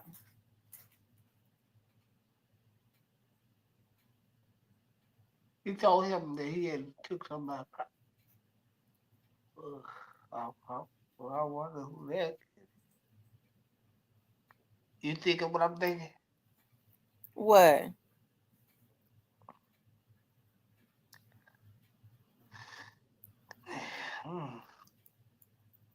Trying to think who. I'm trying to think who he traveled through. I don't think I'm pronouncing that man. That man, yeah. I wonder. Didn't he say he named the person that they say he killed? Didn't he? I don't know. Go back to it. It's September, I believe it too. It says a person who owns their own dirt has no reign to lie. That's true. Trayon may be tied to Wu shooting and another body. Cypress, they said, say what you was getting ready to say. I don't know. Could it be Desmond Rogers? Desmond Rogers? I don't know. They named the person. I thought that let's go look at that. Manny named the person because Cornelius said, what? It shocked him. I don't know what you're talking about. Let's see. Let's put it up. He named the person. Then you shoot, Kylie. Off at work. I dropped her cake and ice cream off at the school. Then I went to my children's mother's house and dropped the phone. Okay, when did you get intoxicated? Early in the morning. Okay, so like I already had me some pills that night. From that night on, I already had pills and stuff. Okay, let's go back. The night before you got arrested, let's just presume you got arrested on December 9th, 2021. You started taking pills that night. Yeah. I went to sleep, but I had me some pills to wake up on. All right, who did you get the pills from? Someone else. Okay, got a name? You don't remember, do you? Nah, I don't want to put that name out there. Well, we're telling the truth now, remember? Yeah, but It's all they open. not on trial though. They not in this. They ain't got no part. They just sold the pills. So now, I ain't finna put their names out there. So you got some pills the night before, and you stayed intoxicated through the whole day, or did you drink some the No, next morning? you don't drink on pills. You don't drink alcohol with oxycodone. I ain't say nothing about drinking. I said I pop pills. That's my choice of drug. Okay, when people say intoxicated, maybe I misunderstand. I was under the influence. I'm gonna say that. All right. Did you take pills in the morning to stay under the influence? Yeah, I woke up and popped me some more pills. I was shot already too. You know, I was shot too. I understand. So you took the pills, but even though you're intoxicated with the pills, you know enough to go to the grocery store, to get cake, get balloons. Then in your intoxicated state, you go to your daughter's school. Apparently the teachers at the school don't mind you being intoxicated, so you drop off all the stuff for the party. Then you leave some more. You're not intoxicated enough to realize that the marshals have been following you all morning because you're sharp enough to figure that out. And then prior to them stopping you, you're smart enough to ditch the phone with your child's mother. That's what you're telling me under your intoxicated See, I've state. been taking them so long to where pills don't do me like they probably do you. And I could be at work as well. Right. And then after I saw the U.S. Marshals on me, I did go to a Family Dollar, get some Tylenol PM, and took some of them too. Okay. All right, so let's go back to the story for the day. You get up, you pop some pills, you go to the grocery store, you go to the school, then you see the marshals. Instead of being worried about the marshals following you, they just leave you alone. You go to the Family Dollar to go out, buy headache pills. They ain't just leaving me alone. They were trailing me, trying to see exactly where I was going, what I was doing. They were tracking me the whole time. From the time I got Why didn't they just stop you if they saw you? And you're clearly wondering. Objection, you're on the cause for speculation. Sorry. They stopped you near your child's mother's house, right? No, they stopped me in Mississippi. I put them on the I left. I just put them on a little trail. They ain't put no lights on me till I got in Mississippi. Okay, so was it a high-speed chase or you just Nah, I kept don't going? know how speed chase. Because as soon as they put South Haven police behind me and South Haven police put their lights on me, I pulled up. And the marshal was right there. All right, so we talked about intoxicated. So you were smart enough to say, I'm going to get out of Memphis, have them chase me across state lines to Mississippi. Then you remember specifically South Haven police got you. They didn't chase me. I just drove and they were following me. They were trailing me the whole time. Okay. So I just went on to South Haven, Mississippi, and they followed me and put South Haven police behind me. I'm all caught. All right, so in your intoxicated state, you went in this Sunday drive, essentially, where you saw the marshals tailing you. Then you were smart enough to recognize South Haven police was also involved. Is that Look, right? this how I am. I'm from the street, so Y'all get over here. When you drive, you pay attention to all your mirrors. You know what I'm saying? So I pay attention to these cars following me. You know what I'm saying? And I knew that if they was some hitters, they would have pulled up on me and just shot the car over. You know what I'm saying? So I went ahead and went on to Mississippi. When I was in my baby mama's apartment, matter of fact, they pulled up 5-seat car deep, number 10 windows. So I knew they were police. What kind of cars were following you? It was Jeeps, all kind. You know how the marshals ride, you know. Well, marshals usually have those big SUVs and Suburbans, but you're saying like a Jeep Wrangler? They had Jeeps, they had all kind of cars. Okay. They was in unmarked cars, tinted out. All right. So I'm going to try to go this slowly. If there's anything you don't understand, just ask me to repeat myself, okay? Yes, sir. I have no quarrel with you. I respect what you're trying to do. I just want to ask some questions, I ain't okay? got no problem. I feel what you're trying to do too. When we first started this morning, you had mentioned you'd been shot twice and you were losing a lot of blood. Is that a guess? Yes, sir. And you said it was gushing everywhere out of your arm. You had to get medical care. No, I got a wound key. I never went to the hospital. Understood. But you used the word a lot of blood everywhere. Is that fair? Yes, that's what I said. Okay. So as you're bleeding with blood everywhere, you got into the Mercedes to make your getaway. Yeah. I didn't even recognize that I was shot at the time. When I was in it. It's like, man, when I got in the car, I didn't recognize I was shot. But you saw you were bleeding. No, once we pulled out and he shot the window, that's when I know I had a hole in my, I wasn't bleeding. Okay. When the car left, as it's leaving Makita's Cookies, you get shot in the arm.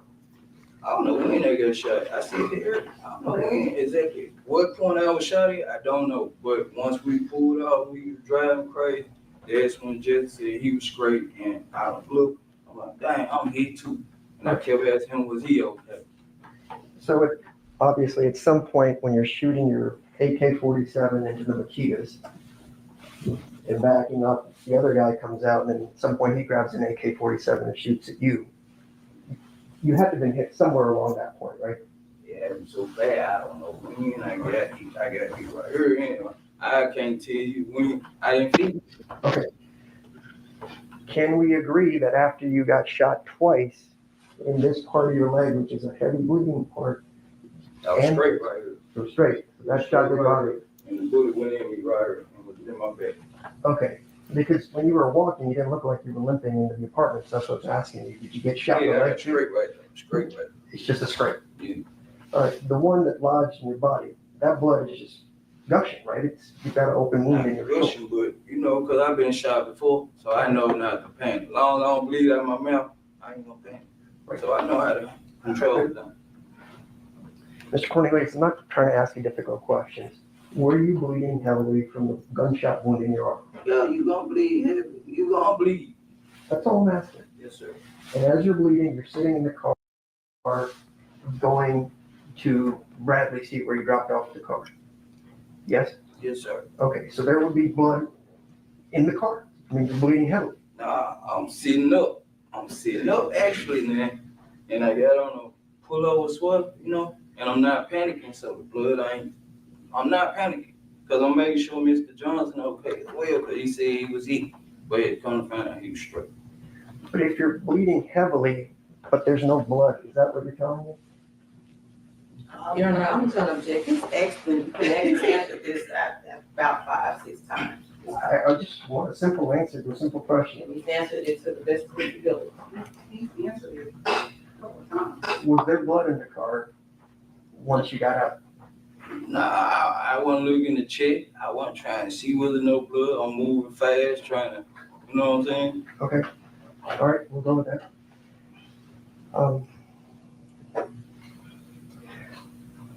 And you mentioned that Justin had the car keys, is that correct? Yes, sir. All right, so when you guys dropped off the car, Justin got into his SUV that he left across the street from Mr.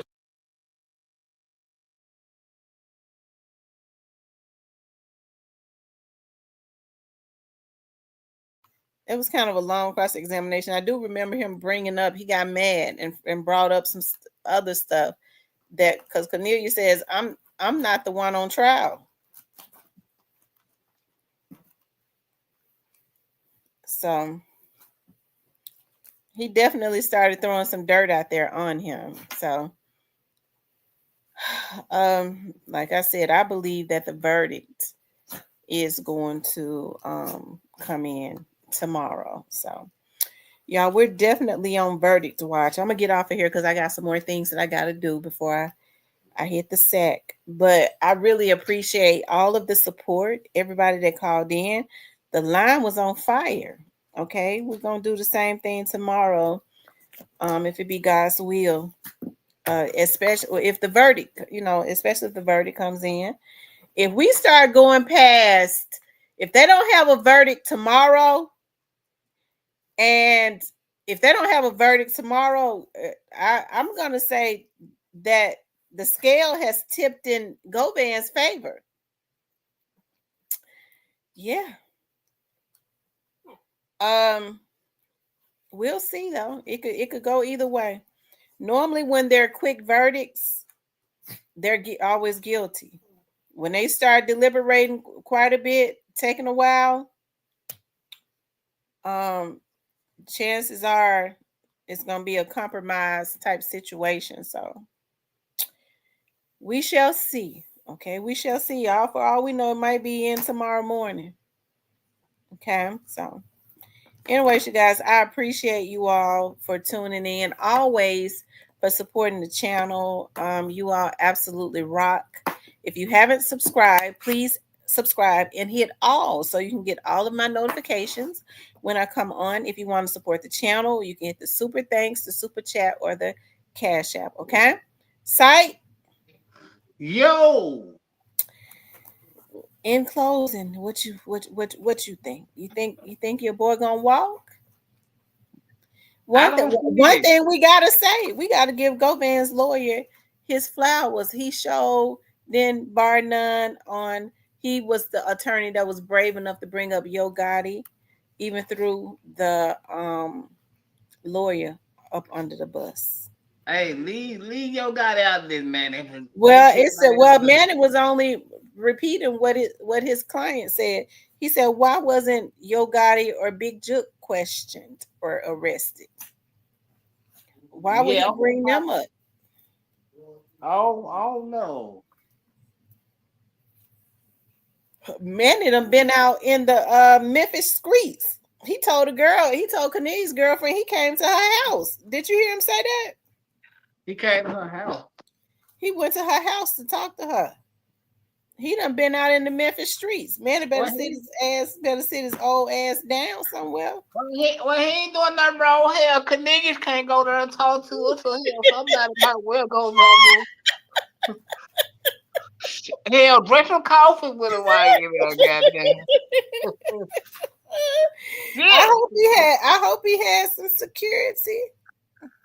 Shout out to Young Dolph. I saw his family. I won't say who it is until after the trial is over that I saw. You say who? Shout out to who? But they got security. Shout out to who? Young Dolph for everybody know who they is and what they look like. What you talk about? I know, but I don't want to say who it is that I saw. Ain't nobody gonna do it. Okay, but ain't nobody gonna I know damn well ain't nobody gonna do nothing to him with that bodyguard I saw. They gonna get their ass tore up. Yeah. Shout out to Manny, man. Go. If he don't need no security, to kick her on that goddamn walking boot. Who? Talk about Cornelius' girlfriend? Yeah, stop on that motherfucking walking boot. You don't need no security. Well, they can say what they want to, y'all. Listen, y'all, I know what Cornelius did was wrong, and Cornelius has to pay, but what they did was they took advantage of a junkie. That's what they did. And hey, I don't think that the prosecutors did their homework like they should have, but I think that the young, because they was just letting Manny handle them.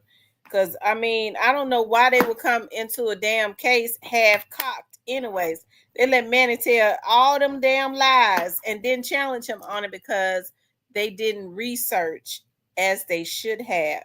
Okay, and the thing about the prosecutors, just like any legal government agency, they have investigators, and the prosecutors got two different types of investigators. Okay, so what I can't understand is why they did not utilize them to ensure that they had everything that they needed, plus their paralegals and assistants and all that shit. Okay, there was no way that you just had Justin Johnson, Cornelius on the stand in Justin Johnson's case, okay, talking about Miss Fifi, and then you let Manny get his ass up there and twist the truth.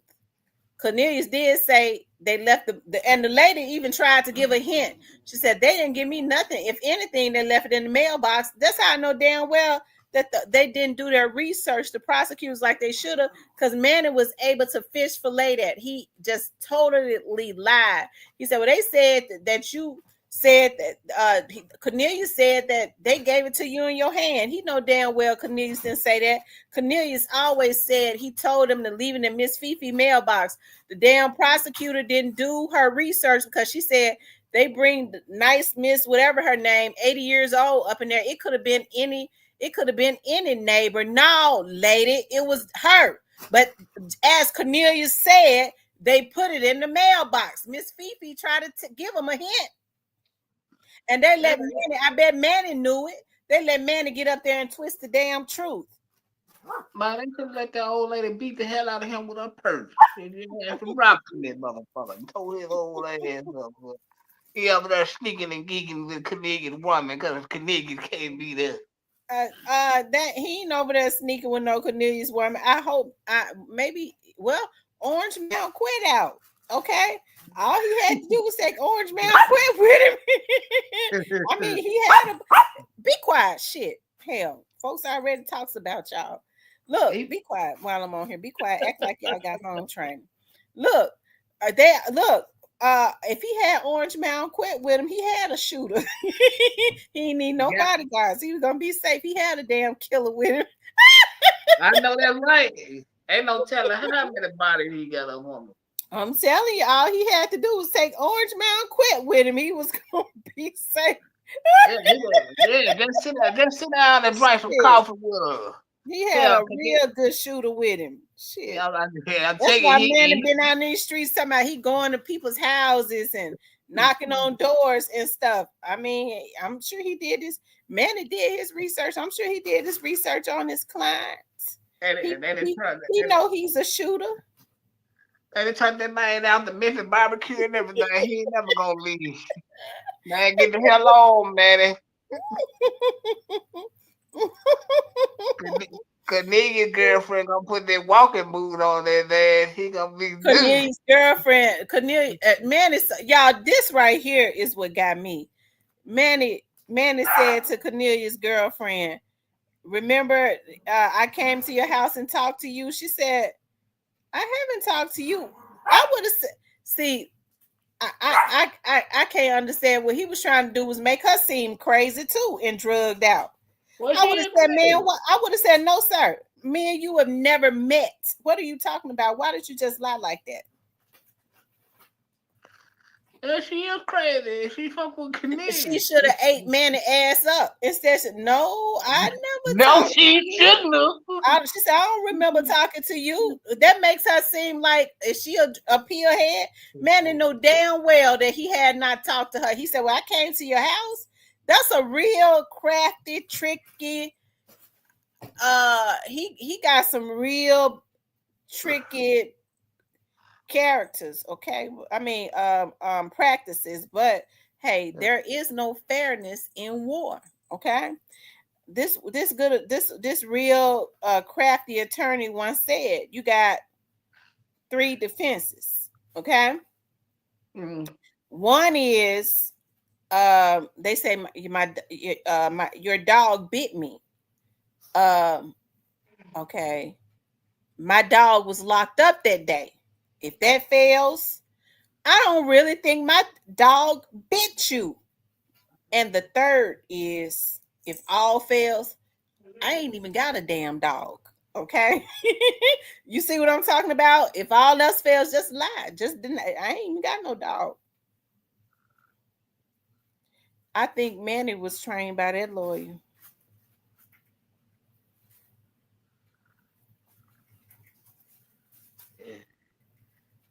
He right here going to people's houses in Memphis, man. Be careful, Manny. You'll be stressed out, tied to a tree. Especially messing around in Orange Mound. Well, he been out knocking on doors. He went and got Miss Fifi.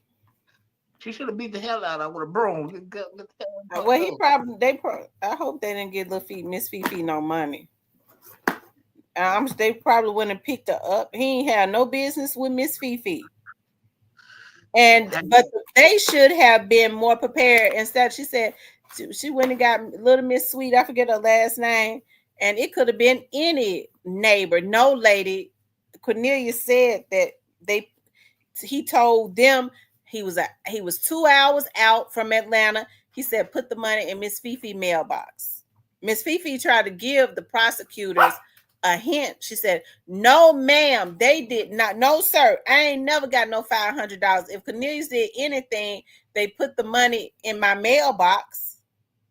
Even the 80-year-old woman got a sharp memory to remember what was said in the first trial. And you got the prosecutors that didn't do their research.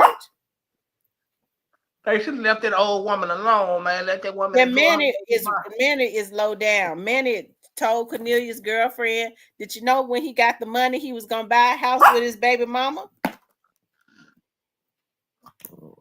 And see, when people do stuff like that, you have to go on ahead, as my grandma said, leave them late. I would have said, and I was going to live right up in there with him. That's my man, okay? Because he was trying to make him mad. Yeah, that's gonna make. So that would have thrown him off. Yeah, cause they're going. Yeah, cause he's gonna have to hear that again. See, I wouldn't. He wanted to make her look like a fool because he was mad. That's low down. Did you know when he got there? I would have said, yeah, I was gonna live up in there with him. You didn't know?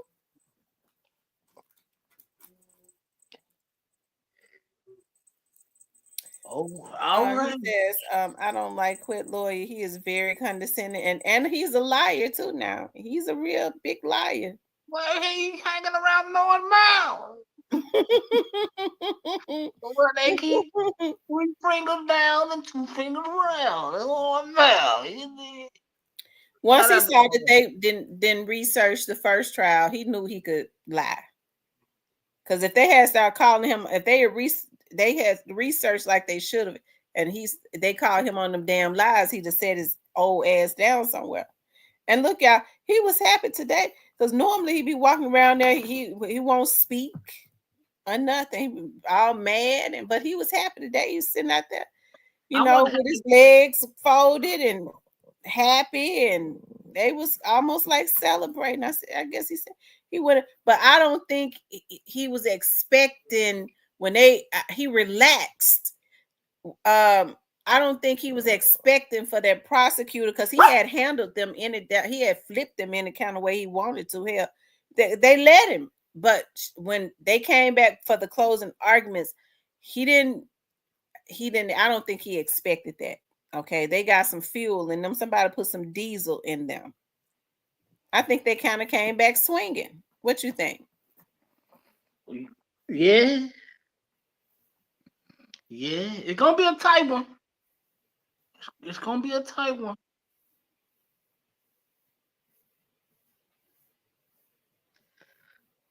Yeah, Miss Fifi went out there and got at least a 50 out the mailbox, man. Come on, man. And 25 went on some groceries, and the other 25 went to the Lord. He was wrong to pull 80-year-old Miss Fifi out of her house. Why would he do that? I'm sure that lady had a hard time. Them elevators and shit don't even have work. She got to stand there and wait 30 minutes on the damn elevator just so she can get up there on that floor to come in there for that lawyer to bullshit. Yeah, I would have made him pay me. My grandma would have been cussing. He would have been all type of motherfucker. Jeremy says Manny practiced in ATL plenty cons, schemes, and crooks. Prosecution wasn't expecting somebody so seasoned, even though they had to prepare their underestimate. You know what? They should have.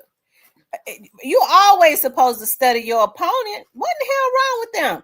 What they were supposed to do was go and try and pull a video of Manny being in the courtroom. They would have seen how he was a trickster. They should have studied. They should have researched their case more.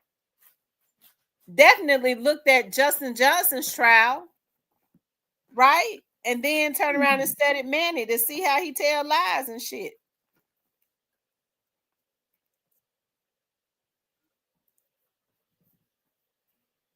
I think they probably been on the damn plea deal team. They just used to copying pleas and people pleading out. Okay. Because I really got mad when I saw them sitting in that courtroom. But they redeemed themselves. I ain't talking about the sisters like that because, I was just getting upset that how that man was handling them 2 sisters and they was looking docile.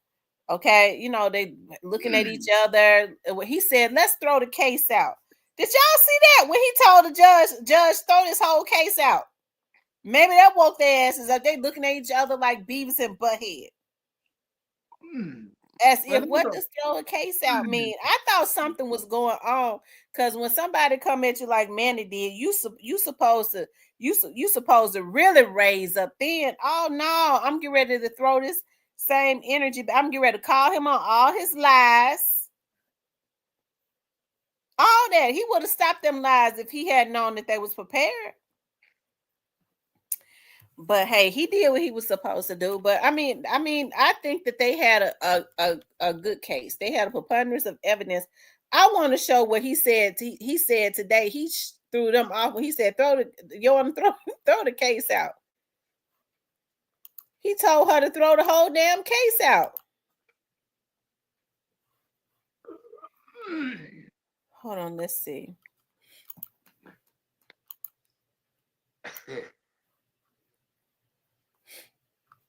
Poor Cornelius.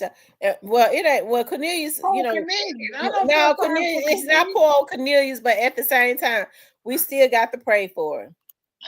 They took advantage of a junkie. But that's what you're supposed to do. Oh Lord.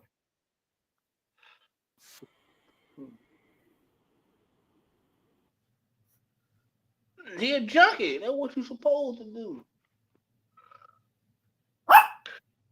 If anybody took advantage, he took advantage of everybody.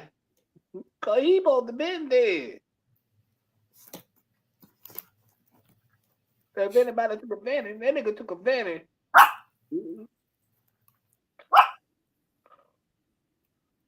Here it is right here. This right here threw me out of. See, they've been hitting them with surprises. They got it was a lot of stuff suppressed. You notice, and no, this is just on the top of my head. Quet has a criminal, be quiet. Quet has a criminal history that is lengthy. You didn't see, they were supposed to bring that up. Most prosecutors would, to show he has a criminal history. I'm willing to bet they asked for that to be suppressed, and because they didn't come back with a good enough reason on why it should not be suppressed, she ruled in their favor. I bet you they asked for that to be suppressed because all of that was supposed to come out, but it didn't. And she ruled in their favor on the motion because whatever the prosecutor's response was not that good. Okay. But let's listen to this. This right here is when he really came out the box. Stop, y'all. Stop. He really came out the box. Hold on. Phone number 901-283-3878.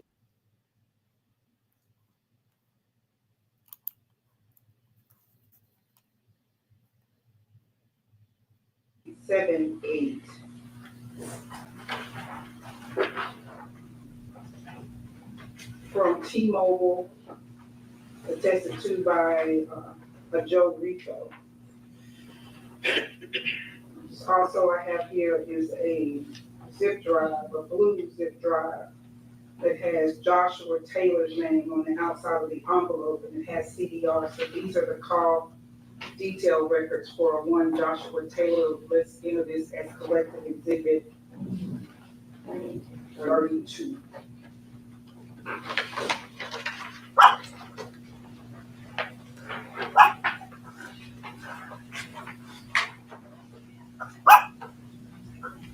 This one.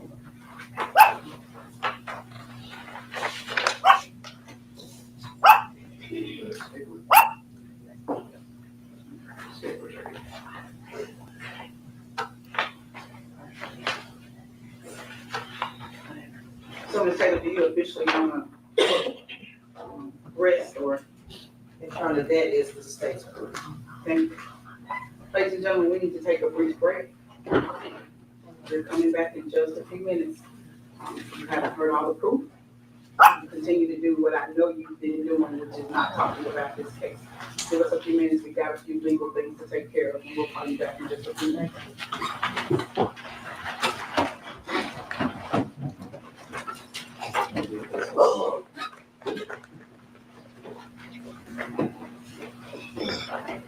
Hold on, y'all. This will make you ready to hit them with the bombshell.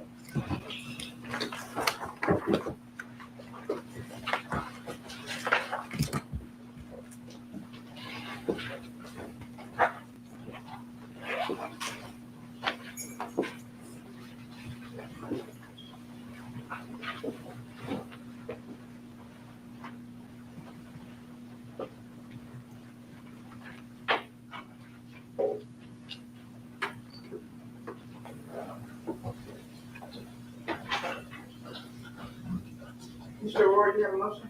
Yes, Your Honor. I was moving for a directed verdict, understanding that Mr. Cornelius has given some statements about it, that he was ordered to do it. I don't know if that rises to the level of a conspiracy or agreement amongst the parties. It was very inconsistent as far as that goes. Secondly, there's been no mention of how Justin Johnson is part of the conspiracy at all whatsoever. I understand it only takes two to tango, but I just don't see where the proof adds up to the conspiracy, and certainly not the first degree murder charge in count 2 based on the evidence that you've got. Ms. Myers, Mr. Williams, excuse me. Your Honor, the court is to view the evidence in the light most favorable to the state. We've heard testimony from Ms. Thornton that Mr. Thornton, the victim, was alive, is no longer alive. We heard testimony from Dr. Juliet Skittleberry, who testified as to the cause and the manner of death, which is homicide. And we also heard from a few other witnesses, like Cornelia Smith and Angela Arnold, stating that Hernandez Govan is the one that told Smith about this hit on Mr. Thornton and told him about the price. So all that to say, Your Honor,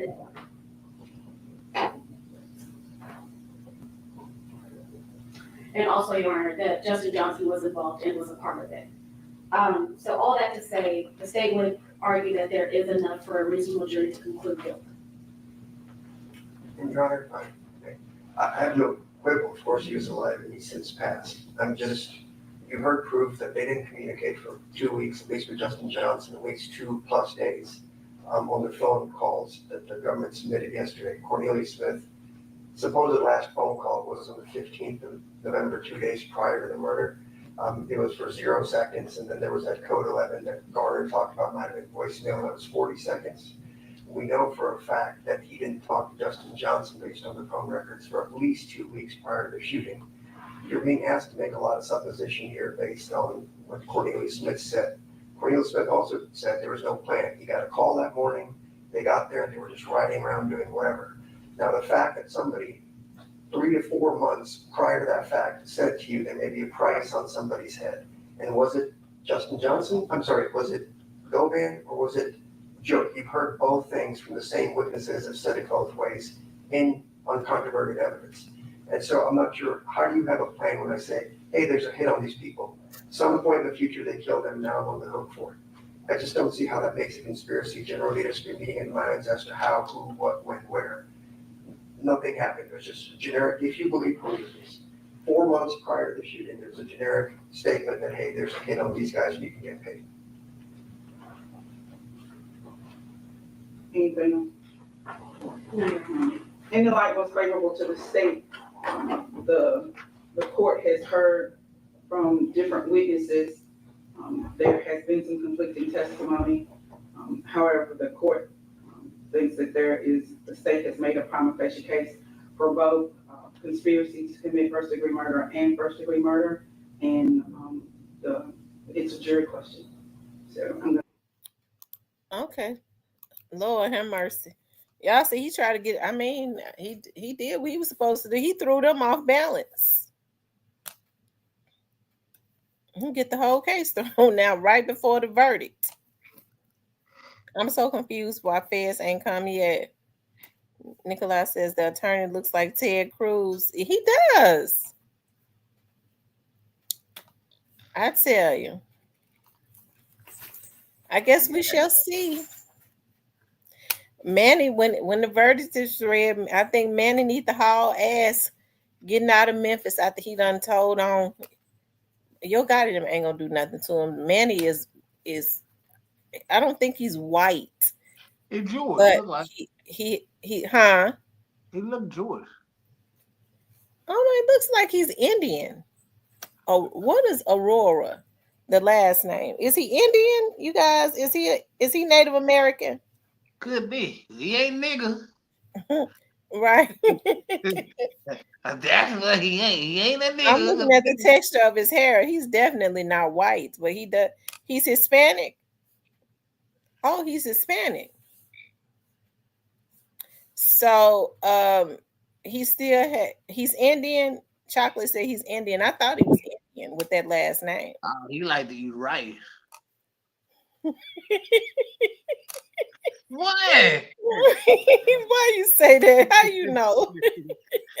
I'm just A lot of Indians that like these rights. Well, they ain't gonna do nothing to him. They only bad about killing their own race because they feel like ain't nothing gonna happen. So they wouldn't dare put a hit on Manny. You couldn't even give your guy the $10 million to put a hit on Manny. He be talking about, niggas, you crazy. I ain't get ready to kill nobody with no white skin.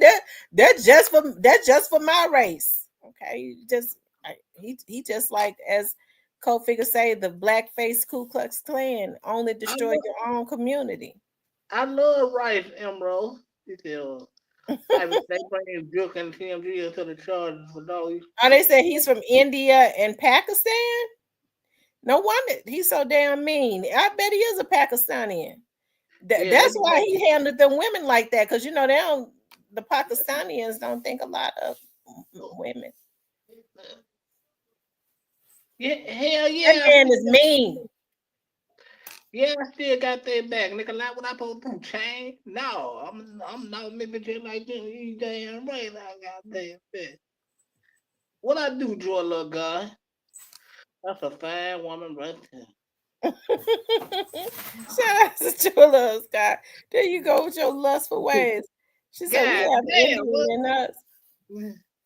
She says, I wonder if Quet had a relationship with Dolph before all of this. I don't like he didn't care for him. Based just listening to the interviews he did with Stan G. Well, they all knew each other. I really hope if Quet gets off, okay. I hope that he don't go back to his old ways. I hope that Monster don't come up, because we all been on here blogging on the case and all of that. I hope that Murderous Demon go on back to the pits of hell if it's one in him, okay? Well, we quite sure there's one left. I ain't gonna count it out. I don't know about you, but I know it's one left in it. It's not like 10% left, but they motherfucker out. Well, the stress that he's had since he's been on trial, he ought not never want to do anything that will put him on another trial. Man, that stress got that man looking like Apollo Creed. He so goddamn drawn up. Looking like a what? That man look like Apollo Creed. He so goddamn drawn up. What's that? I mean, the trainer dude who trained Apollo and shit. That man went looking big, and all of a sudden he look like he just on his last leg. Well, if he get off, he'll gain that weight back. He gonna look different in no time. He gonna look. I got some advice for you, man. I know you listen. I heard you listen real good. I got some good advice for you. You get off on this, get the hell out of Tennessee and don't come back. Where you gonna go? I don't know, but get the hell headed. Because they gonna be gunning for you. CMG is, because his attorney implicated them. Why CMG? See, they all go. And CMG is gonna be trying to get him. I mean, but they ain't tried to get him so far. They even scared of him. Man, look, Quet. I want to see you. Look, man. Listen, anybody that take a picture like he just took with his attorney grinning like that outside of the damn courthouse, the jailhouse, and the jury is in there deliberating on his life, I wouldn't mess with him either. I wouldn't want to touch me. Hell no, that nigga smell like one of my strong officers and shit. That shit scared shit out there. He smell like one of my strong officers and shit. I like he must have stole some pies or something, goddamn it. Goddamn. Pies, I wouldn't want to mess with him. You know something. They better be scared of him. Man, look, we ain't doing no picture taking it. Man, look, don't put your arm around me. They get me down. Shit, huh? Hell no. They They get me scared down. of him. They better be scared of him. Shit. Hey, man, fuck that. Get me down. They just fist bump. Shit, man. I can go. There we go. He walked around and he scared me today. I was getting on that elevator. He walked around. He was going to the restroom though. He looked right dead in my face. He smiled. I jumped on that elevator quick. I know you did. But you could tell he was spaced. His mind was spaced out. Oh my God, Lord have mercy.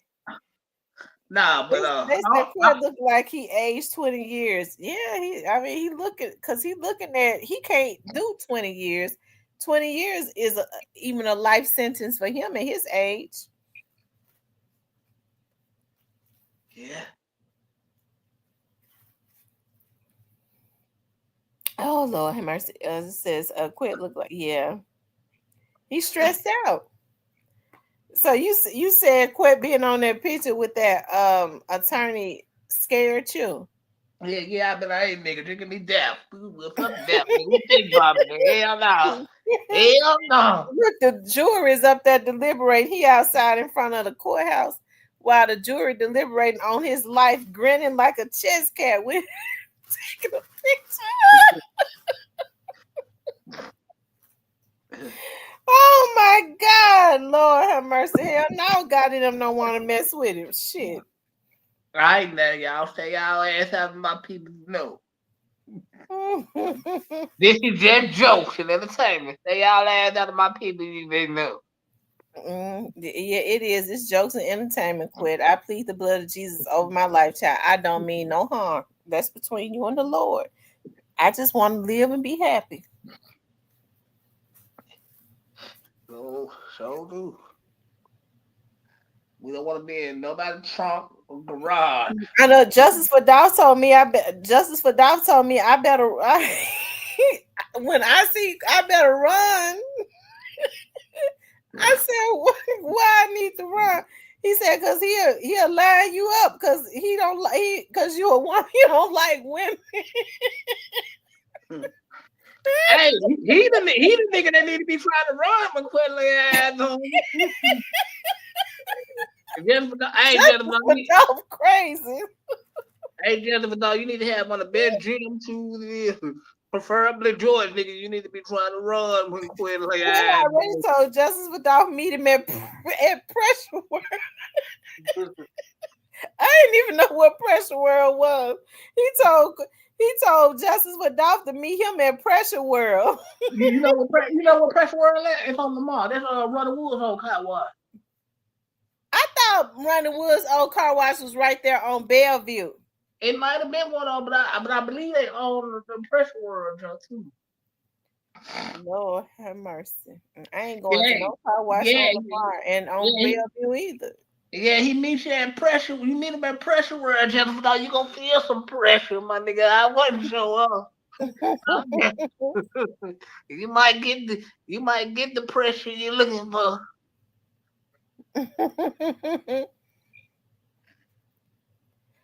I tell you, Lord have mercy. So I guess they got to be at court early in the morning at like 9:30. Just sit there and wait to sit in the courtroom to see what if the jury gonna come back with anything, or maybe they don't have to. You know, they'll get a call. Their attorneys have to hang around the courtroom. Yeah. I wouldn't want to be on the other end of that one, boy. I hope. I tell you, quit taking it like a champ. Yeah, boy.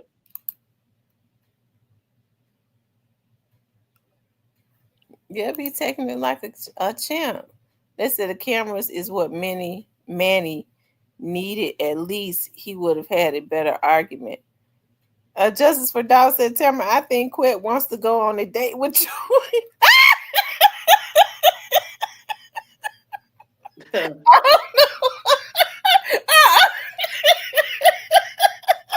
I'll pass.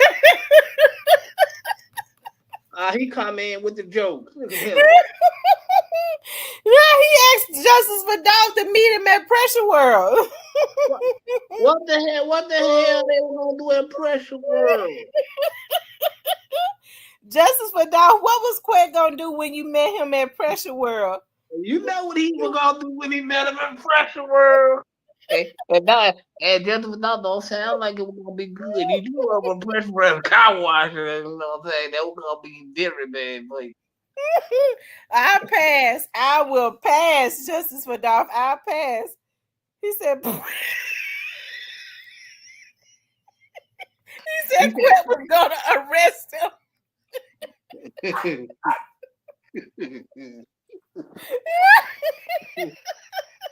Look how Justice Vidal, man. And Justice Vidal crazy. He said Quet was gonna arrest him. You know, he said Quet the police. Well, you heard what Cornelius said. Cornelius said that people was calling Quet the police. He said he didn't believe it because every time they called the police, he shot at them. He said maybe it ain't true. Man. Oh my God. Justice Vidal, if you give me, I gotta say this, gentlemen. I like you, but you give me Mr. N, man. I'm very fond of Justice Vidal. I don't know, just something that's telling me, and the Lord, if you want me to know that's Mr. M, then leave it in your hands. Cypress crazy. Emerald says, well, Cornbread said the whole hood called. Well, the hood ain't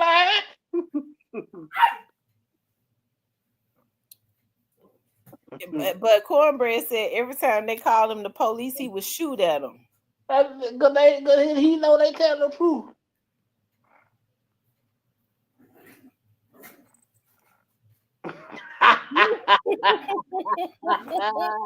Man, send me the video. Send me the video, man. Justice Vidal, what you think gonna happen? What you think the verdict is gonna be?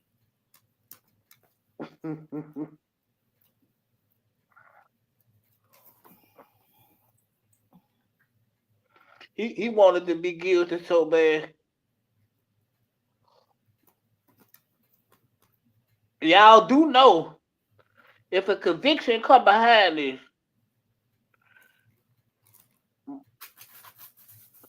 more people gonna get took up out of here, right? You said what now? Y'all do know if a conviction come behind this, more people gonna come up out of here. Quit already told on Yo God and Jud. Nah, you missing what I'm saying. If it be a conviction, more niggas is gonna come up out of here. I ain't talking about going to jail. Justice Vidal said he thinks he's gonna walk. Divine Black Rose says they're gonna scatter like roaches. They have not came back with a verdict yet. Now, if they don't come back with a verdict by tomorrow, he might walk. He might. The longer it takes, the better it is for the defendant.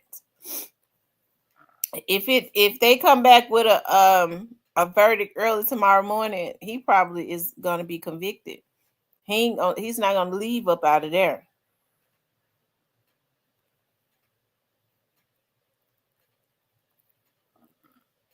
And they gonna sentence him out the WAP.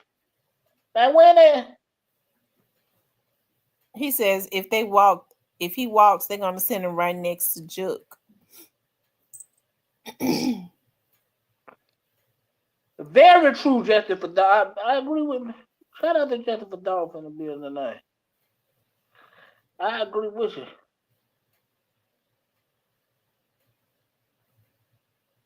I agree with him.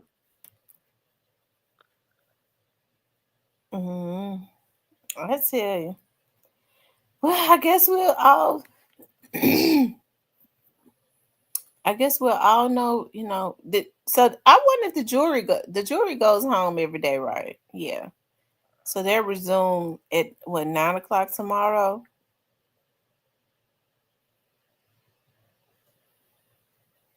Mm-hmm.